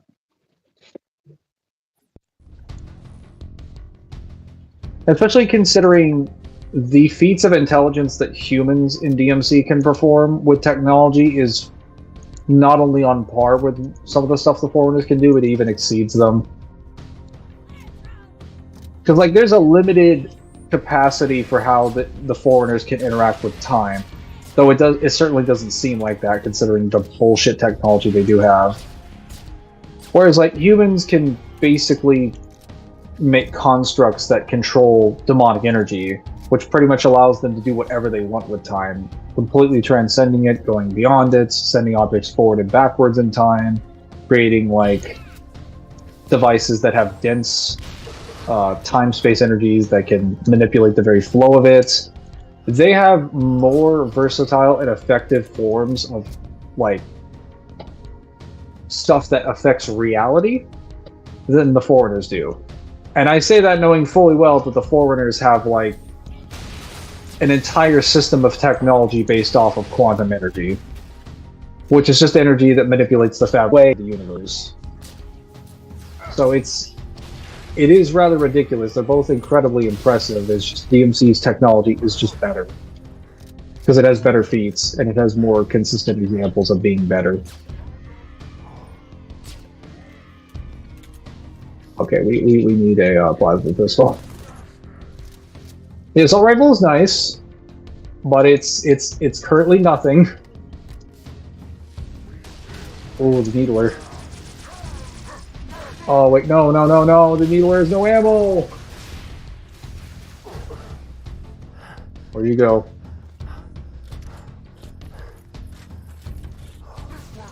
You are stuck. Goodbye. Oh, you're alive. What the fuck?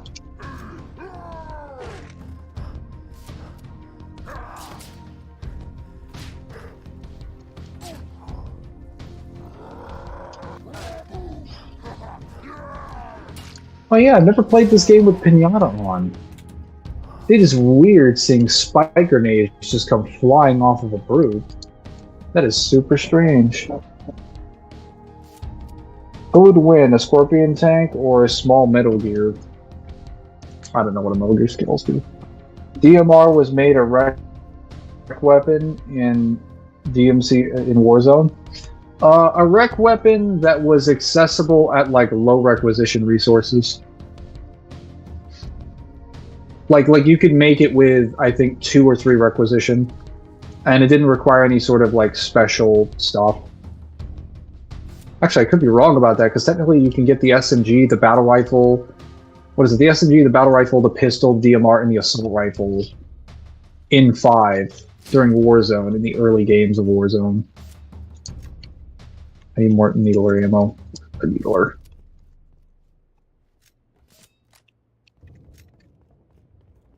More needler ammo. Where'd you go?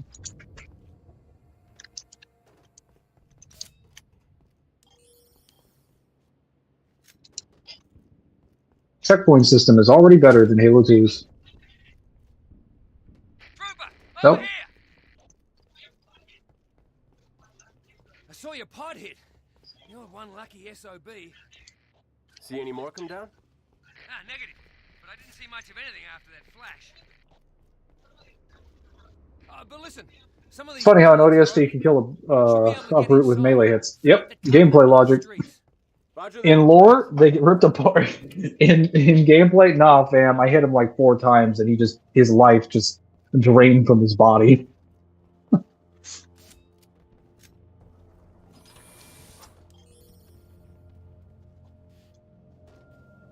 Right, I thought it was downplaying Halo by saying how 1B, how intriguing and complex the story is. So it's just 1B. Okay, so I say 1B. It's like it's whatever 11 dimensions is on versus Battle Wiki. Oh, hey, hang on.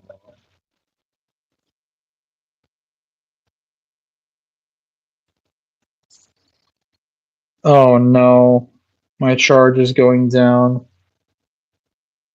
Give me a moment.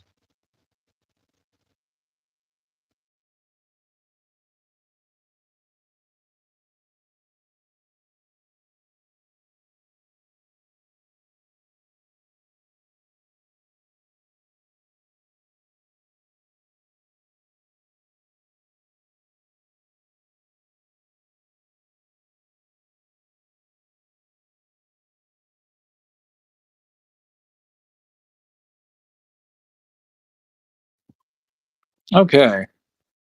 Well, we're on speakerphone now, lads. We will have to deal with speakerphone while I charge these earbuds. Let me check VSP. What's the tiering system that they have?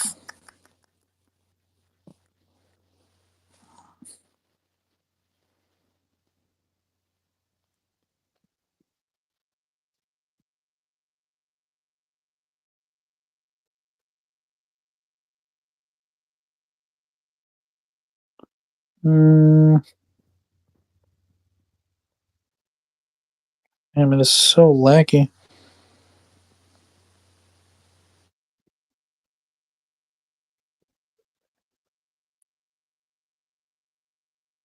Oh no, it's high 1C, not 1B. My bad.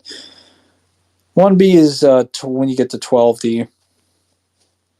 So if there's a space beyond the main slip space dimensions, then Halo would be 1B. It's high. It's at the very top of high 1C.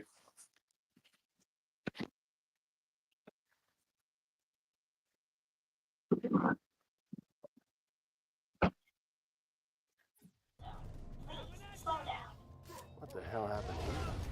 Final notice. Bill past due.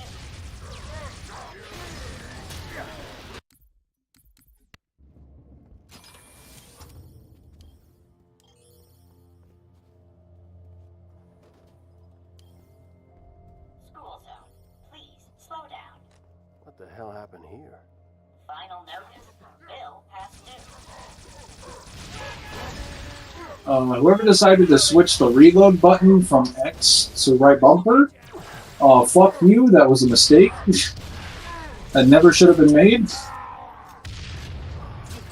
One of the worst decisions by far ever happened in a Halo game.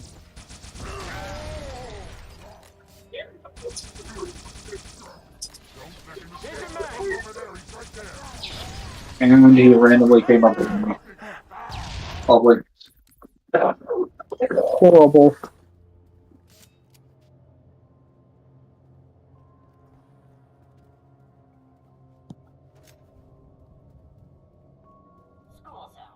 Only the precursor skill 1B, right?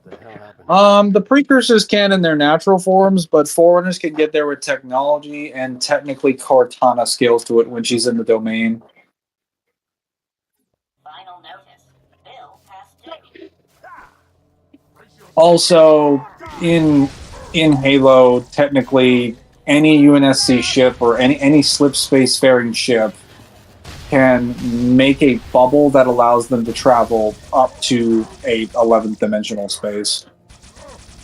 So even if they didn't scale to it, they can travel to those spaces with their technology alone.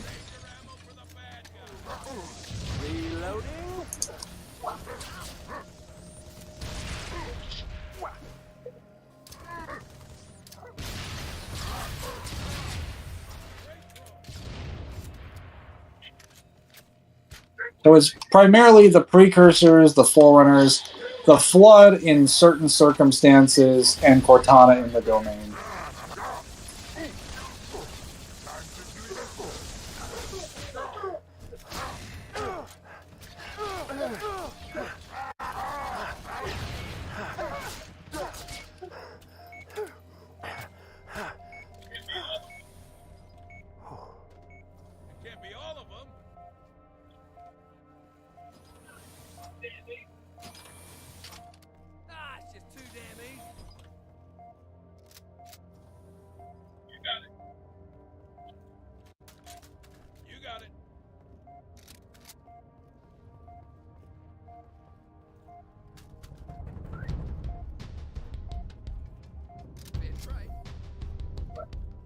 Last mag.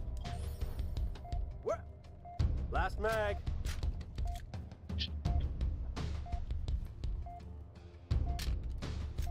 I need more health. Where's the medic?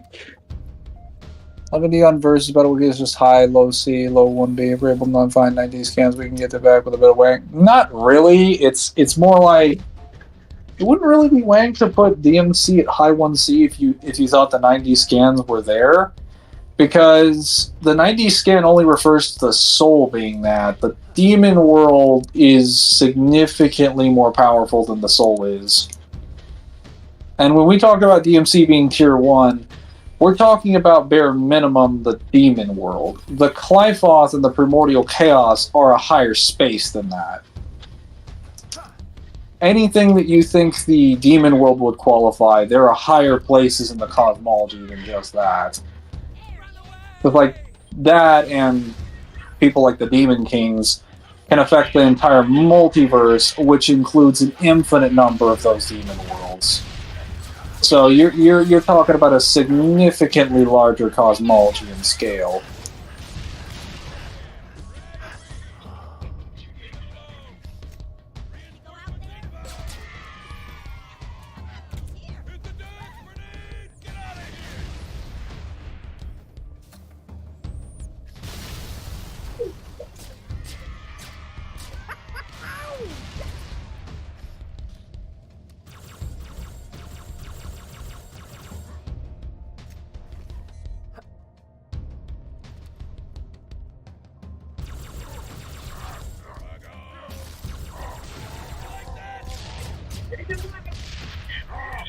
And headshot. Changing mags. That can't be it. Nothing personal, you understand? I swear to God. Where's that other Marine that... Oh, he must have died. All splendid of the feats that seems impressive, also not. In one part, a mech is hit with an air kid which shoots out through buildings and mass walls, while the mech only got like a small hole. It's an impressive feat. Basically, the mech did stop working, basically short-circuiting. Yes, I English, wait, correction, it doesn't shatter through buildings and walls, it shatters buildings and walls. Wow.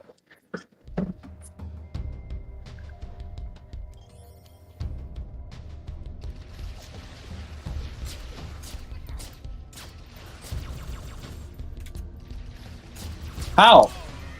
What did he explode from? There was nothing there to explode.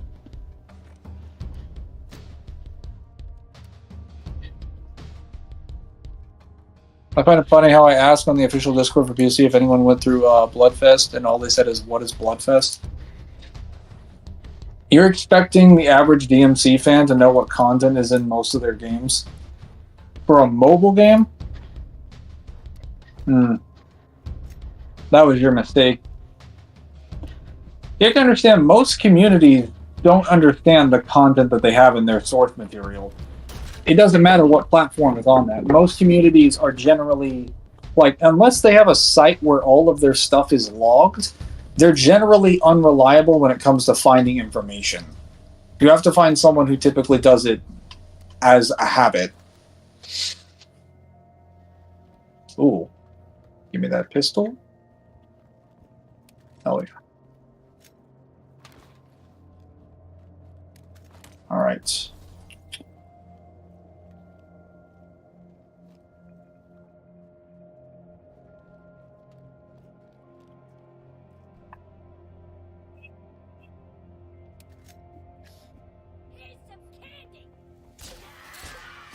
Whoa.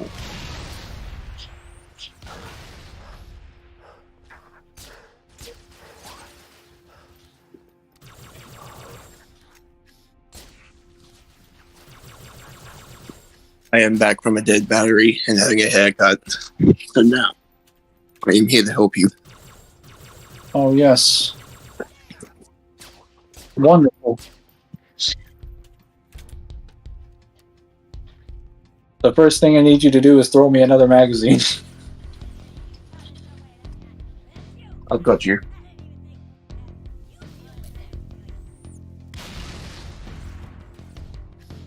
If you're wondering about the sound right now, I don't have my earbuds, and they have to charge, but they'll be back in probably in like 20-30 minutes. Is he shooting? Oh, there he is. Got him.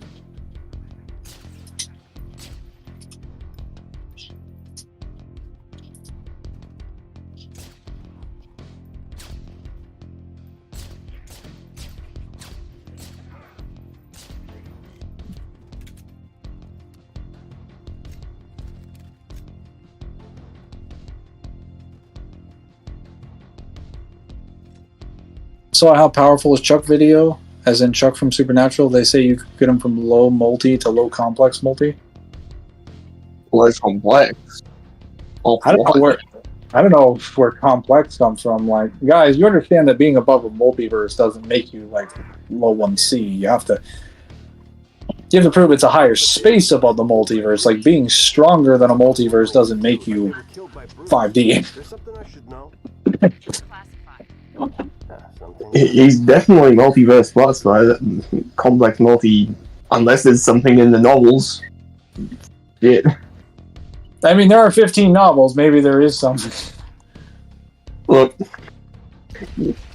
you've exhausted yourself going through the Halo novels. I'll go through the supernatural ones. Yeah, I'm not going. I finally managed to get all the Halo novels, and then I found out the other day there were more guidebooks I missed. So of course I did what any person would do, and I lost my shit. Naturally.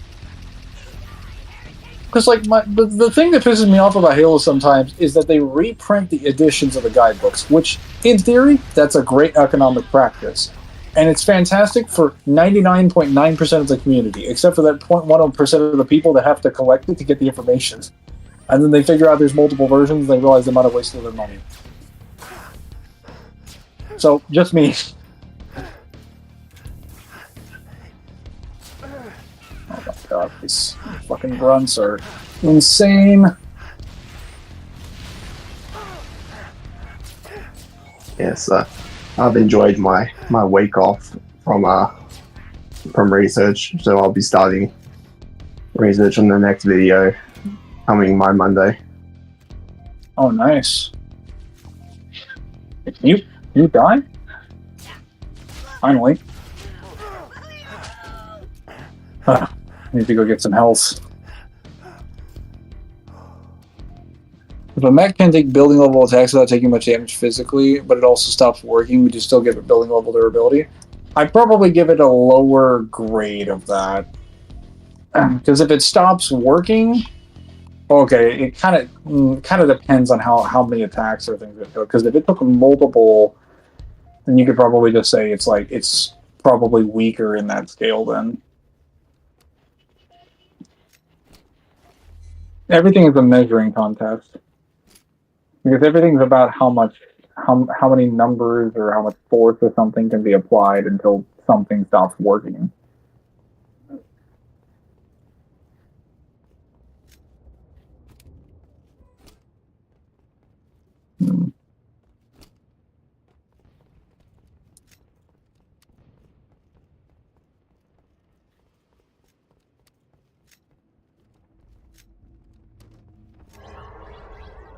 Oh, that's nice. Take this.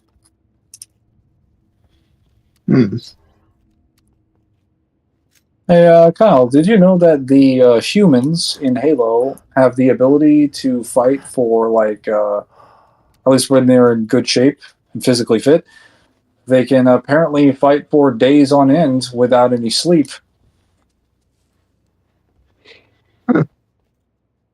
Well, granted, if they do, they suffer the same conditions as humans in reality, but it's like more of a minor inconvenience that can maybe become a problem, but not really.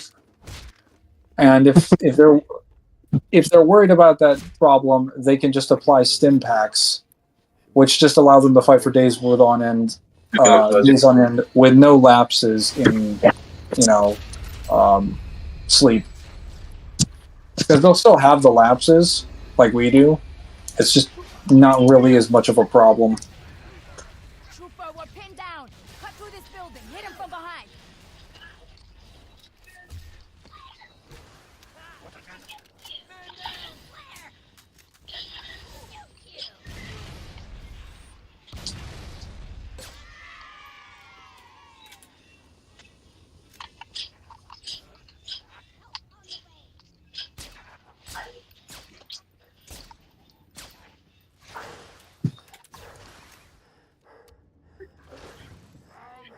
Location.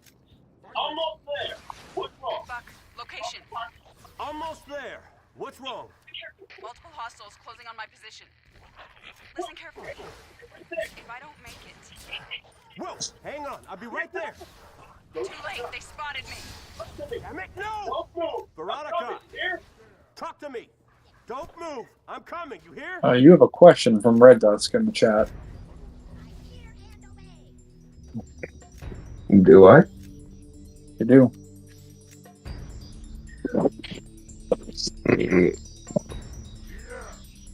See what this question is.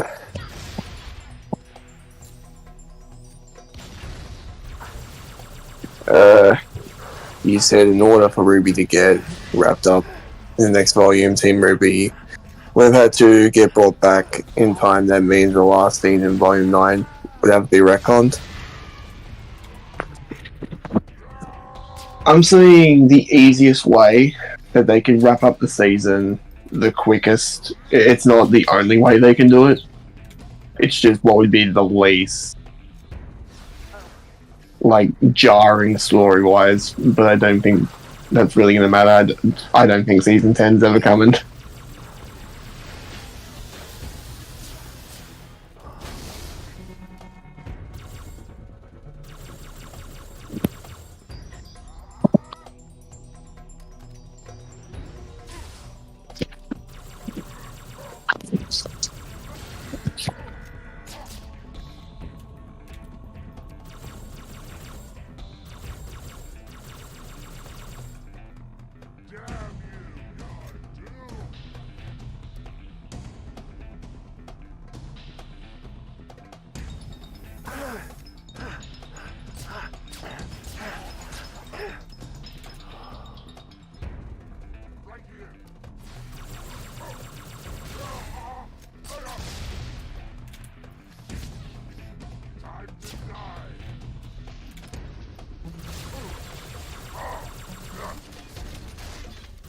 Okay, killed them all. That was easy.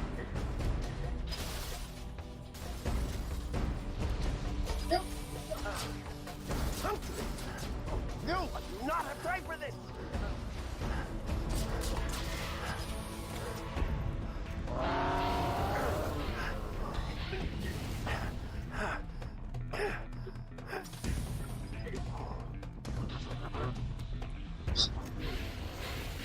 They're not fighting the hunters because we do not have to.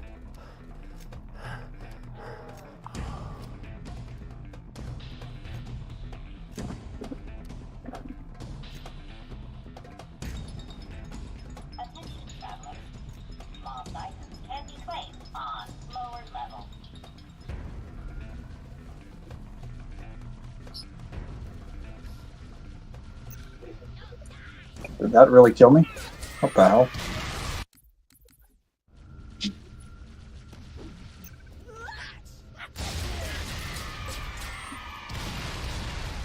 Got them all.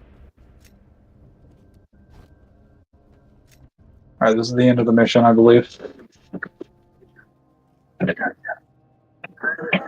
here. I got you.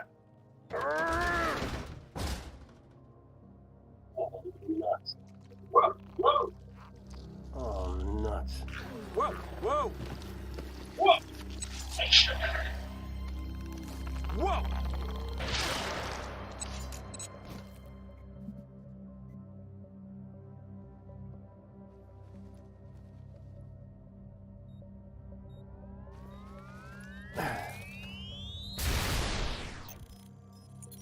If Volume 10 does happen, that will definitely have to be the last season they're ever going to have.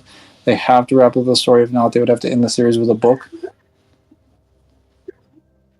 I reckon the way it's gonna go is if they can never get greenlit, they're just gonna finish it off in a novel. You got your ears on? Oh, I get it. No, I don't. Permission to speak. Which, in all intents and purposes, when it comes to story, probably wouldn't be the worst thing for them to do, because they can at least like take their time to flesh it out as much as possible. You're from Mickey, Dutch? Negative. The rookie. We need to get above this crap. Ruby's biggest problem with its story is that it established that Salem can't be killed by anything. So unless the genie is wrong and the fucking Silver Eyes have a secret power that we don't know about, it would make more sense that Salem just wins. Because if they really wanted to be like really based and basically lead back to what the series is supposed to be based on, which is the dark stories of the Brothers Grimm, they would have Salem win, and the world fall to darkness. Only to open it up for the sequel series.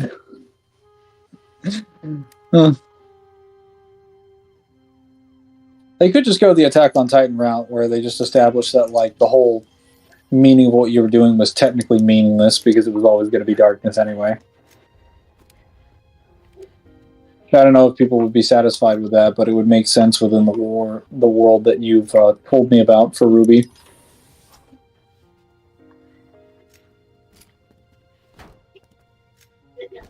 Yeah,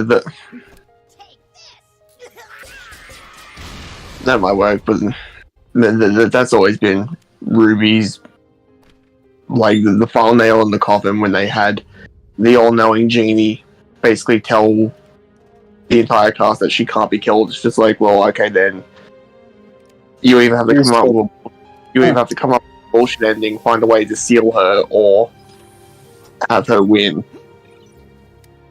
I mean, sealing is fine generally. It's just like, just make sure to give it a good story and make it not like seem contrived. Well, here's the problem: is that like this is supposed to be like an omniscient genie that's supposed to know everything about anything. So if anything kills Salem, then it shows that the genie is not as all-knowing as it leads to be. Well, this is kind of where I have to ask the question of like, how do you have to word your questions? Because if you have to be specific, and if the answer was how, what was the question? Was the question just how do we kill Salem? The question is there a way to kill Salem?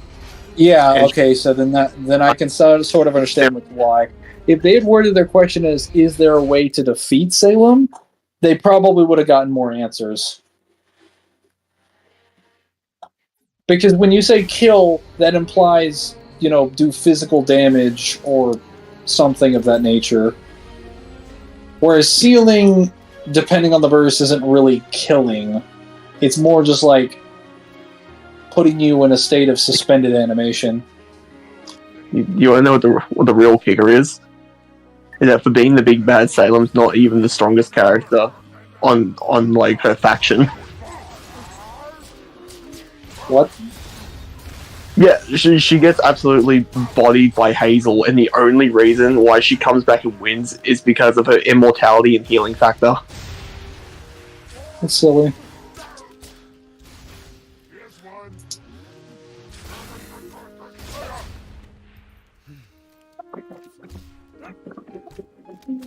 Osmond asked, how do I stop Salem? Okay, alright, well, then... Well, what was the genie's answer? Was it you can't, or you can't kill Salem? There is no way to... I think it was there's no way to kill her or no way to stop her. It is worth noting that there is a bit of a difference between saying, like, there's no way to kill someone, there's no way to stop them. There's also multiple meanings for how you would say stop a person, because stop can be the difference between ending their ambitions and also just putting a halt to them. It's the reason why I say, like, if they were, like, really smart, they would have had them go to the past, because as much as it would be a cop-out, kill her before she gets her powers. Jen said you can't kill Salem. Okay, so that means that if Ozpin asked, how do I stop Salem? And Jen answers, when you can't kill her, that means Jen was under the impression that Ozpin was asking if it was possible to kill her. Because even though Ozpin was asking how to stop them, he answers with, you can't kill her, which means Jen assumes that Ozpin is asking how to kill Salem. So that technically means, just by conventional means, you cannot kill Salem, but it is probably possible to take her out with other means. It's just, as you make it clear, your series hasn't bothered to actually give any answers on how to do that. The problem is that the series doesn't really go into any kind of explicit detail on how to seal her, and the only time we ever see sealing is when Ruby loses control of her powers at the end of season 3, but other than that, it's like never shown again. I mean, I always assumed they were going to use Ruby's silver eyes to seal Salem, since that was kind of supposed to be something significant. But then they went nowhere with it. Let's kill her before she's cursed. Throw her into space. That's what they did to Jason.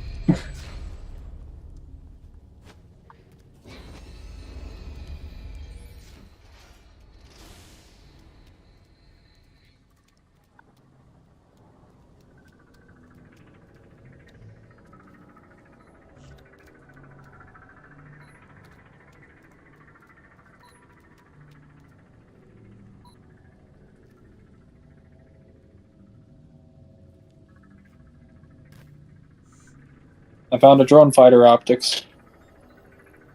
You hear from Mickey, Dutch? Negative. We need to get above this crap. Link with the B-net. One of our drones must have seen what they hit. Ruby only uses the silver eyes when the plot needs her. Figured.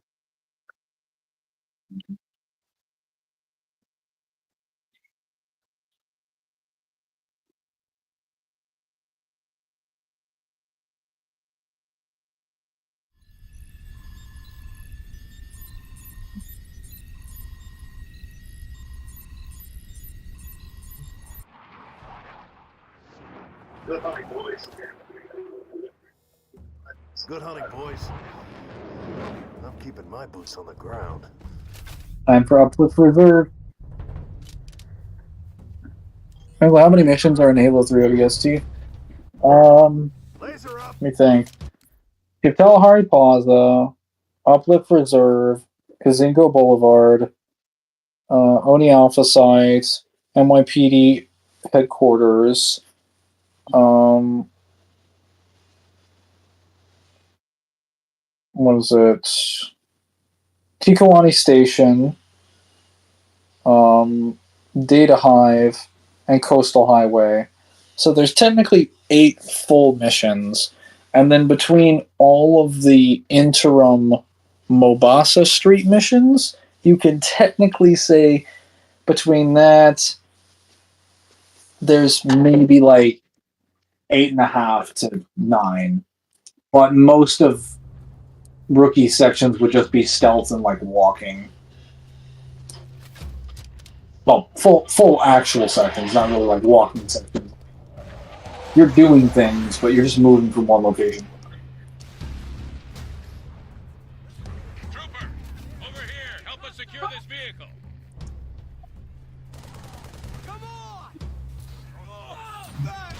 That was a mistake. Trooper, over here. Help us secure this vehicle. Thank you.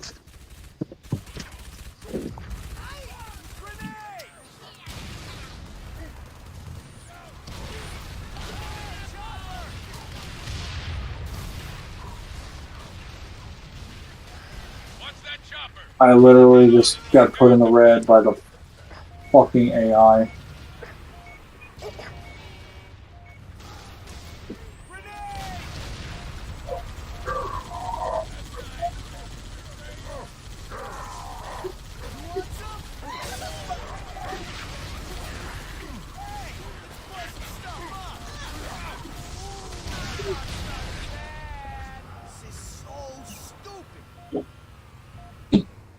I guess because throwing Jason in space really worked so well. I mean, it kind of did until they decided to make a movie about it.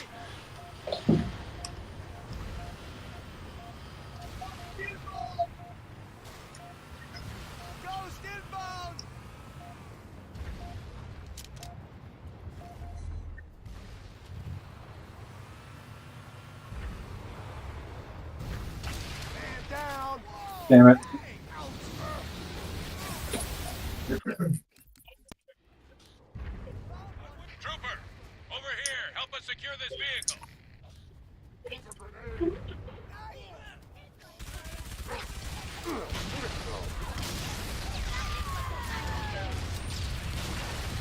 Damn it. Oh, fuck. That was a mistake. Trooper, over here. Help us secure this vehicle.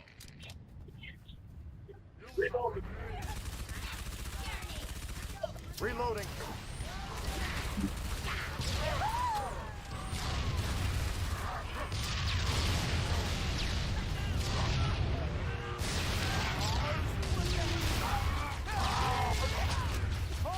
Your fire!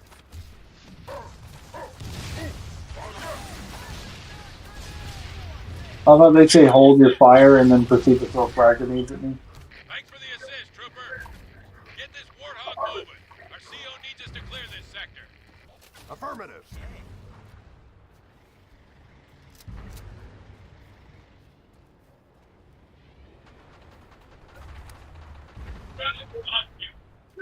Let's do this, Trooper. You drive, I'll shoot. You got it. Don't worry, I know how to drive one of these. Help! I'm on the gunner seat. Careful! Come on! We'll need the hog if we're gonna take out all this Covenant armor.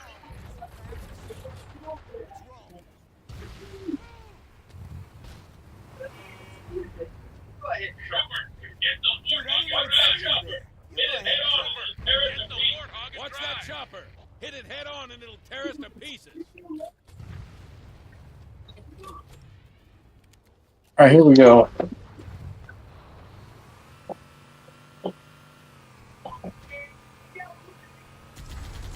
Oh man, they got a raid! Keep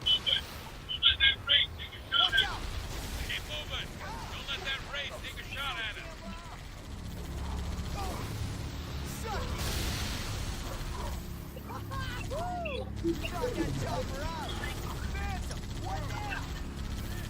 Swing around behind the race. He's got less armor in back.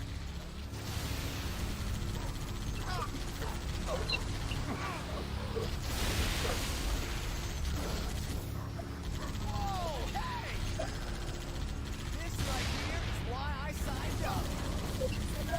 Come and get it!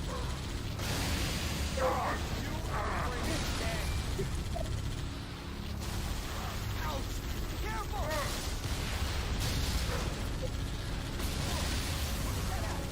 Get your ass in here!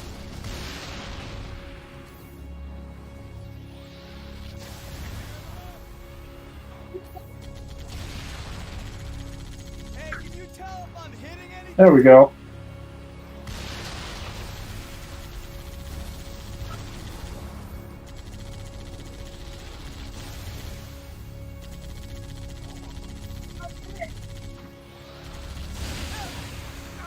Killed them all. What if Goku was in Ruby? He probably would win.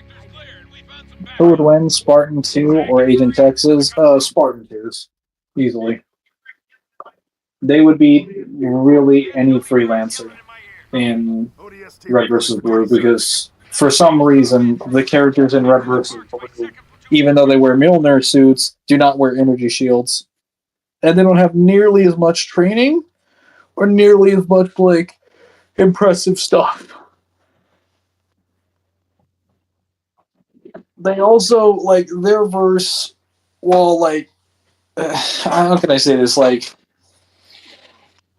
I guess Halo technically is canon to Red versus Blue, so they'd have the same equipment, but the problem is that they don't use that equipment really as effectively. They haven't had as much training, and they're also just not they're not using it correctly at all. Like Mjolnir suits don't have an optional energy shield system. They're supposed to have an energy shield system. But for some reason they never have them in Red vs. Blue. Like you shoot a character in the head in their armor, they're dead. Scattered. Dead. I don't know. That's too bad. We're gonna need all the men we can get.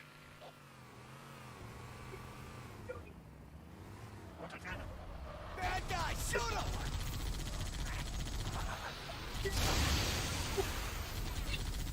Watch it! Move!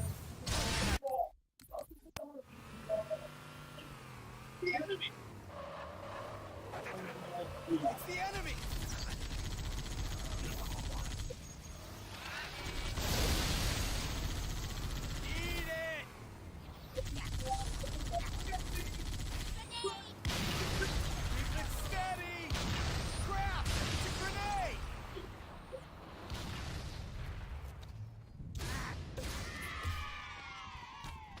Red vs. Blue does reference Halo events.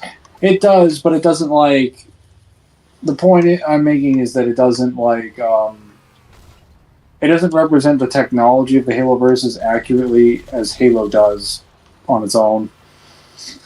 So I guess that doesn't really mean too much, considering Bungie didn't do a good job either.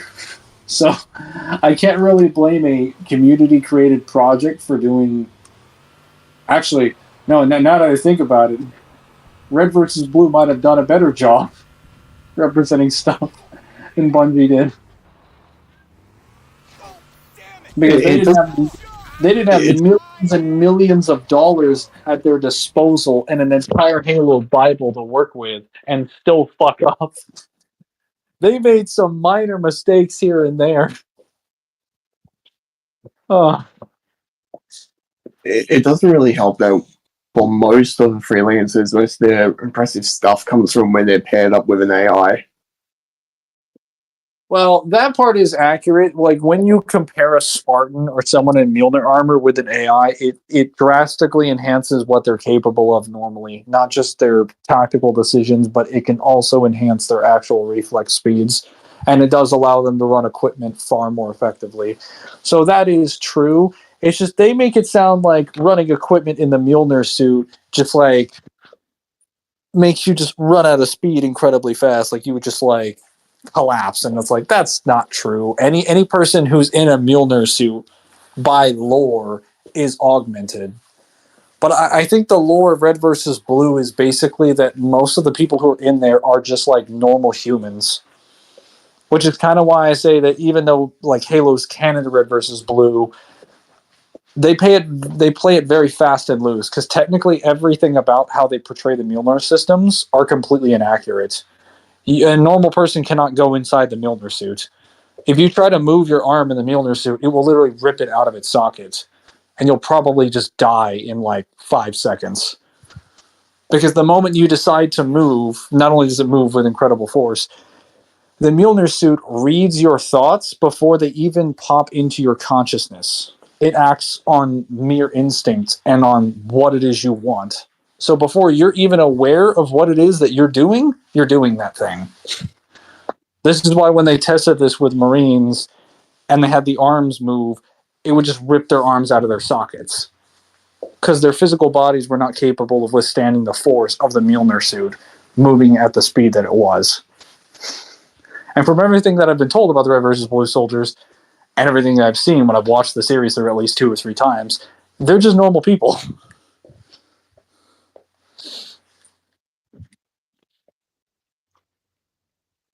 All right, let me try the earbuds now. Oh, well, I'll try one, I guess.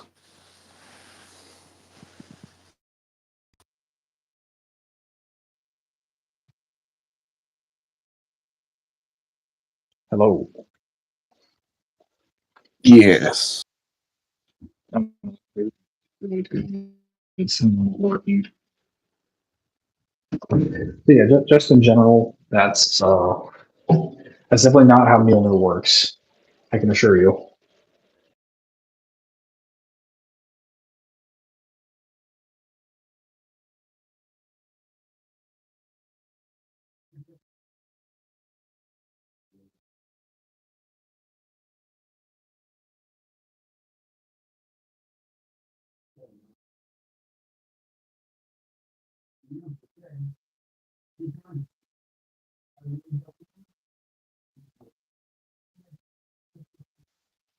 Actually, I could be wrong about this, but I think now that I'm thinking about it, the ODST, or not the ODST, the Red vs. Blue Soldiers might be less armored in worse than an actual ODST.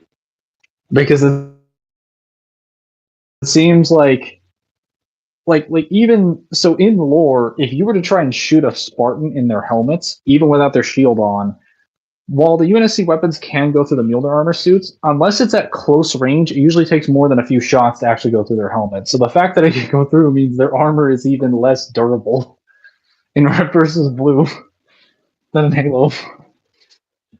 So unironically, an ODST's armor might be better than the Freelancer armor in the Red versus Blue series.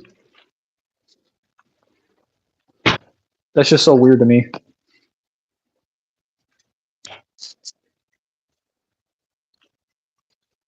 Somebody left the microwave open. That's not good.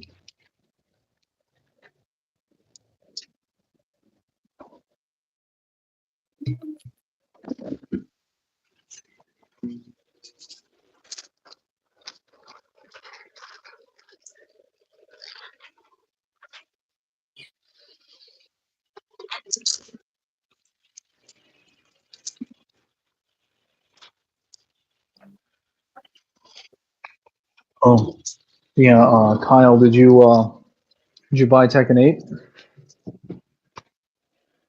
It's currently downloading. Did you pre-order it or no? No, it was a little bit too expensive at the moment. Wait. What do you mean? Pre-ordering it should cost the same amount of money as buying it. Oh, you mean the base version? I thought you were asking if I got like a special edition. No. I mean, you can pre-order the deluxe editions if you want, but like, I just got base.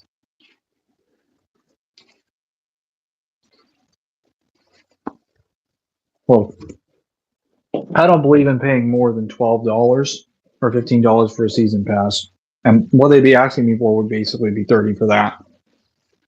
But I don't care too much about the character. Old Pat. Could Dante kill Salem? If what you guys are telling me is true about her immortality, probably. Her immortality is not that good. It's literally your stock standard. Like, can't die by natural causes, and like, can't die by age. Is it at least regenerative? It is, but it's not instant.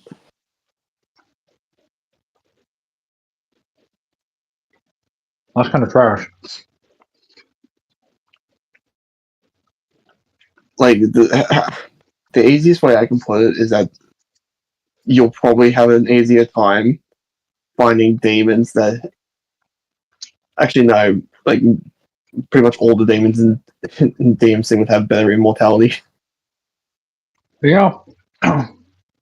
Again, demons can kill other demons and reduce them to nothing but like a fucking soul, or in some cases, fragments of one, despite their immortalities.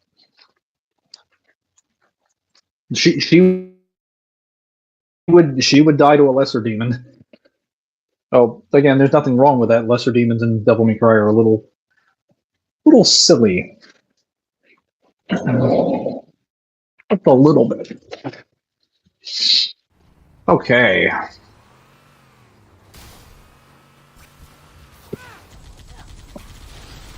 Whoa, no. Oh, no. Oh, well, that was my death.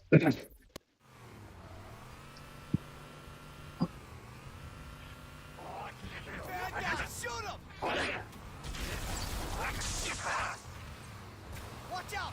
Incoming!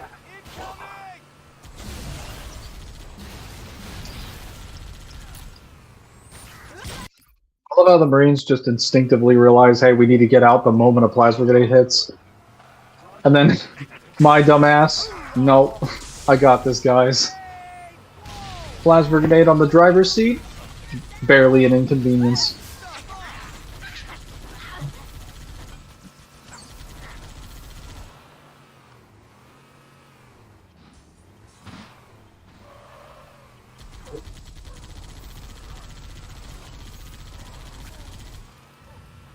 This right here is why I signed up. That's some fancy driving. Incoming! Watch it!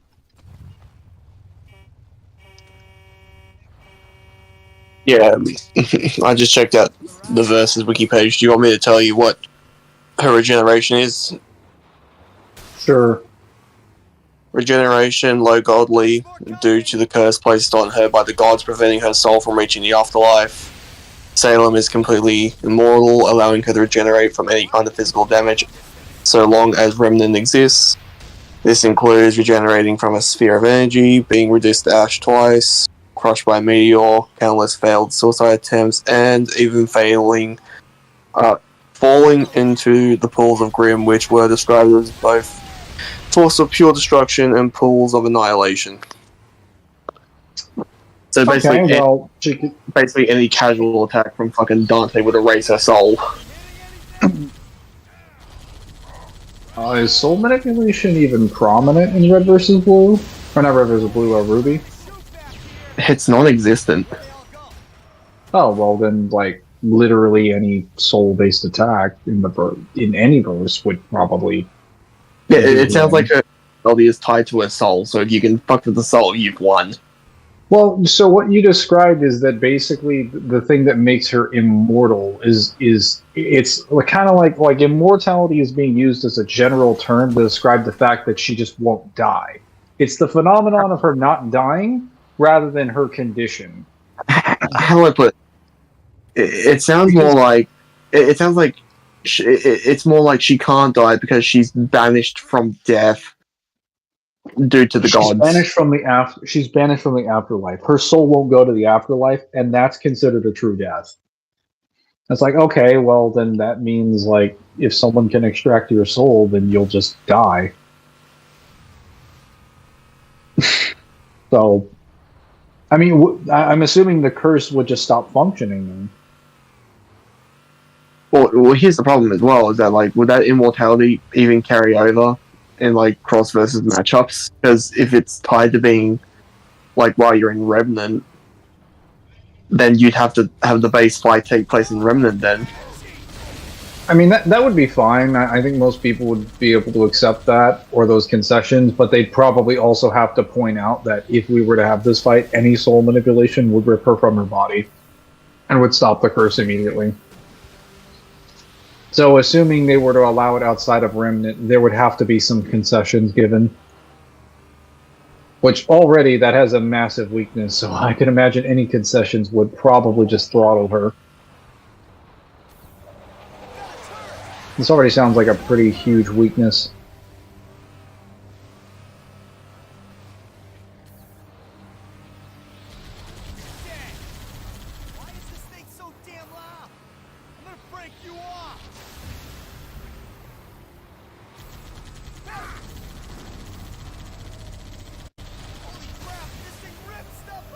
This, guys, is why you give your Marines rocket launchers, sniper rifles, and Spartan lasers.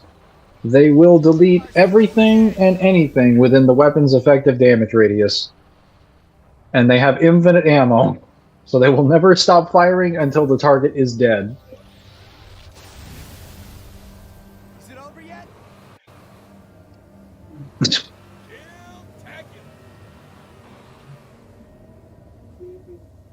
Oh, I got another Marine on a Ghost. That's kind of cool.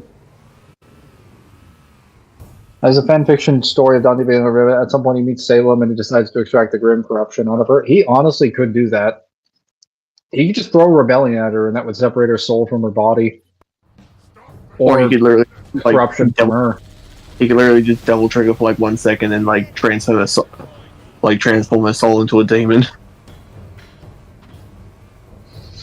And like he could do any number of things, but like he has the ability to exorcise people from demons, and it's really stupidly simple. He just throws rebellion at you, and in the process, he not only kills the demon, he saves you, and you're completely unharmed. It's actually so stupidly effective. It kind of makes me angry every time I see an exorcism story now. Because I just sit there like, you guys are going through the. You guys are going through this incredibly extensive, like, oh, I gotta go find a fucking free, like, I gotta take my child to the hospital. Oh, we don't know what's wrong with her. I have to go find a mystic who then has to call up, like, the father priest who's been at the church and has been doused in the holy water 50 times, has to read, like, 5 different Roman numerals, 10 passages from the Bible, thoughts and prayers, and then maybe the demon gets extracted. Dante's just like, oh, just I chuck my sword. I chucked my sword and it did about the same amount. It solved the problem more effectively than you with all your resources. He did it to save her? Yeah, no, I'm saying just like in general, exorcism stories are always so funny because the priests usually have to go through this ridiculous amount of effort, and the family too, to save their child. Like an absurd amount of effort. They gotta follow like this 10-step process to exorcise the demon.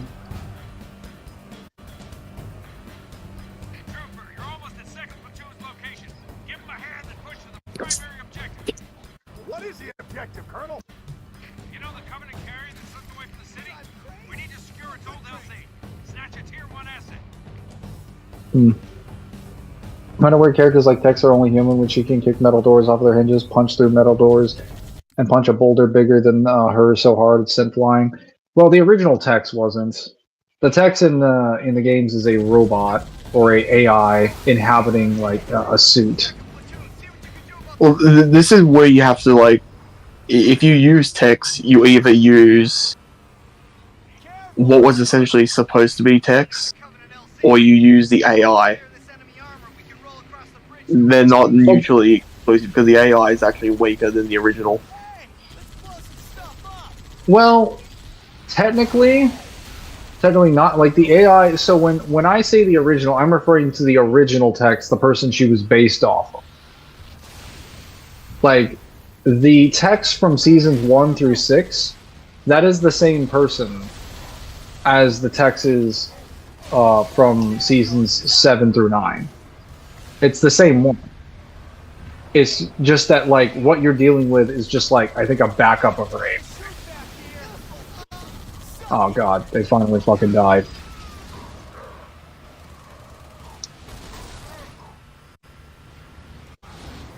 Finally.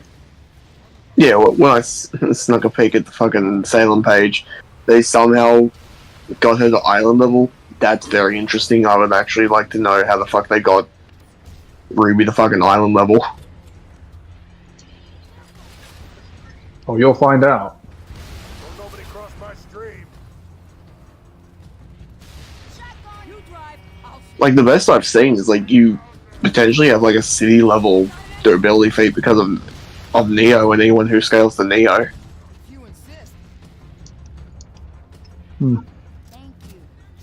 Yes.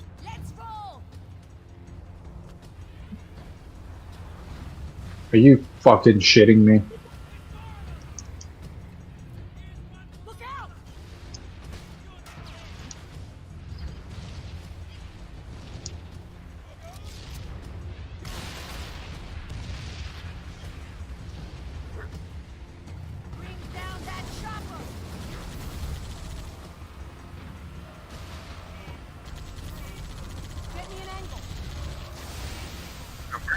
Chopper.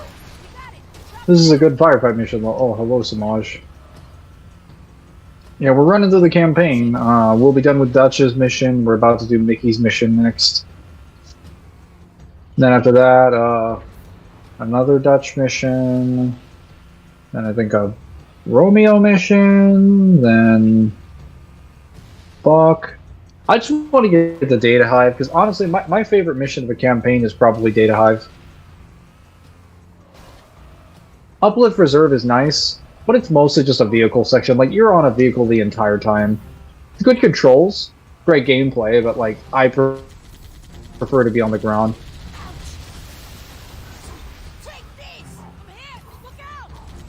Like, vehicles are nice in Halo. They're generally pretty cool. But unless I have incredibly good sound effects for the game and, like, amazing visuals like probably 5 or Infinite, and then I also have an incredibly addictive gameplay loop, which vehicles don't really have that addictive gameplay loop. They have an acceptable game, I think. What the hell? How did... Oh, they just have another fill rod. I'll generally enjoy like a section or two, but not an entire level.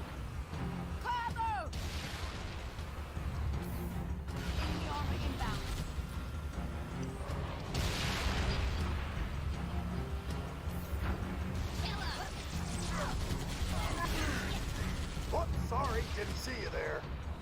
Well done.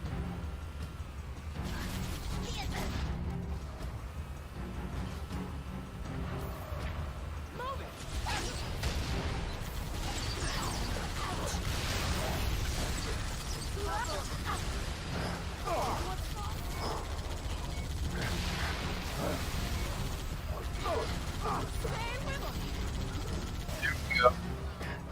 Push up.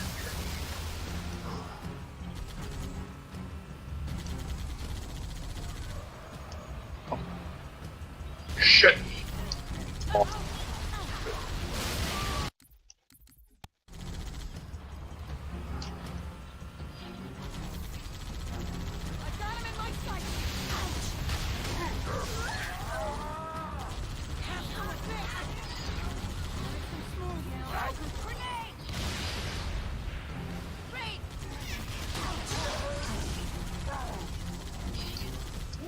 we died.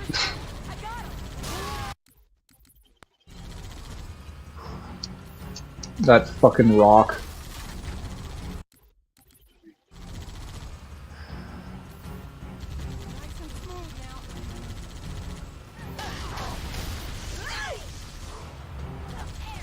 Okay, can I? I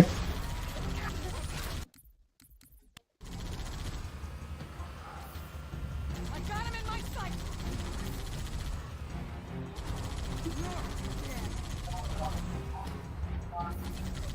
I got an angle.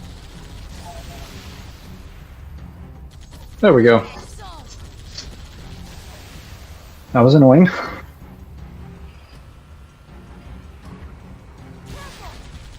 Get me an angle. They got a rate. Watch it.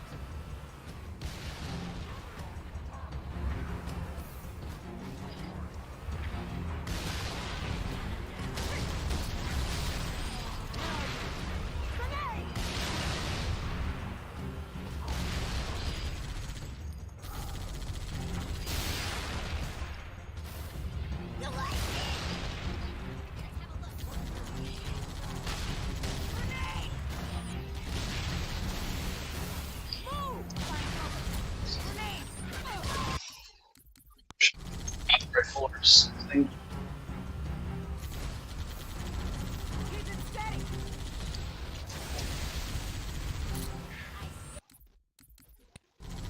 One who sends a boulder flying is the one who fights the meta, which is seasons 1 to season 6.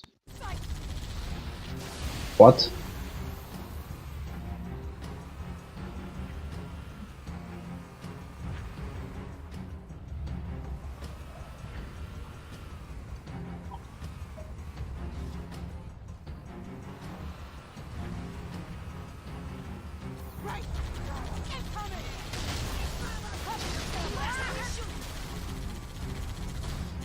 See you in hell.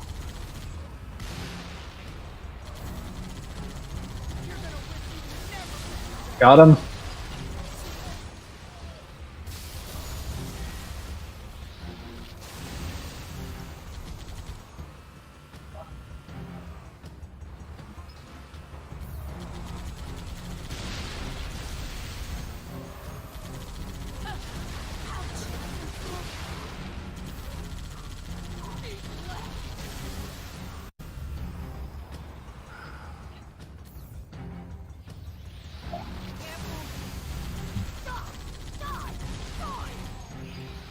That barely missed us. Trooper, drive towards the space elevator. It'll lead you to the bridge.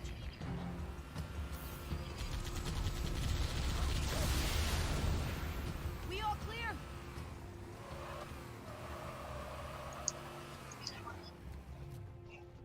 If you see red, move.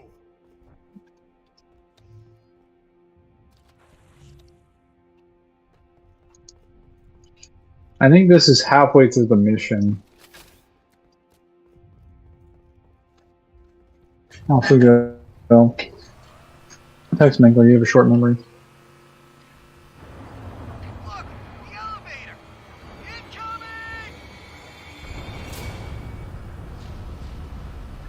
What the hell just happened? Subspace rupture. Must have weakened the support rings. Oh assassins are on the move. Everyone clear the area before more debris comes down. Colonel? Sir! Damn it, it's gone. Trooper, head up the hill! We gotta find a way out of this park.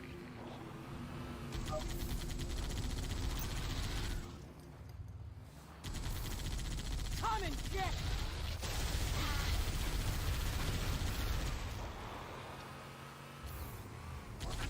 Get me an angle!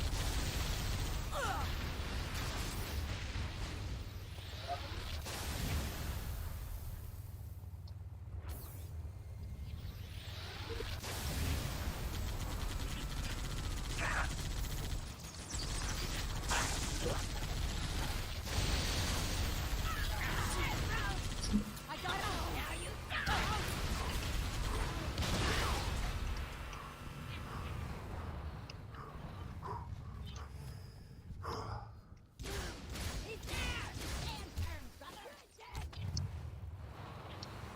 Wanna see how real men fight? Got him. Alright, now I just gotta move up.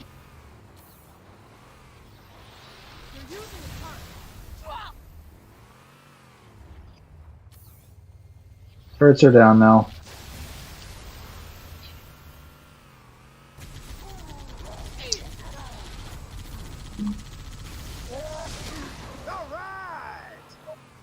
Perfect. Got a carbine now.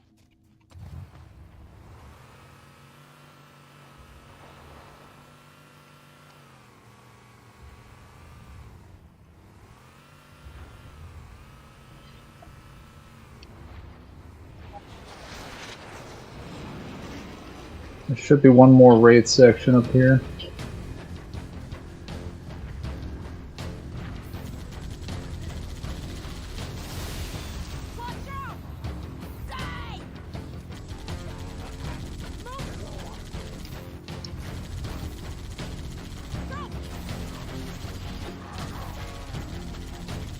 Stand here and inch our way up.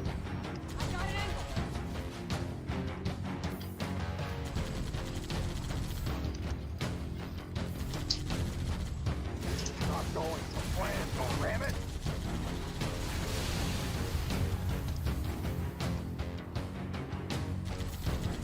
Get me an angle!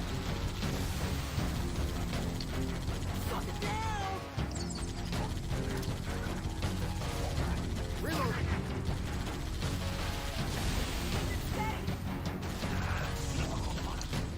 Damn it.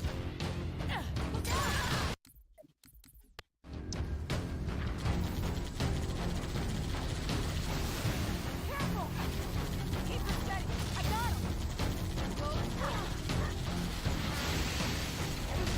He's down! He's down! Got him in my sight!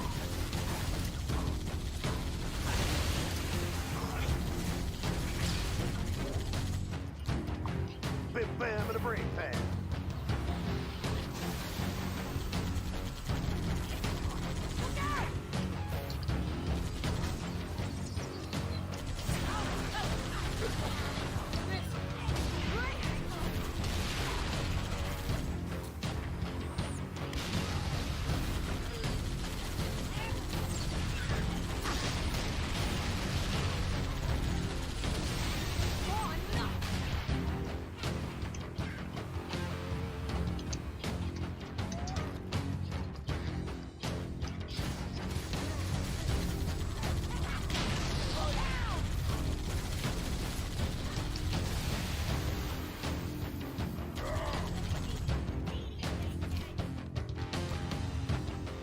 Where is he?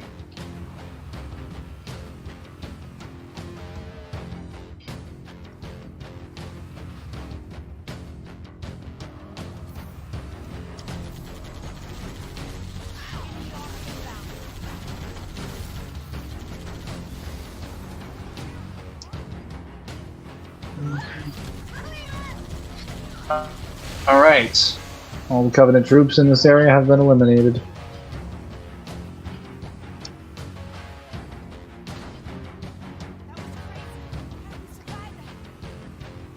No, no, no! You're not listening. It's you. okay? Well, technically it's a corporate-funded wildlife. Semantics!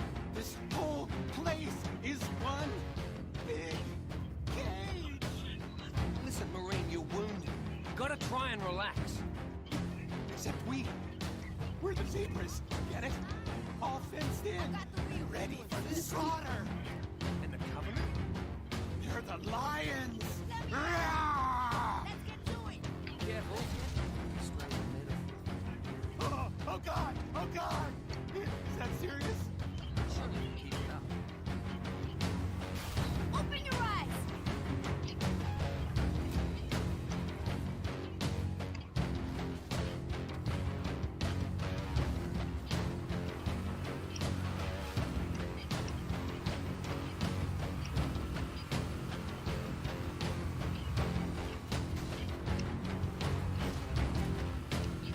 Alright, I got 2 warthogs. Guy with a rocket launcher, guy with a Spartan laser. Honestly, that rocket launcher is probably going to cost me my life.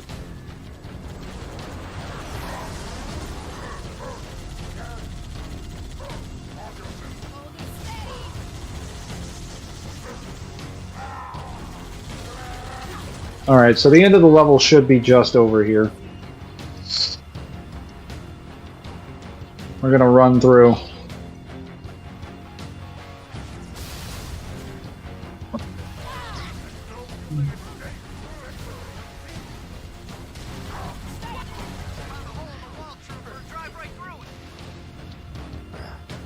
Boo versus Salem.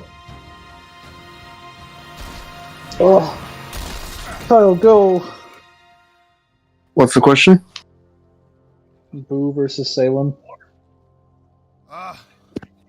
Lord, I didn't train to be a pilot. What's the other Tell question? me I don't have any on here? flying to do today. Boo versus Salem? Boo.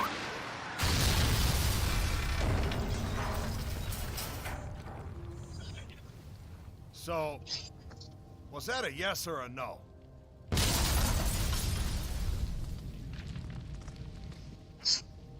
Amen.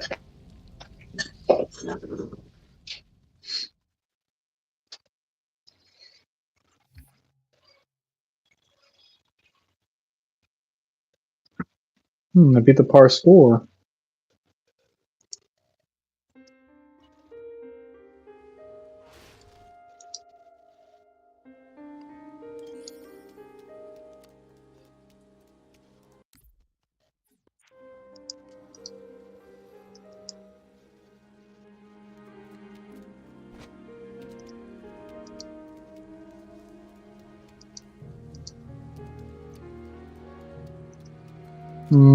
Darn it. Next is Gazingo Boulevard, which I don't really like that.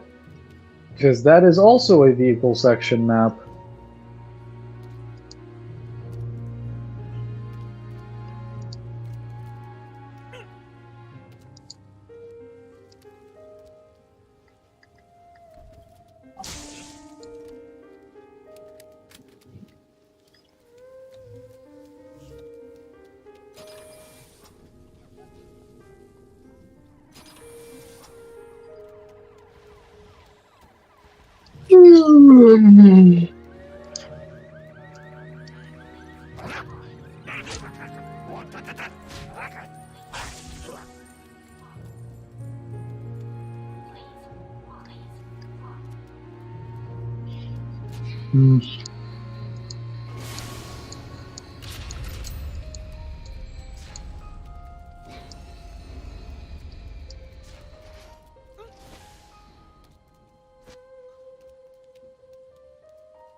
The checkpoint was at the beginning of the level? Oh my god. What the hell?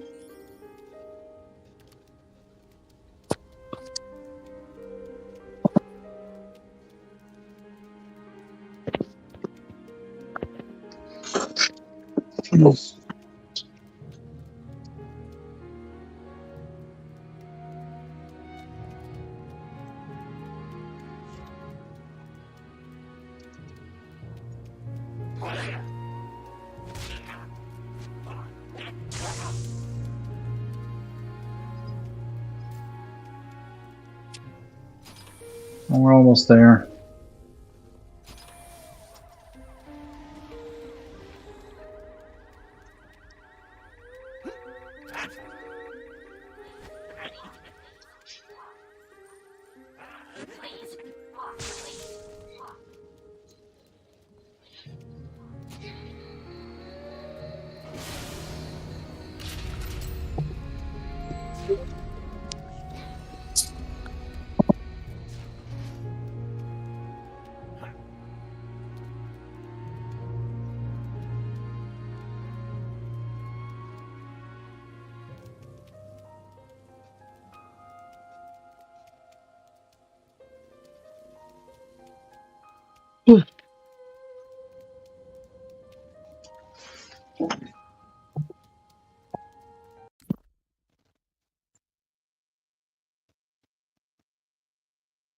He's streaming for 5.5 hours.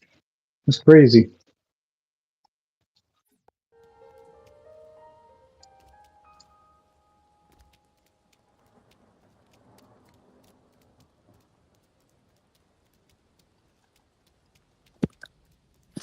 Alright, I'm gonna see if I can sneak around this encounter.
Alright.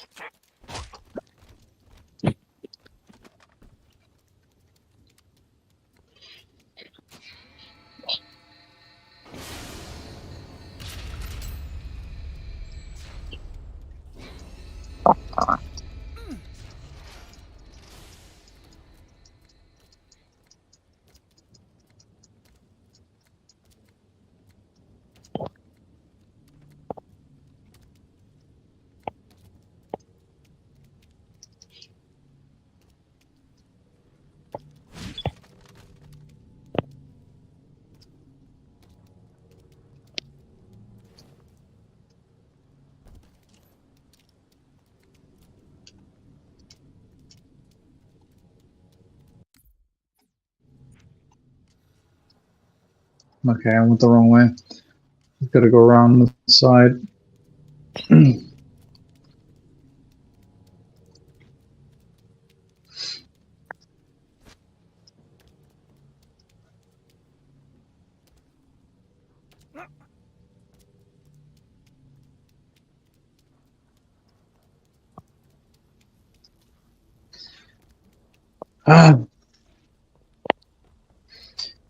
I definitely think I'm going to end up re-ranking some of these mythic runs because Halo 3 ODST is definitely got to be easier than Halo 4 by far. It is definitely not a mid-tier difficulty. Not with the fact that Uplift Reserve and Kazingo Boulevard are basically vehicle simulators. your weapons just do too much damage. Kalahari Plaza is incredibly easy. All the Mombasa Street missions are easy. Pretty sure it isn't really until like halfway through the campaign where you get your first actual mission in terms of difficulty. It's been a very, very easy time. This doesn't even feel like a mythic run. It feels more like a very long walking section. Oh, is that a fucking hunter?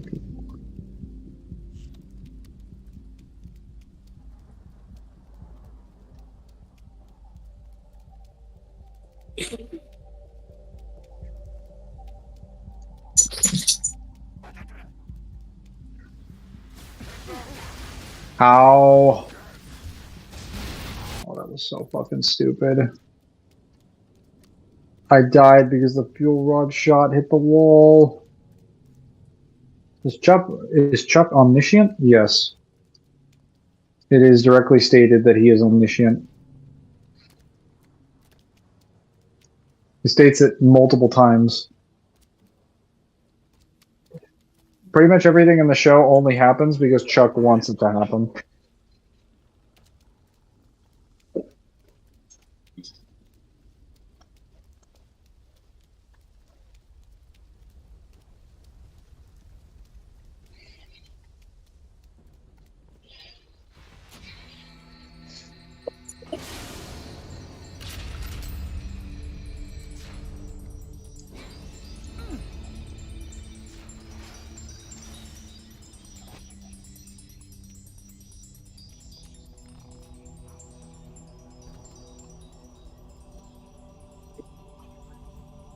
Accurate diagnosis, or your lucky bag.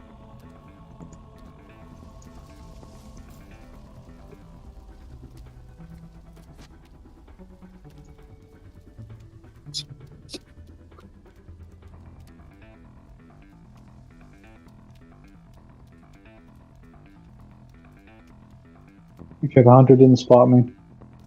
Beautiful.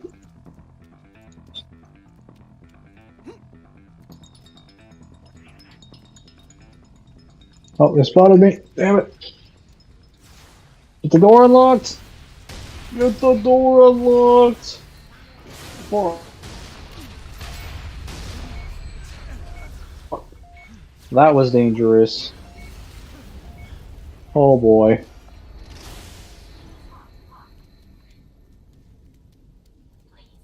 About to be the end of my life.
Then how did Sam and Dean trick him?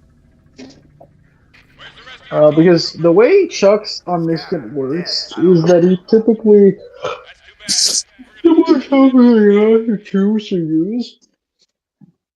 Also, for most of the season 15, Chuck is also weakened. Because when he's shot with the equalizer, it drains a significant portion of his power. So for most of the season where they're planning to get rid of him, he doesn't have all of his powers. Isn't it also implied that he's just like, this is basically the only timeline where you've actually done this? You usually shoot each other.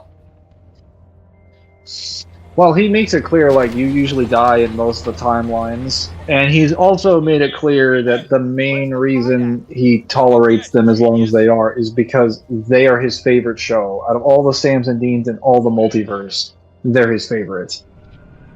So most of the reason they beat him is because he doesn't want to kill them, because they're the greatest form of entertainment he's ever had in his entire existence. And he literally has an infinite number of other Sams and Deans. And that's not enough.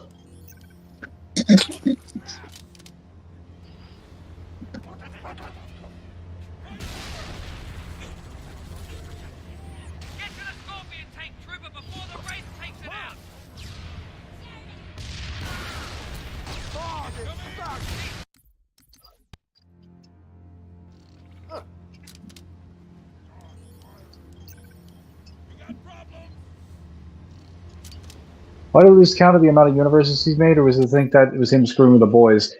Suck's literal shtick is just screwing with everybody. That's always been his thing. He doesn't lose count of the amount of multiverse, the amount of universes. Everything he does in the entirety of the series is just for his pure amusement.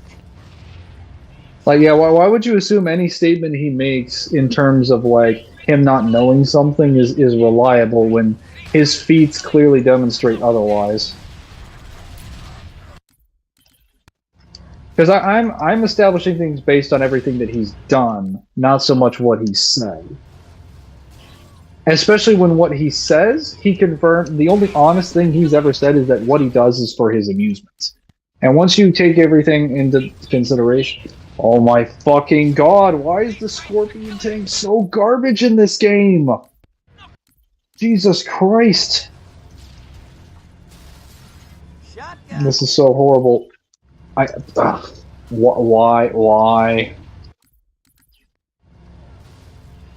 Finally, Jesus Christ. Took forever.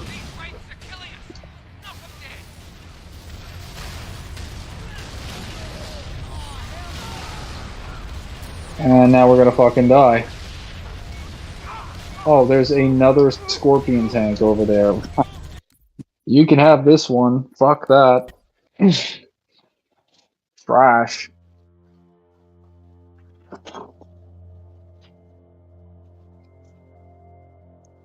Oh, and by the end of the series, due to all the plotting and stuff that they've been doing, since he's been wiping out all the universes, he kind of makes it clear that, like, he still wants to have them as his own form of entertainment, even when he's trying to write the end of the series. But he knows they're trying to work with Death to find his book, and he knows Death is capable of killing him. And they're trying to get Amar involved, which he knows Amar is also capable of stopping. Which, with all the other timelines, you have to consider that none of the other Sams or Deans had access to Death or Amara.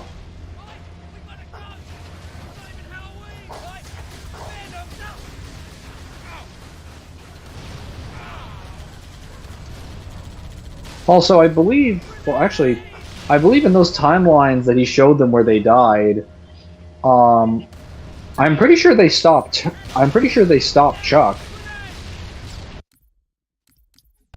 Because he shows them the future, and Chuck's not around. It's just that they end up killing each other. Because eventually, after Chuck dies, they lose their supernatural luck. And they eventually just start dying to most encounters. And then Sam and Dean end up becoming like werewolves. They end up having to kill Jodie. What the fuck? Why was I caught on the... Okay. This fucking garbage level design. There's something over there that's sticking my foot. And I got damaged by collisions, apparently. I have DB Nero. I don't know what DB Nero is. Oh, Devil Burger Nero. Did you die? Real quick.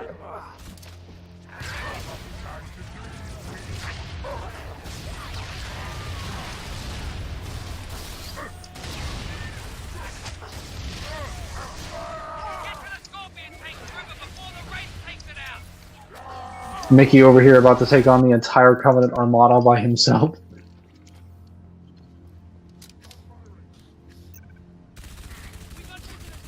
Grenade! Changing mag!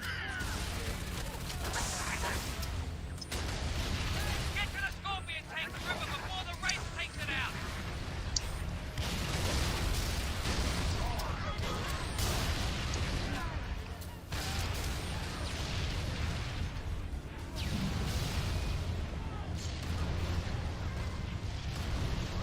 These wraiths are killing us! Knock them dead! I got shotgun! He's on a killing spree! Enemy down!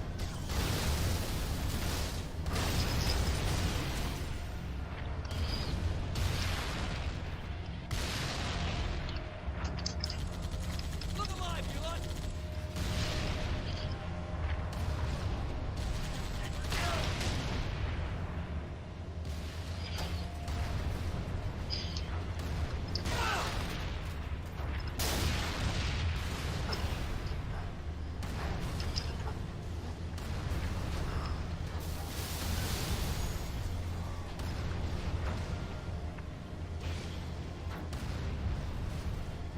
Okay, I got the Wraith now. Got it.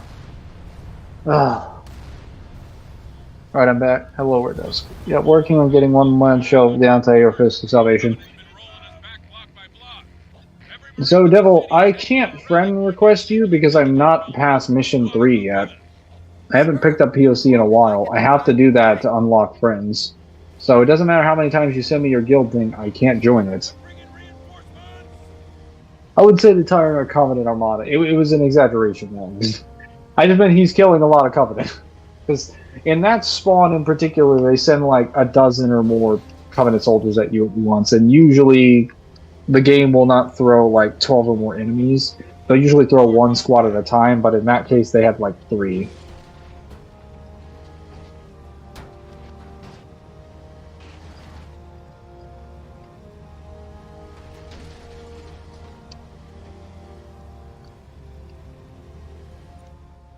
Also, Nightmare Realms are canon for Lady.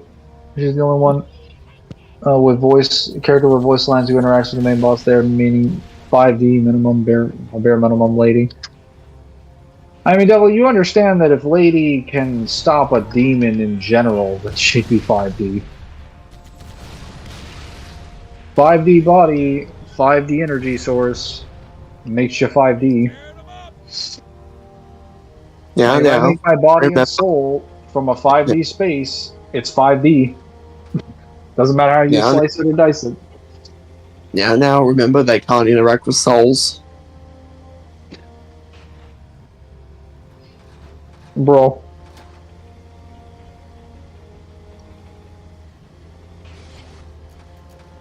Wait. There's a sniper up here.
The game expects you to use a rocket launcher in that group. It probably did. That's good to know. I've just about finished disc 2 of Final Fantasy VIII. I can't wait to finish this fucking game and never touch it ever again. Not your cup of tea? Oh, it sucks. The characters are so boring, and the Final Fantasy curses happen again where they weak the gameplay, but they've gone too far the other way. So now it's too complex. For like no reason.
I think there's a ghost behind that wall.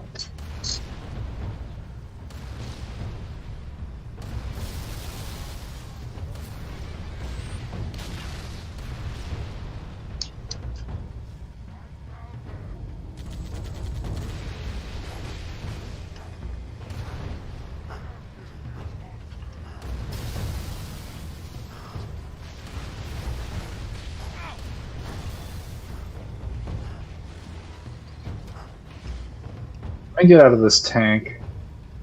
Gotta scout around for a little bit.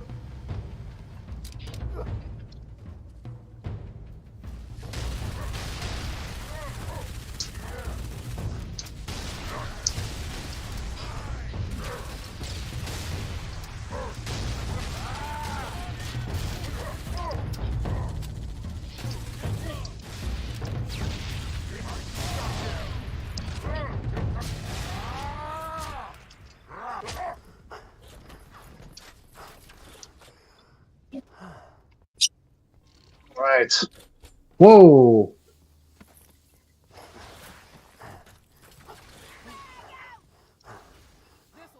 Oh, they actually killed that guy. Holy shit.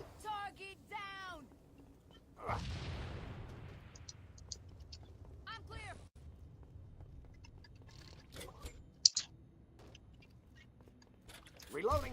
What the hell? Maybe they're trying to instill a false sense of security. Be mindful over here. Be mindful. Be mindful. Oh no! I guess what I grabbed was his weapon. I thought that was a different one. My mistake.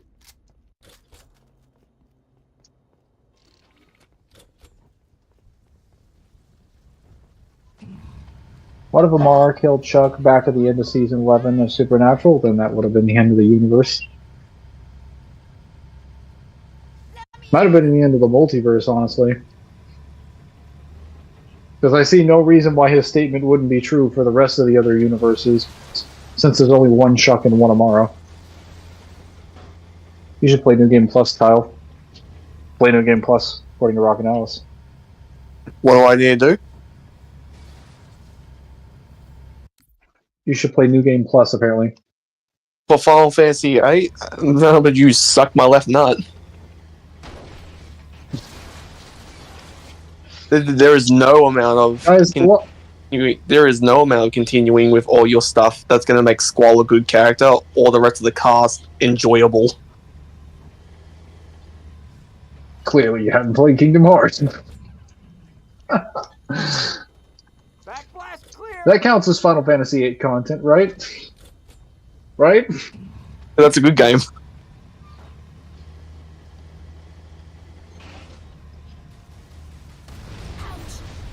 Let's see if we can get there. Guys, a lot of your gameplay suggestions just result in causing us more pain. Not the guild one, the one where demons can manifest emotions as physical words and whatnot. I have no idea what you're referring to. This would have to be above that level. The demons have a lot of shit ton of stuff. I said bare minimum 5 easily. Well, dimensions don't typically just scale up just because you get stronger. I'm just saying that, like, in general, anything that's like interacting with the demon world would be 5D. Doesn't matter to what scope or span, unless it's stated otherwise.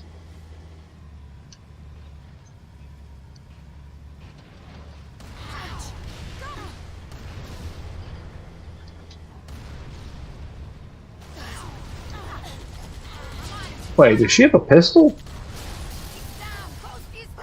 She does. I want that pistol. I can't have it. Dang it.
Why is it taking so many shots to blow up that phantom?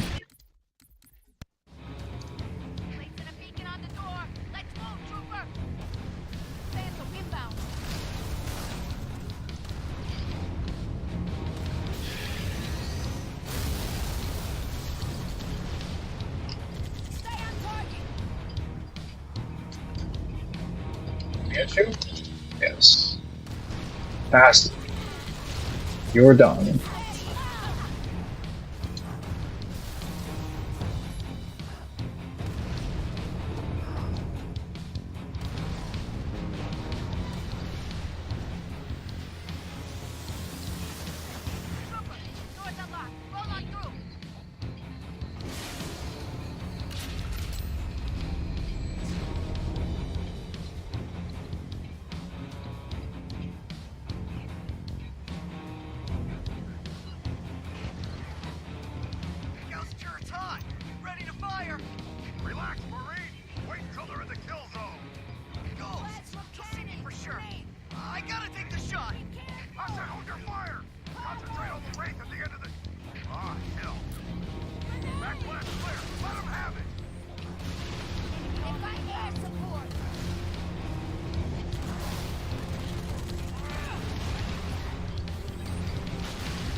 That's enough of those banshees.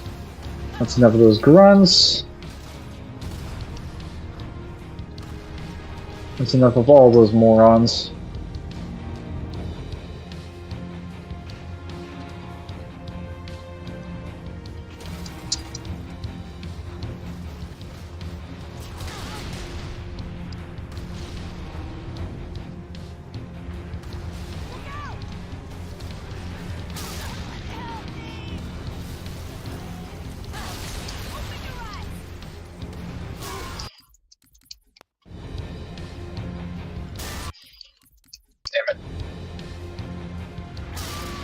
Oh my god, I'm getting soft locked between a fucking wraith projectile. What are these checkpoints? Bro. I'm gonna have to move that stupid fucking car out of the way. That is annoying.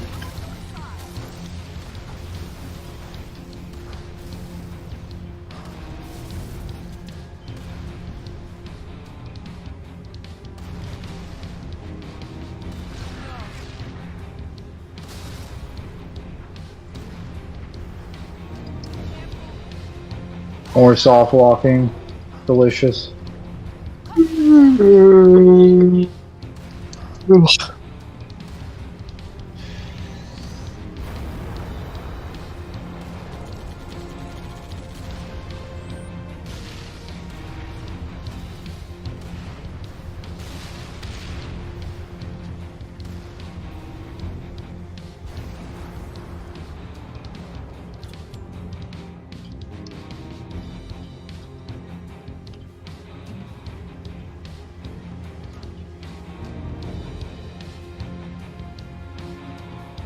Can't find the pistol he had. Oh well. Why are you playing Final Fantasy VIII, Kyle? Pimp has a question for you. Oh, fuck. Why am I playing it? Yes, Because he's asking why you're playing. Because I'm going through all of the Final Fantasies. Just because I can.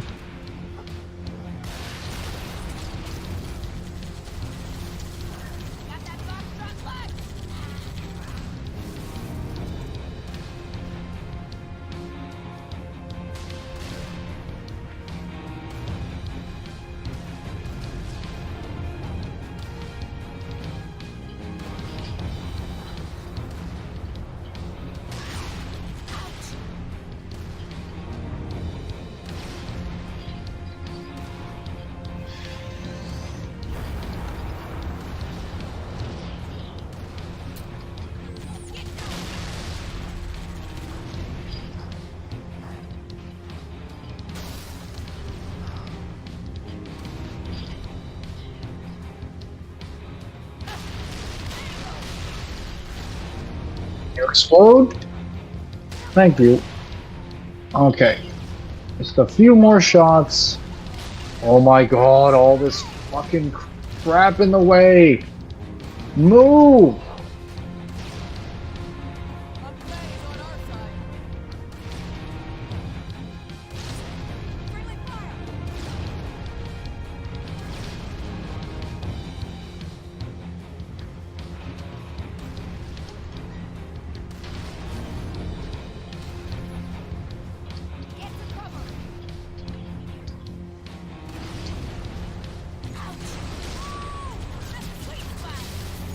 Josh, what are you doing up there? I'm out of rockets. Kill that ray.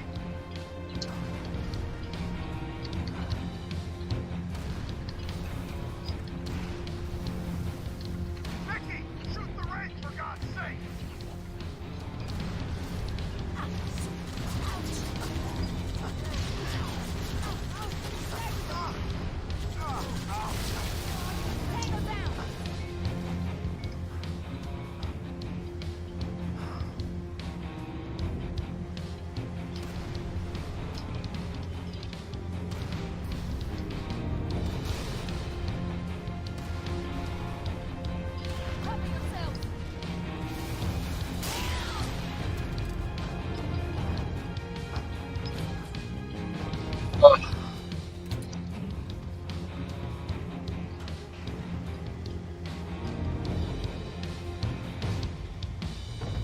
You know you screwed up your game's movement speed when you're slower than a tank is. Yes, please. You know you're gonna put this shit through the door. I'm away. Oh, okay. Is it done? Alright. Yeah, Mickey,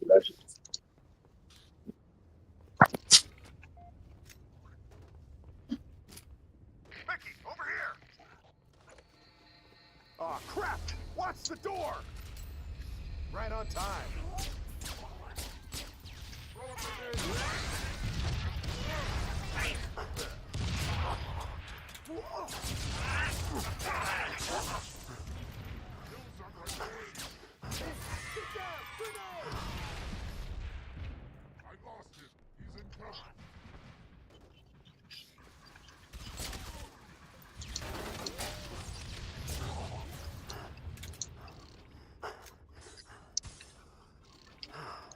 Ah, relax, relax. That one will have a heart attack in about a minute.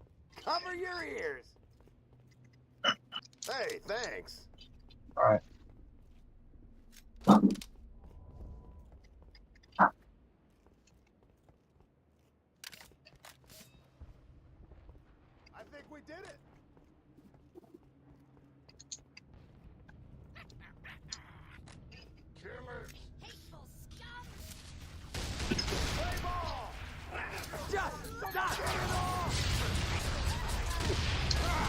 Those fucking brute shots are insane. Let me just thin out the herd then.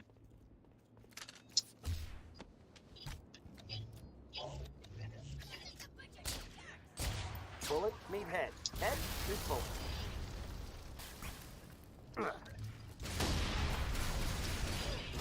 Grenade!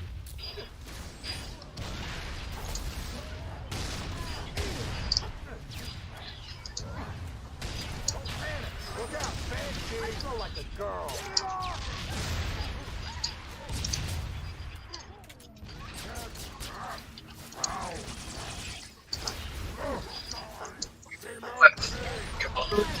That way. More contacts! Grenade!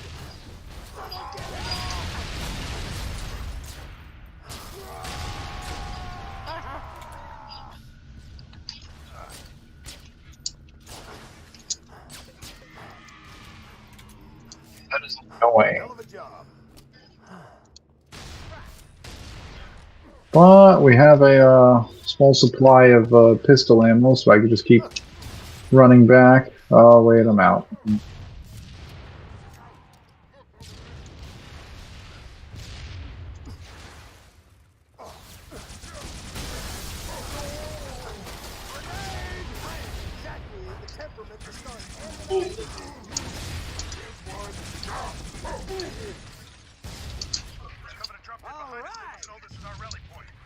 Terrific.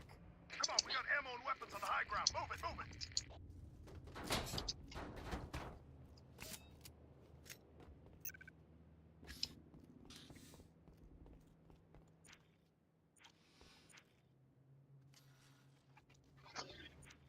I do need some ammo and weapons.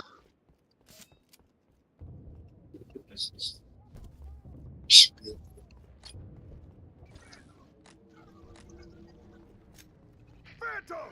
Everyone, find some cover! Wraith! Phantom! Are there Marines over here? I will slap the smug right off. There are no Marines over here. Okay. Frag out!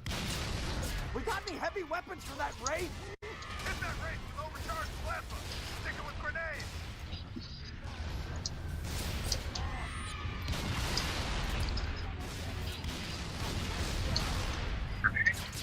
Grenade.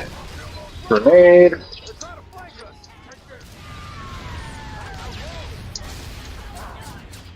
Right between the eyes.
Eat it!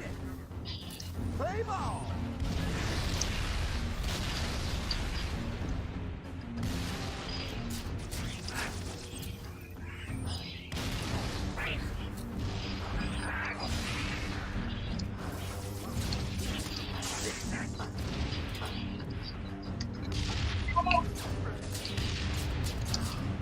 Reloading!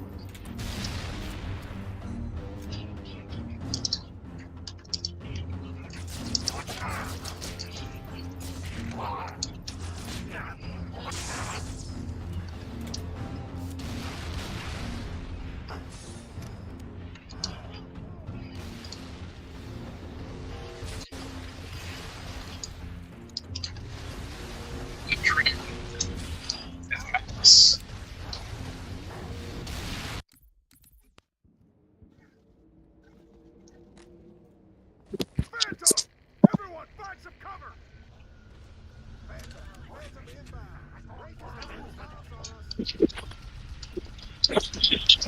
out!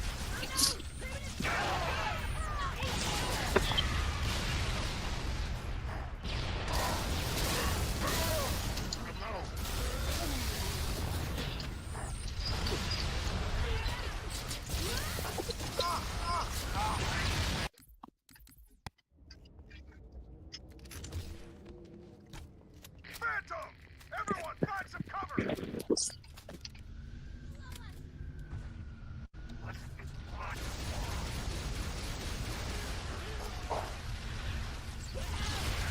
Oh no! Grenade!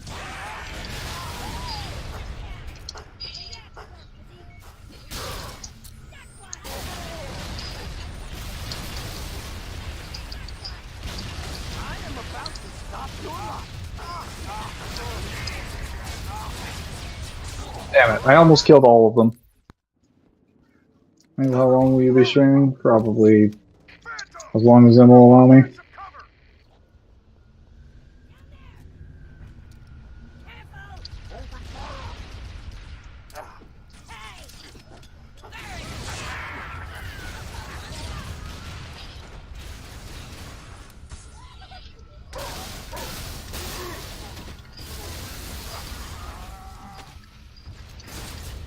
Headshot!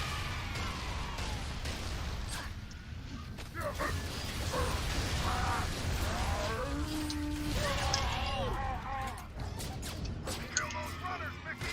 They're trying to flank us!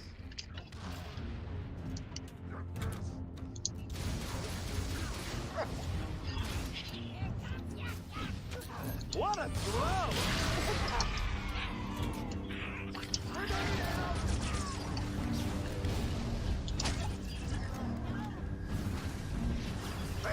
Phantom inbound!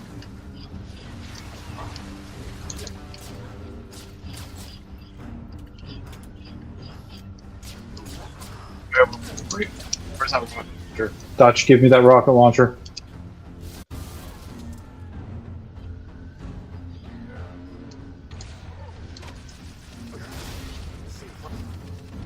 Frag out! Take it, baby! Damn it!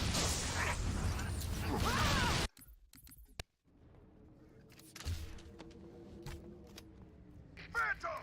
Everyone, find some cover!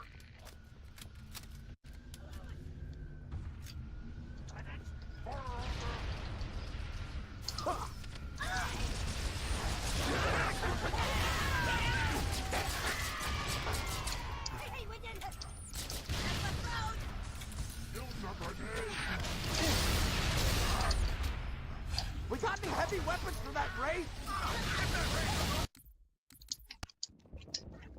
Reloading. Phantom! Everyone, find some cover!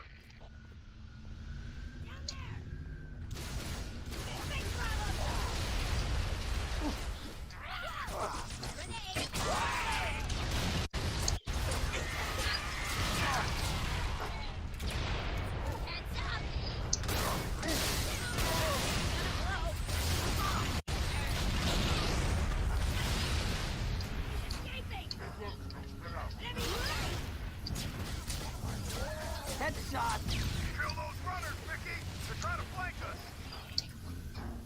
I just got killed by fucking Dutch. He killed me with his own rocket. Oh, double. Phantom! Everyone, find some cover! What up? Oh, double dutch. What the fuck does that mean? I don't know. I just wanted to use that. Dutch is my teammate. He's not supposed to be able to kill me. Well, we learned a valuable lesson, didn't we? Never give him the rocket launcher, apparently. Fucking team-killing fucktard. You learned the true words of DTA. Dude, he's literally killed me. Well, I've been killed by my own AI teammates more in this game than I have in any other Halo game. I thought you were going to say more than the enemy, like, CPU. Oh no, I would have stopped playing if that were true. Like, who needs enemies if I've got fucking you? The same Warhammer 40k. We shoot our own soldiers as much as we shoot the enemy. No, it's also like this where it's like, why did you shoot me? There's no enemy here. There's always an enemy as long as I have ammo.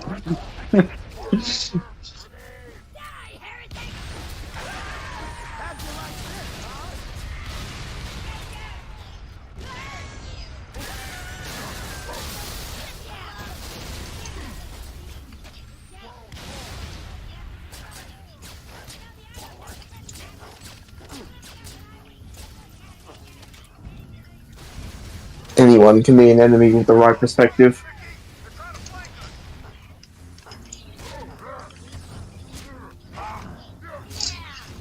God fucking damn it. All this because I just wanted to kill the Wraith early. Reloading. Phantom! Everyone, find some cover!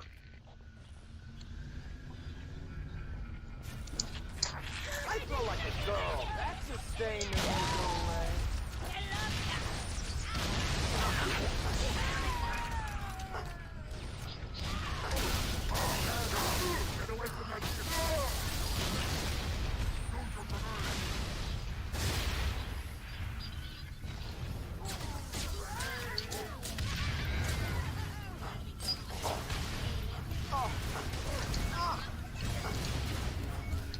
Kill those runners, Mickey! They're trying to flank us!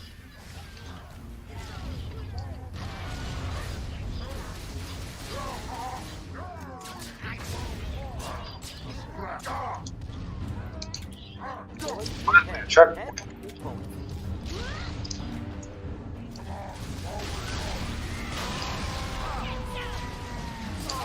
Yeah, dead.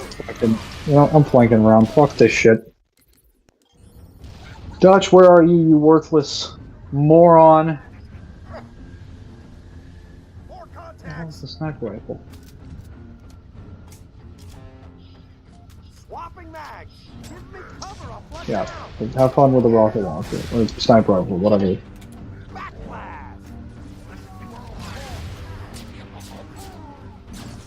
Say to shoot you again.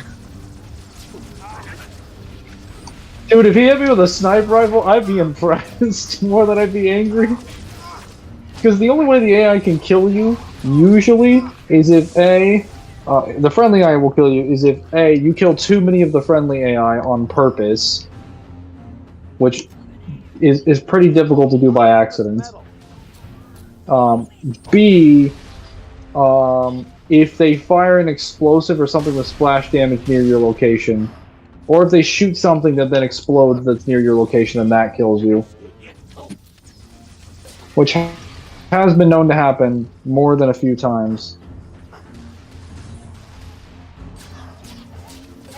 I think friendly fire is basically completely turned off by Halo 4, which it's still a silly thing that happens, so sometimes it's funny, but thank God it's fucking gone by that point. I'm tired of accidentally being killed. This is unacceptable. I have enough problems worrying about, like, my human teammates not trying to kill me. I don't need to worry about the fucking computer-programmed aimbot enemies killing me.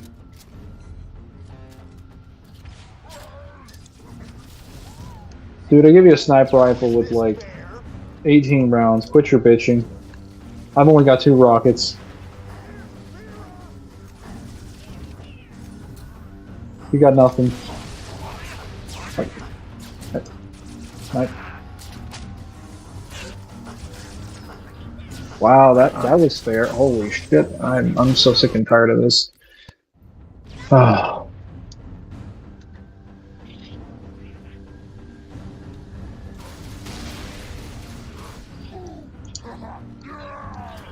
Reloading. Never saw me coming. He's in cover.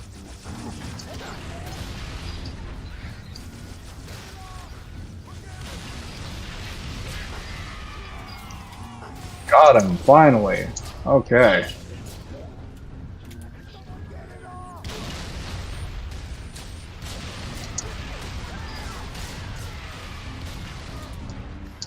Where is the sniper? He should be over here somewhere.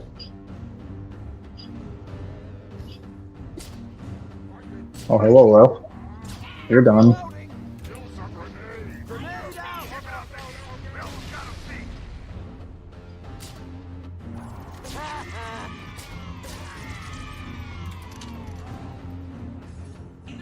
How you doing? Wait, when you get to ODST? In like less than 4 hours. Went through 4 levels in under 4 hours. They were actually very short. For I know that I told you that campaign is not balanced. First couple levels take forever. The last 4 levels took less time than Halo 1. Wait, so you finished Halo 3 or Halo 2? Dude, I have to do the same work for Heroes 2. Trust me, it's not as easy for me. Because Sorry, someone decided to call me. Well, I'm asking you, did you finish Halo 3 or Halo 2? I went to because ODST happened before 3. Oh, okay. That's fine. But who just disconnects me from the? Oh, fucking! I'm so sick and I'm so irritated of people fucking calling me whenever I'm in the middle of a voice call and it disconnects my earphones. That pisses me off so much. Sorry about that. No, it's not you. It's someone else. Yeah, so I'm gonna give you I'm gonna give you like half an hour more Please because explode. we're still at the store, and I'm not gonna have you streaming while there's a tournament going on. So you're only gonna get 6 hours and 30 minutes, Mangler, instead of your 8 hours. Oh no. What would I do? I don't know, you're devastated. I got a question, Let's Vim. get some rockets. Do you have a question, Kyle? Because I don't have an answer. Go ahead.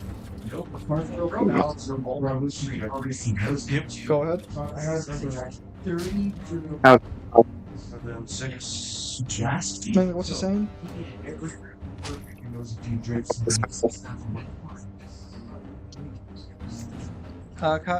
Mangler, what is Kyle saying? He's not saying anything at the moment. He's just waiting for some reason. And you would never know from the outside unless the might have shot through, and that's what he wanted to see. Hey, someone has to get shot by these bullets. It might as well be you. It might as well be the enemy.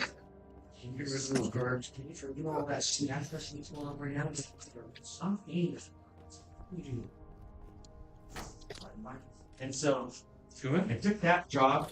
I did that. So, did you know that Dutch killed me at least once with a rocket launcher? You heard from Gunny? Right after I took out the Wraith, he fucking killed me. Sounds about right. Wait for backup. Sounds like what that traitor would do. Thank God! Does one of you know how to use explosives? He's like, Your folks says I have an average just got overruled. on Friday night. And I can make $20,000 an hour. Super Saiyan 2 Vegeta versus Z Broly. Pretty sure Z-Broly takes that in canon. It kind of depends because in the Boo Saga they established that fucking what's it called? Fat Boo is able to destroy a galaxy, which is the main feat that Z Broly scales to. But I'm trying to remember how long it takes him to do it. Because I think Z Broly does his feat overnight. There's only 9 guys to the money to choose. Or 10 years. I have to remember what length of time it takes specifically for each one. They're both able to destroy a galaxy, and I'm pretty sure it's like... It's a very short life of them. Well, actually, wait. Do you know if Broly destroys a galaxy, or does he destroy the South Galaxy? The South Galactic Quadrant. It Okay, says he's then he would win. Then he would win. Because there is a difference between the South Galaxy or a galaxy quadrant and a galaxy in Dragon Ball. That's right. Oh. Earlier. Yeah, no, well, I'll come visit you guys this week. Sure. I've got a There's lag between I go there's out so much sound in Zim's mic, I can't hear anything. Thanks for the game. Bye. Hang on. Let me mute myself. Oh my god. Getting destroyed. Yeah, I forgot that South Galaxy is technically just a quadrant of galaxies clustered together. Well, no. So the quadrants of galaxies, like, they are the actual universe split into 4 quadrants. So when it says the South Galaxy, it just means the south quarter of the universe. It's not one galaxy, it's like most of the galaxies in the universe put together. So if you destroy it, it's actually way bigger than a galaxy feet.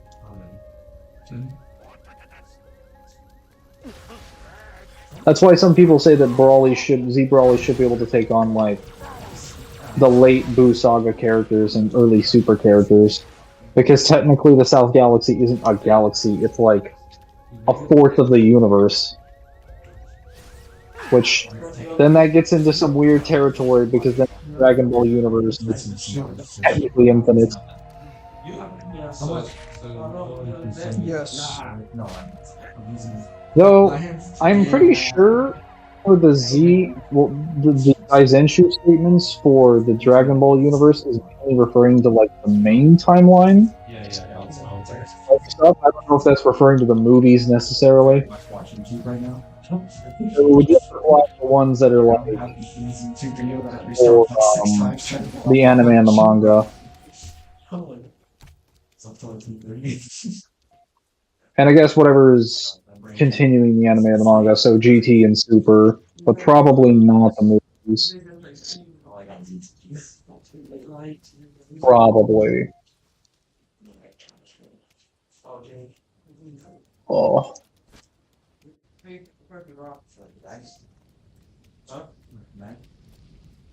Okay, what's next? Oh yes, going Alpha Site.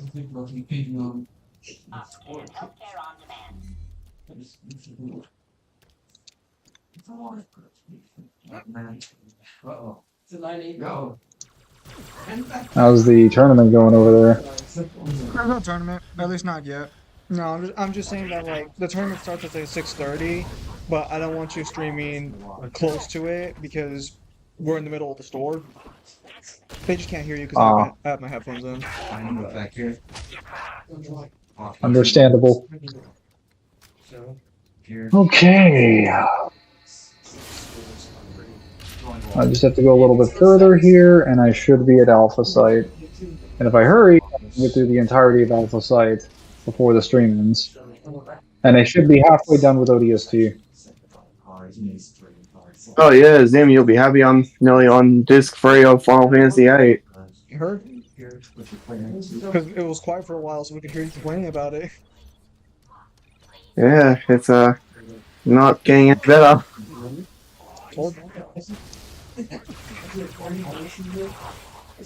That was dangerous. That's something. You got it.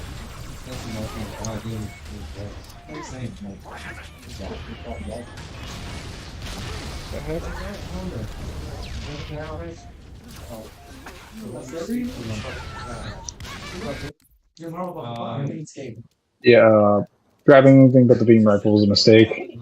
Well, they're gonna update the skate park here. I hate this class so much already.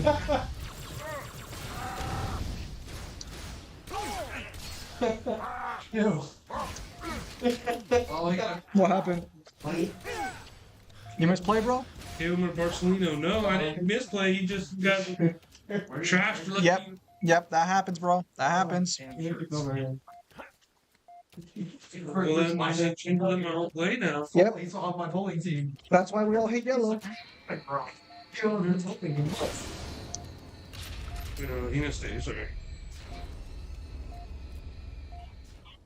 Bro, why won't they let me use Wikipedia, Mangler? Toss from 2 to 7. As a source? They won't let me use it.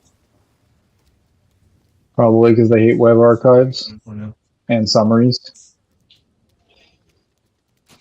Which, web archives I can understand. Summaries, yeah, but like you can always use a source from Wikipedia to find. Well, they don't care about Wikipedia sources. They just care about like Wikipedia itself. I know, but I hate them anyways. I mean, you can just go to Wikipedia Yeah, I and know. then find the source That's what I'm and gonna grab do. that. That's good. That's what I'm gonna do.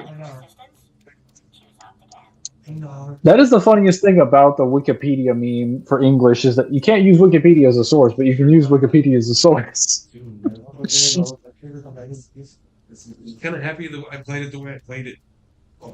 So the thing is when it comes to triggers from life, if you're close to winning, always swing Borsellino first because he can be KO'd by yellow. Like the chance is still there. It might not be good to just keep like him in the back. Well, he could have KO'd any one of my things. Yeah, but he chose Borsellino because Borsellino's gonna block. If it's 6 or higher, you can't KO. Sorry, we got this big LA event going on, so I'm helping like some of the newer people here how to play the game better. You don't have to explain it to me. About it. No, I haven't. Listen, guys, I'm good at my job, believe it or not. Did you just not win your game?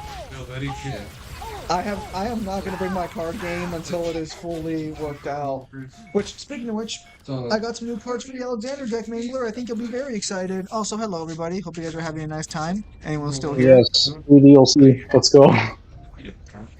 Yeah, I'm changing it up because after your complaints about Rin being in there, I decided to change it because he doesn't really support the deck. No, it was because you put a card in there that couldn't be played in the deck. Oh yeah, I'm That was my problem. I don't have a problem with him being in the deck. He should just be playable because there's no card in the deck that should be in the deck if it's not playable. So Otherwise, it defeats the purpose of the card being there. What I'm putting in is 2 new cards because I'm switching over the Harem card as a leader deck card. So you're gonna get a 1-drop, or it might be a 2-drop. I think Newhan's changing it. That for every Forbidden Fruit card you play, you get 1 Forbidden Fruit counter on Alexander. Where's That's probably worse, honestly. Than Rin? Like balance wise. No, it's like if you thought Alexander was broken, he's about to be way more broken. It's fine because you're not going to average more than like worst case scenario 2 Forbidden Fruits off of her. Oh, bro, watch me. Watch me break your game. You played the card. You played the deck wrong anyways. I played the deck wrong anyways, and I almost won, even with the handicap. What about those raids? Forget about them. We got explosives to set. The small one? Oh, yeah, I like that. Arm the target. I like the slow bro. Slow.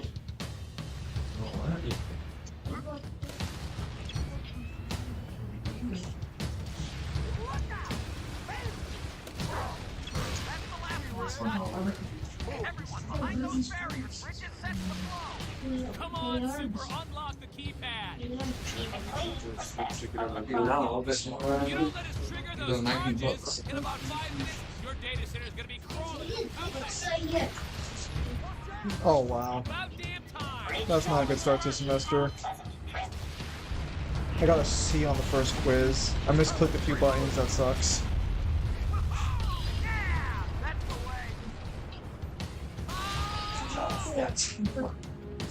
Damn. No, that's what I don't like about the phone sometimes, that the phone kind of clicks the wrong one. Alright, you have a nice night, Pimp Demon. Oh, where's the pistol? Okay, perfect.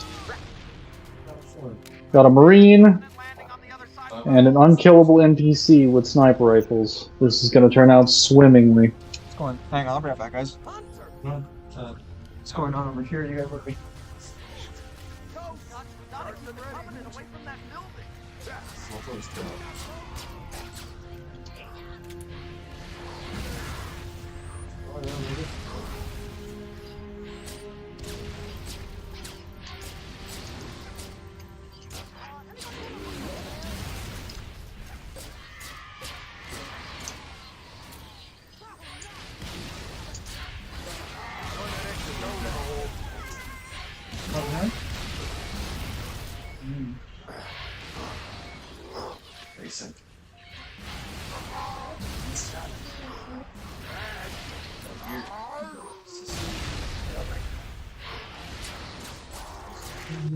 Yeah, what was the corner? I'm not sure. I'm just separate. Okay. Yeah. Remember, there's no first hand. You got free swing.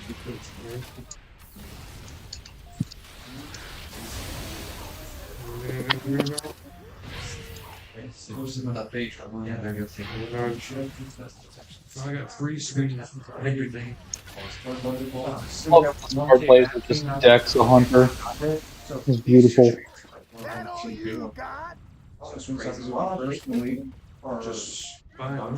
because he has no purpose. Yeah. So take it, swing 6, you can't counter it, because he has anything yet, just knock it up. So 6 to leave. I was thinking. Will Gojo come back or not? I don't know. Remember, he got 1K. Kyle, is Gojo coming back? I'm going 2K. Yeah. So it depends on what he's going to try. I didn't know he's got that. Alright, so you swing, put 1K on Rob Lucia, and you swing for 7, because you can't counter out of it. Yeah. The only way you lose is if he has a bad shield. Or lightning bolt. No, Oh, no, okay. can't Bad shield. Alright, go, black ball on, go for it.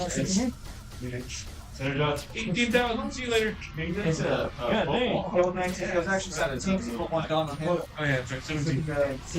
If you need. Yeah, just like in Yep, it feels good. Alright, sorry boys, I'm back. You almost done with the mission yet, Mangler, or what? I'm like halfway there. Alright. Yeah, no, so I'm making some changes. When do you need? The reason I'm giving When Alexander do a you better need to? What? So say something? It's starting to get a little more loud here. More people are showing up.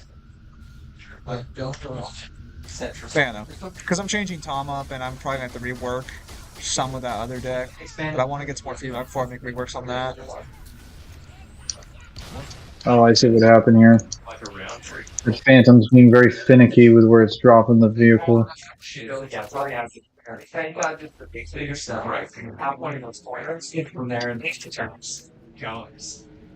So when do you stop the stream today?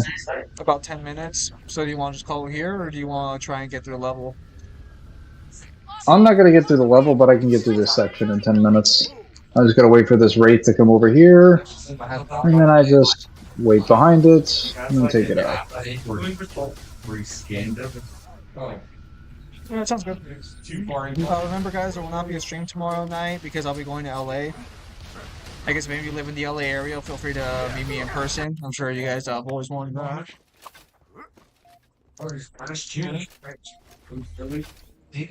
That looks so weird on the shadow.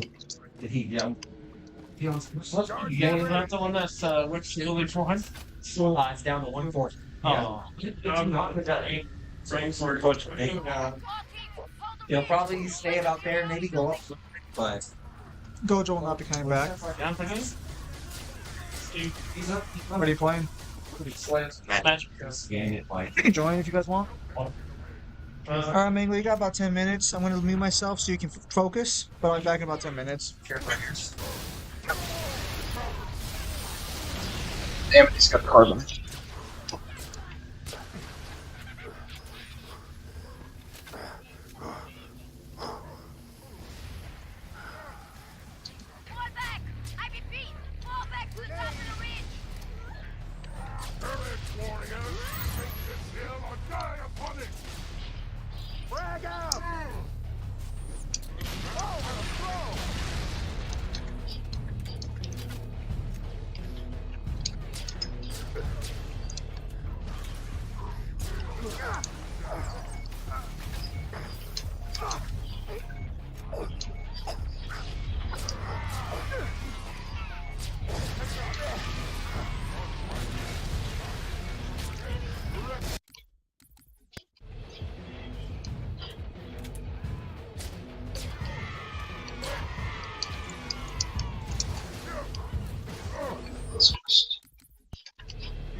Okay, that's strange.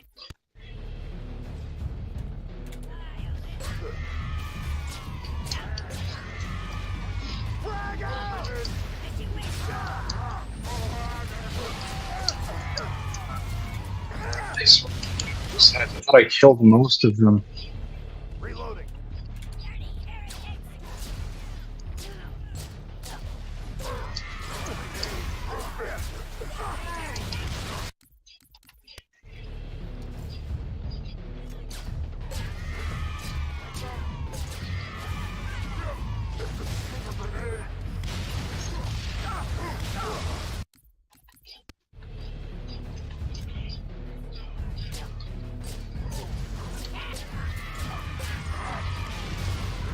And the fucker runs straight at me like some kind of psycho.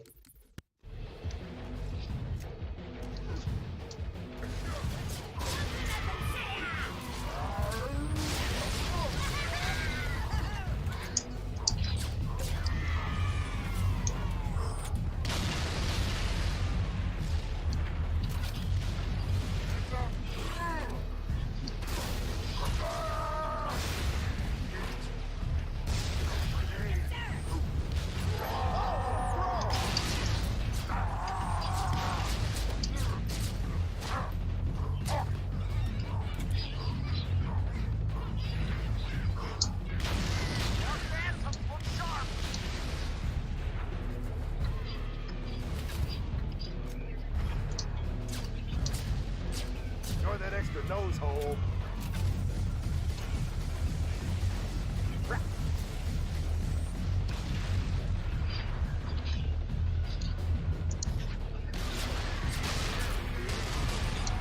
Laser up.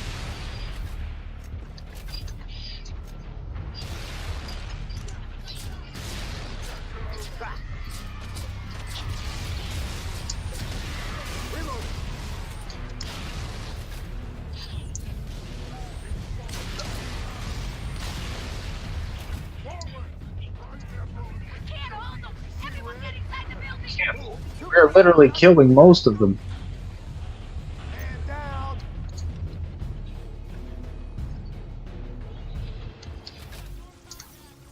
Oh, that damage.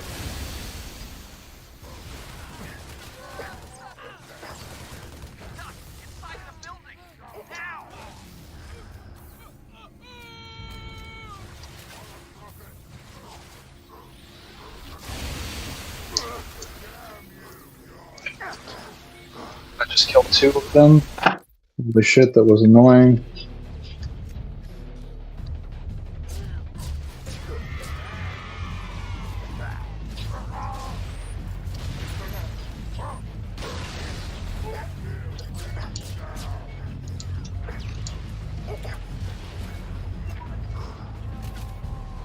Want to see how real men fight?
Wow, that was so fucking fair. It was literally from 50 million yards away, and he did a different melee animation than he was supposed to.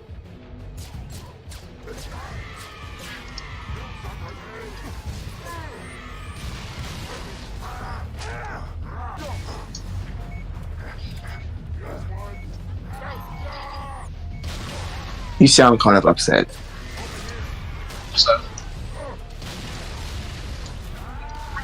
I have killed so many more people this life.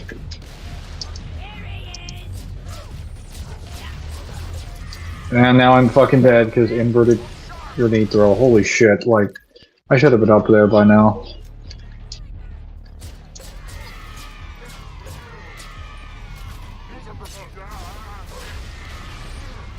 Fucking die. Out of your bullshit.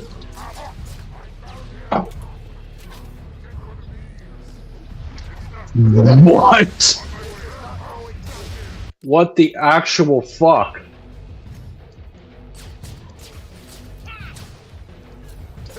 Stop fucking crouching, running away. Just die. Take the grenade and fuck off. I don't have any more time for you.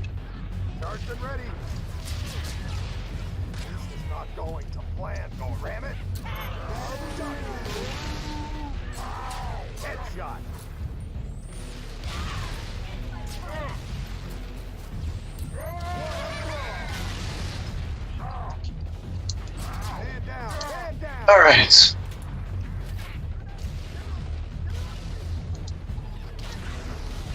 We'll just go destroy that wraith.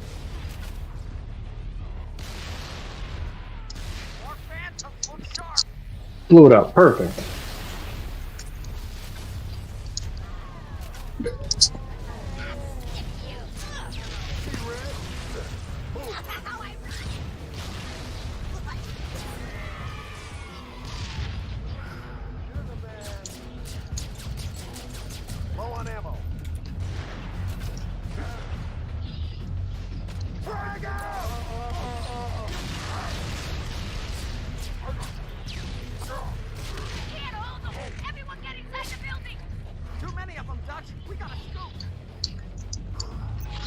How can their grenades hit from that range?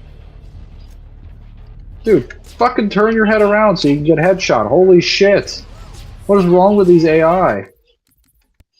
They'll just decide to flip around and then not flip around. Inconsistent as hell.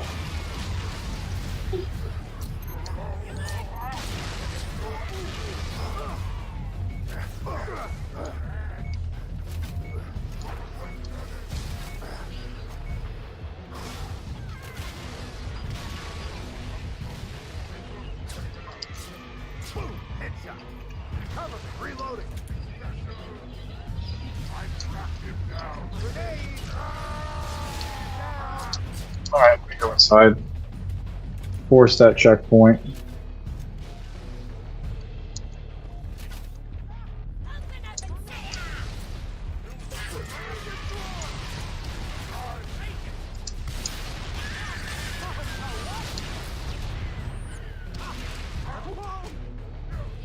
More phantoms look sharp.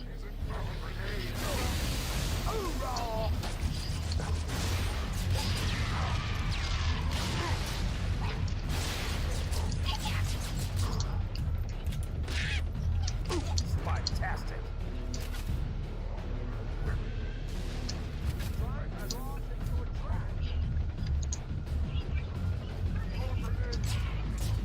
Don't nobody cross my stream.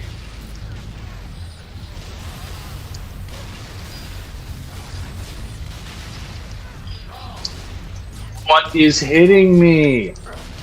Holy shit! There's no grenade explosion, no hit marker, nothing! What the fuck is hitting me?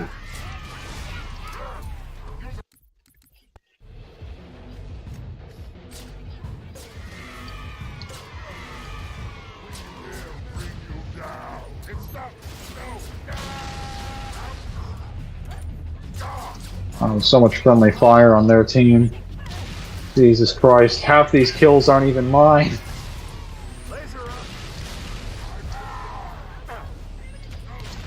There's clearly no such thing as an occupational hazard in the Covenant Army.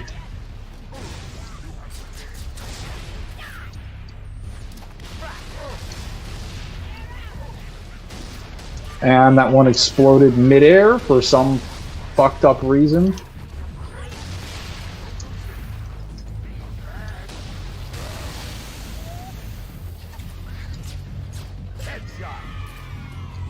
Finally, I got a checkpoint. Holy shit! I've done the same amount of work! And it only took me 5 tries to get a checkpoint, even though I killed more people. Stupid. Fucking stupid.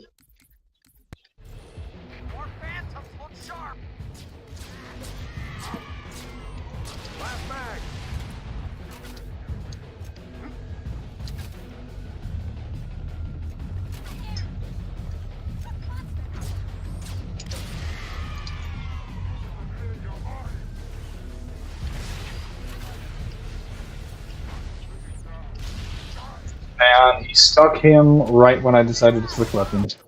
Good lord.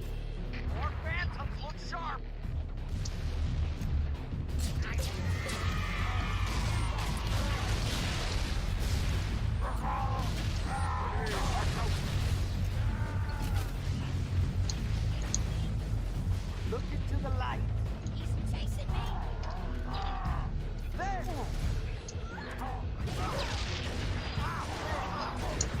Bam! Right in the center of the smoke at his back. Can't hold them. Everyone get inside the building. Too many of them, Dutch. We gotta scoop.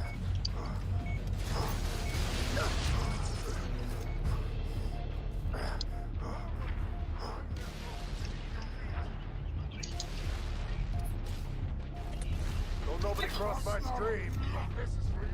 Dutch, inside the building. Now! They're up there. See more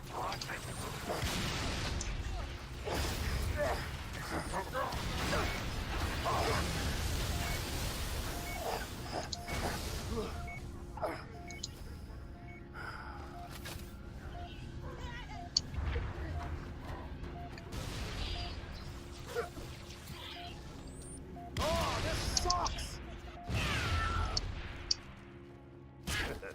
Help me look for him. Grenade out!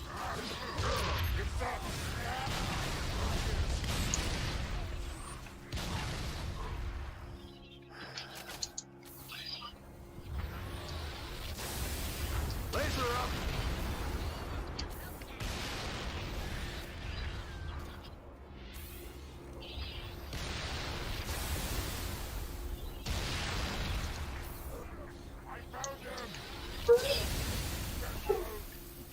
If you see red, move.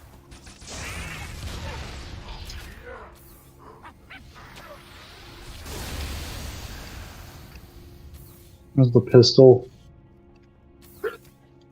Ah, perfect. Reloading.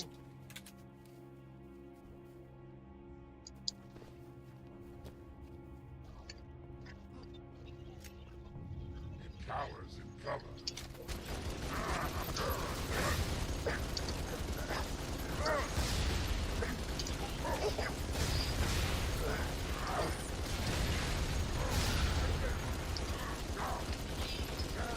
It's so fair. So fucking fair.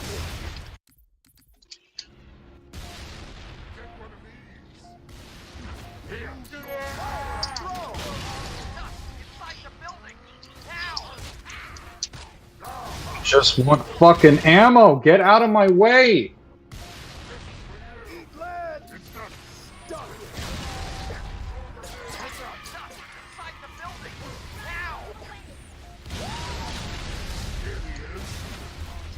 I mean, this doesn't matter. Fuck this. I'm going inside. Fuck these people. Fuck this game.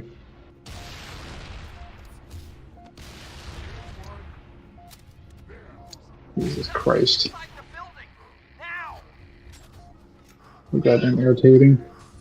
And none of the weapons are reloaded.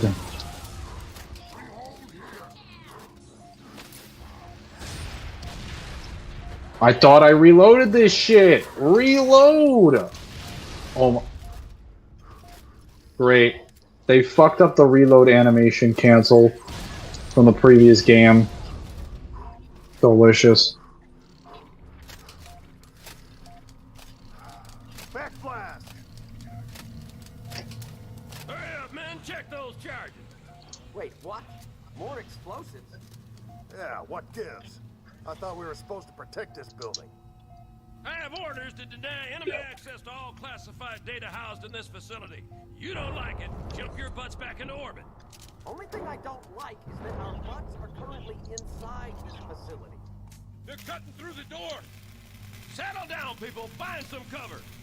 Someone man that turret. All right, here they come. Watch your crossfire, people. They're pouring into the left.